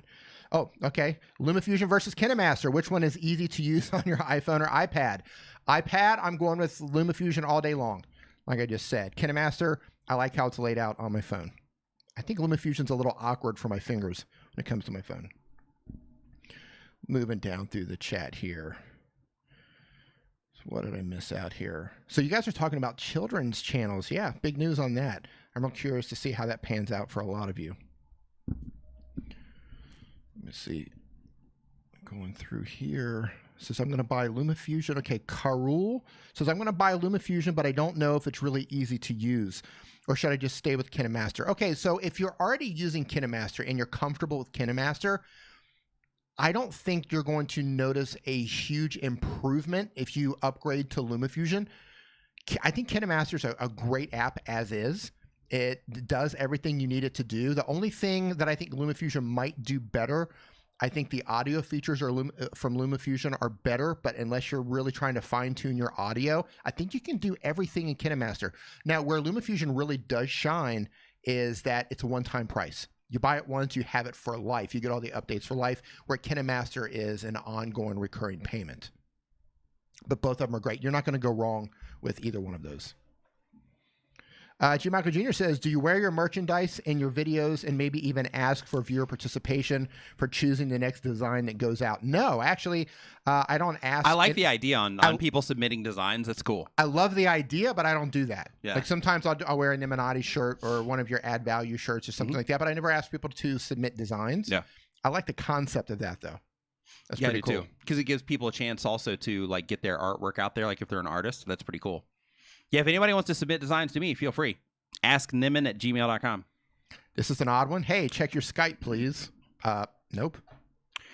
Damon Warren says, oh yeah, we talked about that one already. Can you vlog on your tablet? Technically. If it has a camera? It's got a camera and a microphone? Yeah. Yep. So with that said, I want to talk about how many of you, just give me a hashtag yes or a hashtag no. How many of you have seen that video that was passed around on Twitter and Facebook and pretty much everywhere else? I know which one you're going to talk about. Was it Nigeria? Yeah, it's Nigeria. Yeah, about the kids in Nigeria that basically just used their phone, and it wasn't like an iPhone. It was a busted up, old, like literally screen broken. It was like my Samsung S3. Yeah, like a screen shattered. Yeah. It was like a old phone. And basically what they did is they used what they had. They used what they had at the time, and they said, okay, this is oh, you haven't. A lot of people haven't seen it. Okay, so I'll tell you what happened. So basically, I shared it in my community feed. Oh, you did? Yeah, so go over to my community feed on my channel. Mm-hmm. You don't even have to subscribe if you're not a subscriber. I'm not telling you to do that, but go look at my community feed. Yes. And if you are a mobile creator, go ahead and subscribe. Oh, ding. Check my community feed and go look for. I think the title that I wrote was like, "What's your excuse?" or something like that. Yeah, and it shows the video. It's and amazing. Keep this one open in another window, by the way. But basically, like what happened in this video is. These kids, they got covered by the news because it was such a big deal. So basically what they did is they said, okay, this is what we have to work with. How can we make something cool? So what they did is they got their phone and they started trying to make movies with their phone. They started trying to make entertaining movies. And they were doing sci-fi movies. Yeah, sci-fi stuff. Movies. And what happened was they all ended up like working and spending time and investing in a green screen. So they all poured their money into this green screen because they didn't have any money. So it took like 5 of them to put money into a green screen. I think it was just like a green sheet. Yeah, it was. It wasn't like, I don't even think it was like a legit green screen. It was like a green sheet. But it took 5 of them to buy this green screen. And basically when they got it, they put it up and then they started making these videos. And they're awesome. Like they're cool looking. Yeah. Like they did a fantastic job. Yes. And the reason that I'm telling you this is because the person that asked about, vlogging on your tablet, it's important that if you are wanting to make content or wanting to make audio or wanting to make graphics or whatever it happens to be, it's important to always remember that whatever it is that you have, like if that's what you have, then that can be your launch pad, so to speak, to get to the other stuff that you want. So like in those kids situations, what they did is they started using their phone and they got their green screen that they all chipped in on, and they used apps on their phone in order to edit their videos together. And they made stuff that was good enough to get like international coverage on. Hey D, what news channel was that? Al Jazeera for starting. Everybody picked it up, but Al Jazeera is the one that started it. I think so. Yeah, we think. You'll see it when you go check out his thing. But basically, because they started working with what it is that they have, and they looked at it as, hey, this is something we want to do. They didn't look at it as, hey, this is our limitation. Like they got picked up internationally for this, which brought tons of attention to them. And in addition to that, I'm sure now they probably have people that have donated cameras and like all the other stuff they need, which is going to help propel them even farther. So it's really important to just look at what you have and say, okay, this is what I'm working with. How can I do the best that I can with this? And then you never know where that road's going to lead. It wasn't. We only have a phone. We can't do this. Yeah, it was like, hey, this is what we got. Let's make some stuff. They're like, hey, what do we got? We got a phone. Cool. We can edit with it. Cool. We got a green screen. Cool. Let's make some sci-fi movies. Yeah. Amazing. Yeah. Diamond Invader says they just watched it. It was amazing. Yeah. It's incredible what these kids pulled off. Yeah. It was really, really cool. Really, when you see that. You see that, you're just like, you know what? No matter how busted and broken your phone is, people leave comments in my channel, right? It's a mobile-specific channel. Oh, I have an iPhone 6. That's exactly what I was going to say. Yeah, I've got an iPhone 6. It's not good enough to make YouTube videos. Right. Actually, it is. Yeah, it's amazing. It's amazing. It's amazing. Yeah. Your understanding of light. Yes. Is what is making you not make YouTube videos. It's not your phone. Your lack of skills because you don't know how to actually shoot a video properly or light what you're doing properly or set the right exposure. And you're looking at it as an obstacle. Yes. Yeah. That's what's doing it. Right. Okay, so My Chart PH, another Filipino here, I'm guessing. You're going to find obstacles or you're going to find opportunities. Right. One or the other. Yeah. Nailed it. I've been sharing my videos on Facebook. I explored different ways to promote my YouTube video, and I even tried re-uploading the video to Facebook. Is that a good idea? So to answer that question, My Chart PH, when it comes to promoting your content outside of YouTube, sure, right? Like if you're just getting started, you're trying to get some views coming in, that's fine.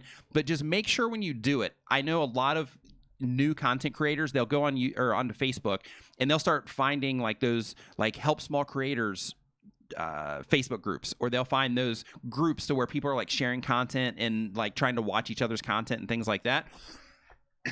You're right. When that happens, what you're doing is you are showing your content to people that aren't really interested in your content.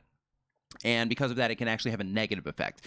However, when you are sharing your content in a place where it's welcomed and where the topic or the content that you're sharing is appropriate for that particular group of people, then in that particular case, it can bring some traffic, but it's still pretty difficult to get people to hop platforms because even though you can do it, the conversion is typically relatively low. And that's because if somebody's on Facebook, they're on Facebook doing the things that you do on Facebook. They're checking in groups. They're spying on their buddies to see what they did over the weekend. They are, interacting in other ways. They're posting their own content, whatever.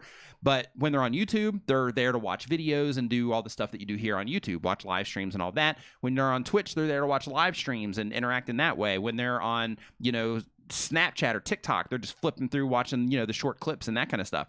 So, like each platform has its own way that you use it. Right. And because of that, when you're asking somebody to go from like, hey, you're here because you want to be here right now to over here on my YouTube channel, like your content has to be in your title and your thumbnail has to be really compelling, or whatever it is that you tell them the reason to watch your video has to be really compelling to get somebody to jump ship and come over to the other platform. So when it comes to sharing in those places, as long as it's relevant to the content that you are sharing, like the groups that you're sharing your content in, as long as they're relevant to the content that you are making, then it's fine to share on Facebook. But just keep in mind that if it's not just laser focused alignment with the interests of the people that are in that group, like your content, then what's going to happen is you're going to have those people that do come over, jump over to your YouTube video, and then they are going to watch your YouTube video for a little bit of time. And if it's not something that they like are like, oh yeah, I have to watch this, then they're going to leave real quick. And if they leave real quick, what's going to happen is that's going to hurt the performance of that video, because that's going to send signals to YouTube, letting YouTube know that when people come to this video that they're not enjoying that video, at least when they come to it from an external source. So, because of that, you just got to be really, really mindful. But of course, it's important to promote your content. But what I recommend that you do is all of the time that you might spend promoting your content on Facebook, which is where YouTube videos aren't even really that appreciated, I should say. Instead of doing it there, spend some of that time like, okay, how do I like watching videos like mine or going through the YouTube Creator Academy, which is free, and trying to figure out ways to, you know, optimize your videos for better discovery, or watching videos on how to make better thumbnails, or, you know, that kind of stuff. Because like the people that you want to watch your videos, like they're on YouTube already, and they're there. Like the reason they're on YouTube is to watch videos. So because of that, like you need to work on like getting your videos in front of more people that are already on YouTube, because there's like 2 billion users on YouTube almost. Beanie Draws. So Beanie Draws in the house. What's up, man? Nice of you to wake up and join us. I know. Slacker. Yeah. No, I'm just kidding. But basically, like the idea though is that you want to, you know, tap into what's already there. You know, tap into to YouTube first, because that's where your audience already is. And then for the other stuff, sure, it's a bonus, but you just have to think about the time that you're spending over there. Can that be better spent trying to make things work better for you on YouTube? Now, keep in mind, if you are on like Reddit and you're posting on there, or you're posting on other websites or other, you know, forums or something online, or message boards online, to where, you know, it's in alignment with the content that you make. Like, for example, let's say that Paul Peck Drywall, he makes videos about drywall, or Roger, right, the expert plumber. Let's say either one of those guys, let's say they post content in websites or web boards to where plumbers or drywall people, what's the name of a drywall person? Drywaller. Okay, a drywaller. Yeah, I mean, to where they hang out. Then in that particular, I should know if they have a particular name, because they work in construction. You did. Drywall. We'll just call them that. Yeah. But basically, like, you know, if a wall artist. How about that? If they are Paul? posting, if they're posting their content on websites to where it's like a whole website or a whole a web forum that is full of drywall folks, then, you know, in that particular case, it's like, okay, that's a great fit. So, you know, in that particular case, it's like good for him to leverage that external source. Or if there's like a subreddit to where it's like filled with drywallers looking for information, and he's like, hey, I just built this thing. These are the tools that I use for it. Check out this video. Super appropriate, because like his audience is some of his audience is there, and he can pull a lot of traffic from there. But, you know, when it comes to Facebook specifically, it's a little bit more difficult. But just in general, sharing external, like you have to just nail it, because you don't want the people that are, you know, like one thing that I see, and I'm going to rant on this just for a second, but one thing that I see is like, I'm in all of the YouTube subreddits, because, you know, it's important to me to make sure that I'm staying on top of, you know, what's happening, like not just from the YouTube standpoint, but that I'm staying on top of like how content creators are thinking about things. It's really important to me. And it's really important to me to also make sure that I'm staying in the loop in terms of, you know, things that people are dealing with at different levels on their channels and that kind of stuff. So because of that, like when I'm on Reddit, there's one called NewTubers, and there's another one called YouTubers. And on both of those, one thing that you'll see a lot is people are posting in there and they're like, hey, you know, review my video, give me some feedback on my video. And a lot of times it's very clear in the posts that they're making that they're doing that because they want people to go to their channel, and hopefully they're trying to get a subscriber out of it, right? Because it'll be like a small channel. They're just trying to get that ball rolling. But what's happening is they are basically sharing their content with people and even getting feedback on their content from people that are not their audience, right? They're not the people that they're trying to reach, which right out of the gate makes a lot of the information that they are sharing with them invalid, right? So if somebody goes in and they're like, hey, I don't like the music that you're using in this video. Right. What are they going to do with that information? Because maybe that person that they're just pulling from just some random subreddit on YouTube, another YouTuber that's looking at things like, hey, I watch gaming content. I'm a 13-year-old gamer, but I'm on Reddit giving you, who is a 22-year-old person making videos about technology, I'm telling you that I don't like the music that you have in your video. Well, guess what, 13-year-old gamer? You are not, you know... You're not qualified Well, they're qualified to give their thoughts, but the tech channel that would be asking for that person's feedback, they're asking the wrong person for the feedback if that is not the person that they're trying to reach. Well, that's what I'm getting at. It's not an educated advice. Right. So because of that, you know, it's really important to make sure that when you are sharing your content, and this is what I'm going to loop back around to, it's really important that when you are sharing your content out on these platforms, no matter where it is, that you are sharing with the people that are going to be the most likely to be your audience, or the people that are going to be the most likely to respond well to your content, because that's who you want subscribed to your channel. That's who you want watching your videos, because the more people that are in alignment with the content that you're putting out and they're interested in what it is that you're doing, the better off your channel is going to do long term. So even though you might get those short little quick fixes of, going into, a Facebook group and sharing for the subscribe exchange thing or to a view exchange or whatever it happens to be, even though you might get a small little bump there, at the end of the day, it's not doing you any good. It might even be working against you compared to changing it all around to where you're focusing everything on, are these the right people for what it is that I'm doing? I see the same exact thing happen in Facebook groups where people are posting thumbnails. They're posting thumbnails in there and just general Facebook groups for content creators. And they're like, hey, what do you think of my thumbnails? Getting general information as a whole, like, hey, what do you think of my thumbnails? To where it's like, well, hey, just as a heads up, it's hard to read your font. That's valid, right? If you have a bunch of people that are like, hey, it's hard to read your text because it's too small or you have a fancy font, it's valid. But if you have people that are like, well, this color or the way that the expression you're making on your face is like a little bit weird to me, or, hey, the imagery that you're using over here, I think it would be better if you did this. Like, unless they have, a lot of experience helping people with that, that's another situation to where just the general feedback that you're getting from people, it's not valid if it's not the people that you're trying to reach, because the people that you're trying to reach might respond to something in a completely different way than the people that you're asking for feedback. So it's really important to make sure that if you are going to do that, that you post it into a Facebook group of people that watch the type of content that you make and ask them, because those are the people whose opinions matter. Those are the people that would actually be clicking on them. But even with that, it goes even farther, because when you're asking for feedback on your thumbnails, unless it's just general best practices stuff, if you're asking for feedback on your thumbnails, another thing that's happening is you have 2 thumbnails. You have 4 thumbnails up on the screen, and you're asking people which one is better. So what's happening is people are looking at your thumbnails and they're analyzing, which one do I think looks prettier? Right. Which one do I think, would grab my attention more? And they're comparing the 2 thumbnails against each other, right? Just by sitting there looking at them and trying to process all this stuff in their brains on what they think would make a better thumbnail. And then there's also the social side of it. Like, okay, well, everybody else, or like, the first people I see in the comments are saying that this one over here looks better. And because of that, there are people on the internet, just like in life, that are like, hey, 5 people down here that I can see said that the one on the right looks better. I'm just going to go ahead and say that one too. So then you start getting your data completely distorted on what's actually effective for what it is that you're doing, which is where testing your thumbnails and using tools like TubeBuddy and all that stuff comes into play, because then you start getting actual information on what's happening with your specific audience.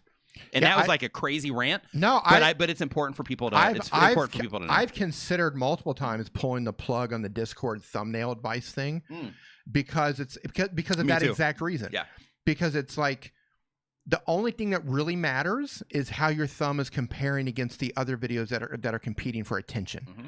And if your thumbnail is not the one that stops people from scrolling, that's all that matters. Yeah. So it shouldn't be, hey, do you like this, oxblood red background, or do you like this fire engine red background? Right.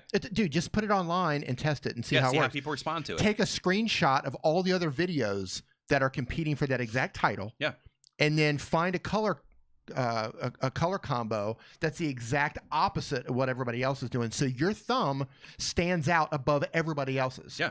Instead of just trying to compete against yourself, because you're not. Right. Because they're not looking at your channel and saying, oh, which one of these am I going to watch? Right. I mean, that might eventually happen, but like in terms of the overall views to get that first to win the click, right? Man, you have to beat all the other thumbnails that are competing for that title. Yes. So saying that, hey, should I use this font? It doesn't matter which font you use. Just make it legible, make it big, bold, easy to read, and how does it compare against the other thumbnails that you're competing against? Right. That's all that matters. Yeah. If you beat those thumbnails out, you're going to win. Right. That you're going to win the click. You're going to win the click. And then how your video performance is going to take them from there. And then, right. Yeah. And then you've got to, but it's a process. First, you have to be discovered. Title, SEO, right? Description, all that stuff. Then you got to win the click with the thumbnail. Then once you win the click, then your video's got to back everything up and give them what they came for, the good video. So if you fire on all 3 of those cylinders and you do the right thing, you're going to have a successful video. If your video is not performing well, something is missing right there. You're missing one or all of the key ingredients that you need for a successful video. Right. Let's see here. And brand consistency, Car Galaxy Studio says, which brand consistency is important for the followers that you already have. Yes. In terms of getting like new people aren't familiar with it yet. Right. Like the idea of brand consistency is getting people used to that, so that the current subscriber base that you have, so that they can recognize your content wherever they see it on the platform. But for a brand new viewer, like the brand consistency is irrelevant. That is mainly for the people that are already already on your channel. Oh yeah, I recognize that dude. Right. Yeah. Oh yeah, I watched some stuff from him. Or yeah, I noticed this particular icon because I like to watch their content, so that helps me identify that it's theirs, all that good stuff. Right. Hey Tom, I love you too, man. Here's something else to think about, right? Let's use Tom Nash for an example. Video farming, Christina. It's video farming. That's right. Let's say if I watch a couple of videos from Tom Nash, right? Yeah. And I don't watch his content for a while for whatever reason. Yeah. Doesn't matter why. Just I don't see his content for a while. YouTube is going to stop suggesting his videos to me for the most part. Right. Right? Yeah. And it's not because Tom sucks. It's because you just haven't watched it. They're looking at my user patterns and they're saying, okay, recently he hasn't been interested in Tom Nash. They might throw you a Tom Nash bone from time to time. Right. Well, and that's where you start seeing. That's where the brand recognition comes in. Right. Because if it's been a while and maybe I subscribe to Tom Nash, but I'm not. Tom says Tom sucks. That's probably why you didn't watch him. No, but maybe I subscribed to him and I just watched a couple of videos and I haven't watched him in so long I kind of forgot about him. Yeah. But all of a sudden, boom, here's this thumbnail. Oh yeah, that dude. I remember that guy. Yeah, I like his stuff. Why haven't I seen his stuff? Right. Because the users don't understand how YouTube works. They don't understand why the algorithm is showing the things that they do. That's where brand recognition comes in handy. Absolutely. But if you want my honest opinion, if you rock climbing grandma, what's up? If you were to give me a choice, do you want brand recognition or do you want massive new views on a new video? I'm going for the views. Sure, absolutely. I'm going for the views 10 out of 10 times. Sure. That's where having that perfect mix comes in. Yeah. All right. So next question that we have here is, let's see here that was a good rant, man. We just went off. That was good. We just went off. Woo. Yeah. Woo. Yeah. Okay. So the naked hair guy says, let's see here. Is it worth shooting on 4K on the iPhone? And is there a device that's wireless to back up the videos as my phone always gets full? Love you guys. You're the best on YouTube. Okay. So if you are on an iPhone, then if you subscribe to iCloud, then your stuff will automatically back up to iCloud as long as you set it that way. However, so like for example, everything that I have here, I've got my iCloud account that is it's like they're one with all the storage in it, and like everything that I do here, it gets sent over there. So I can hop on my computer right now and download any videos that I've had on my phone, any photos I've had on my phone, music, all that stuff. I actually use that to transfer files to my stuff just because it's easier that way. But yeah, absolutely, you can do that. In terms of is it worth shooting 4K? Here's my opinion on 4K. Depending on your audience and who your the group of people are that are watching your videos, a majority of users on YouTube are watching videos on their phone. Yes, 4K can make the videos look better as long as it's like legit 4K and it's not just frame size, but it's actually like legitimately like more pixels, all that good stuff. But more importantly, in my opinion, the real advantage to 4K and the bigger frame sizes is it gives you the ability to actually crop in on things. And what I mean on that is basically like zoom in on the footage without any noticeable quality loss. That's where the real win is with 4K. Now, of course, if you're watching the content on a TV, sure. In that case, like real 4K, it's going to make a difference. It's going to look better. It's going to be a lot more crisp, a lot more detail. But, for the majority of viewers that are watching on a phone, and of course, you'll have to look in your stats and see, what devices people are consuming your stuff on. If the majority of the people are watching your content on your phone, then it's probably not that important to shoot it's not that big of a deal, right? Outside of the creative possibilities that you can do with 4K with cropping stuff in, or maybe even like, panning, a little bit while you're talking and moving, making it seem like there's more going on with the actual video than it actually is. Like, for example, like we shoot the one that I do my desk scene at home, if you're familiar with my content, with that particular one, I shoot that with 4K. And that gives us the ability to do, like different crop ins and stuff. And I actually have people that will leave comments about it being multiple cameras. So by doing it that way, it gives me the illusion, so to speak, that I'm using more cameras than I am, just because it's like cropping in and, like even when it's cropped in, like sometimes I'll be on this side of the screen, sometimes I'll be on this side of the screen. And it just gives me that, creative, or gives Vigard really that creative flexibility to use the footage in different ways. So in terms of your storage, so you have a couple options. One, like Nick said, you can use iCloud, but make sure that you set it so you're only uploading when you're on Wi-Fi. How is this bar, by the way? They're delicious. Oh, okay. Yeah. So if you want to put this on you real quick. Make sure that it's set so when you upload the content on Wi-Fi, otherwise you're going to burn up your phone's data because it's always going to be trying to upload to iCloud. So that's what the first thing you want to do. The second thing you could look into. You can set it to upload on Wi-Fi only. Oh, that's what I said. So I thought you said turn off your data. No, I said literally make sure you're uploading on Wi-Fi. Oh, okay. To make sure you don't burn up your data. Oh, okay. Got it. Right. The second thing is SanDisk, and there might be some other companies that make this as well.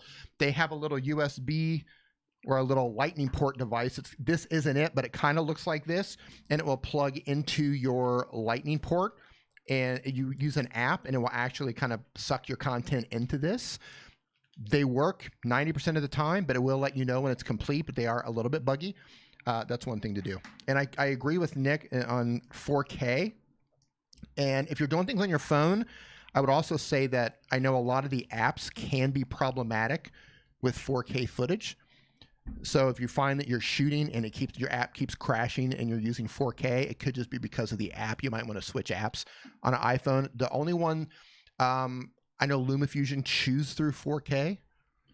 So if you're using something else that crashes a lot, maybe check out LumaFusion for that. By choose through 4K, you mean like it does well with 4K? It does well. Yeah, it'll just eat through it, right? But I know some apps do have a problem. I get that a lot. This app keeps crashing when I do 4K. Is it necessary? No. Is it helpful? It can be if you're doing a lot of punch. You want to zoom in, right? You don't want to. If you want to mimic having multiple cameras, 4K really shines for that, like Nick says. So totally back you up on that. Now I will say this. Yeah, it's called the iExpand drive for iPhone. That's exactly what it is. So here's the thing. Yeah, 4K also helps with things like rotating. Like Yes. let's say you shoot it and it looks that it's level in the viewfinder, Right. But then you get home, you're And like, you oh, that was like a little. You got to turn it a little bit. Yeah, it was right. like, it was a little bit off. Then you can just make that adjustment, and it's like not even a big deal. Another thing to take in mind, like if you're like, okay, I'm going to be a mobile creator and I'm going to shoot content on my phone, then I recommend purchasing the most storage capacity device that you can get. Because if you are shooting in 4K, you're going to find that 4K will fill up your storage on your phone really fast. But again, if you're using iCloud, you can buy the extra storage for iCloud and use that.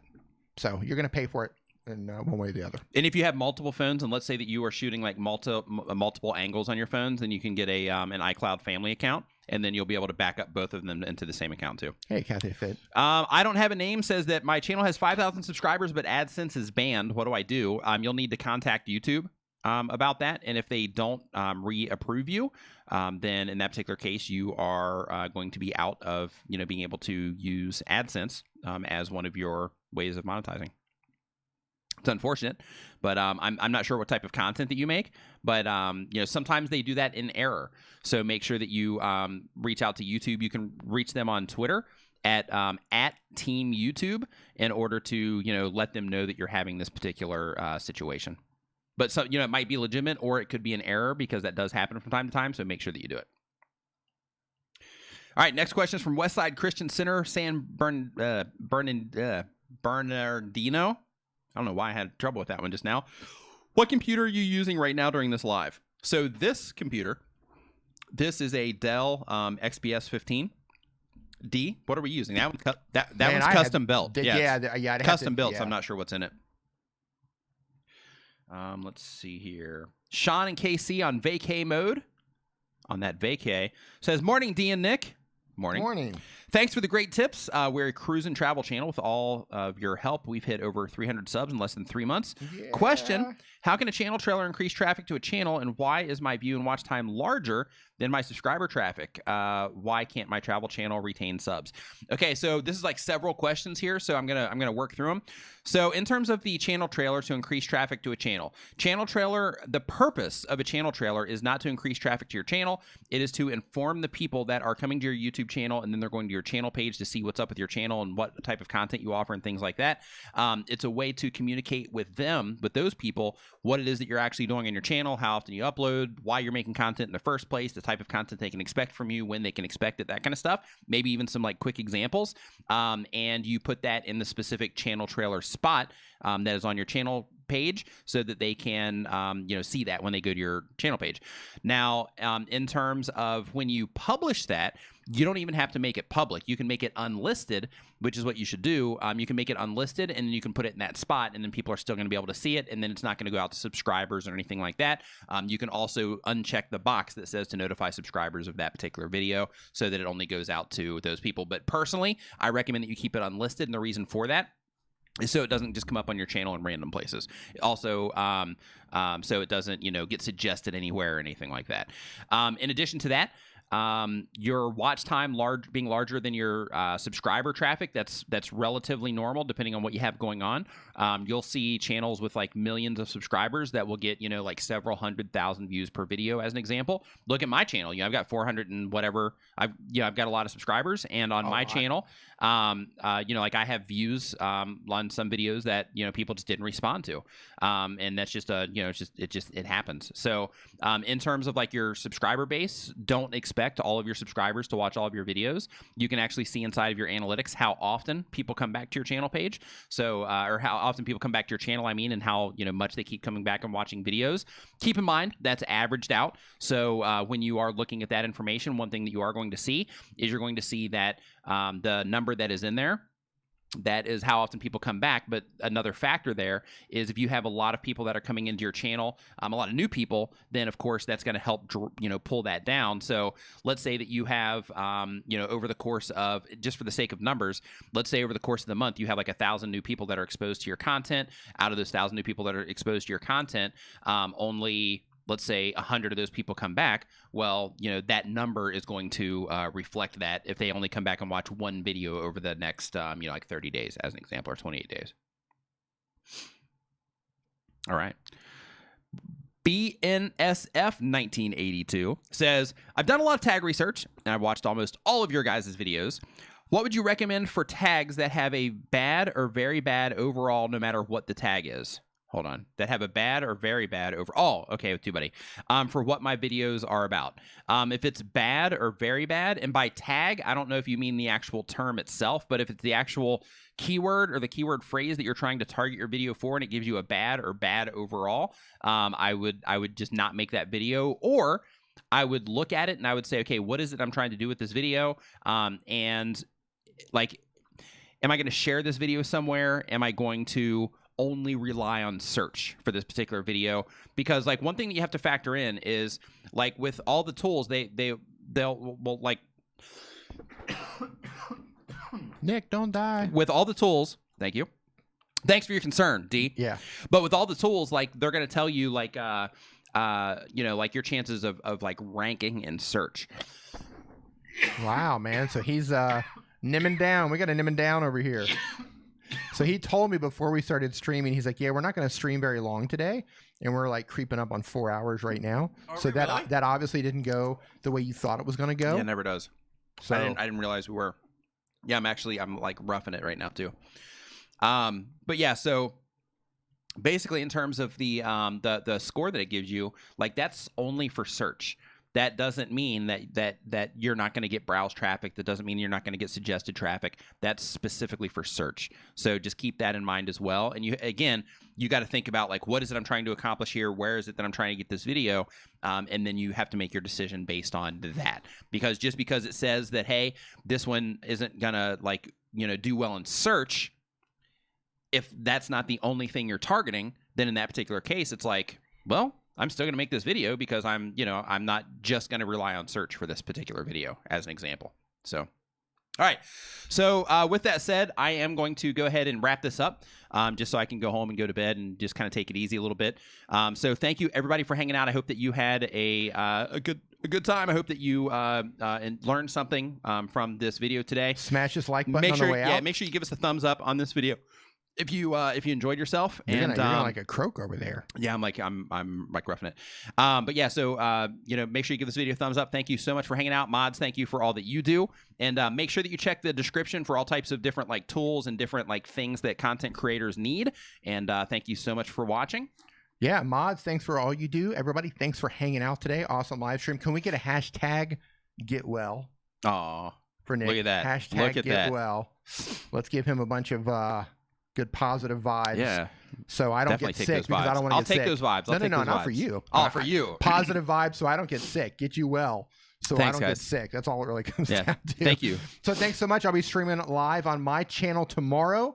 If you're not subscribed to my channel, head on over, link in the description below, and we will see you guys. Hey, super chat from Rock Climbing Grandma. Thank you. Thanks as always. And we'll see Thank you tomorrow on my channel, and the next Saturday. We'll Right see here. you here. Yep. And we're stopping right now. Thanks for watching Nimmin Live, brought to you by TubeBuddy. Remember to follow us on your favorite social media platforms. Have a great week.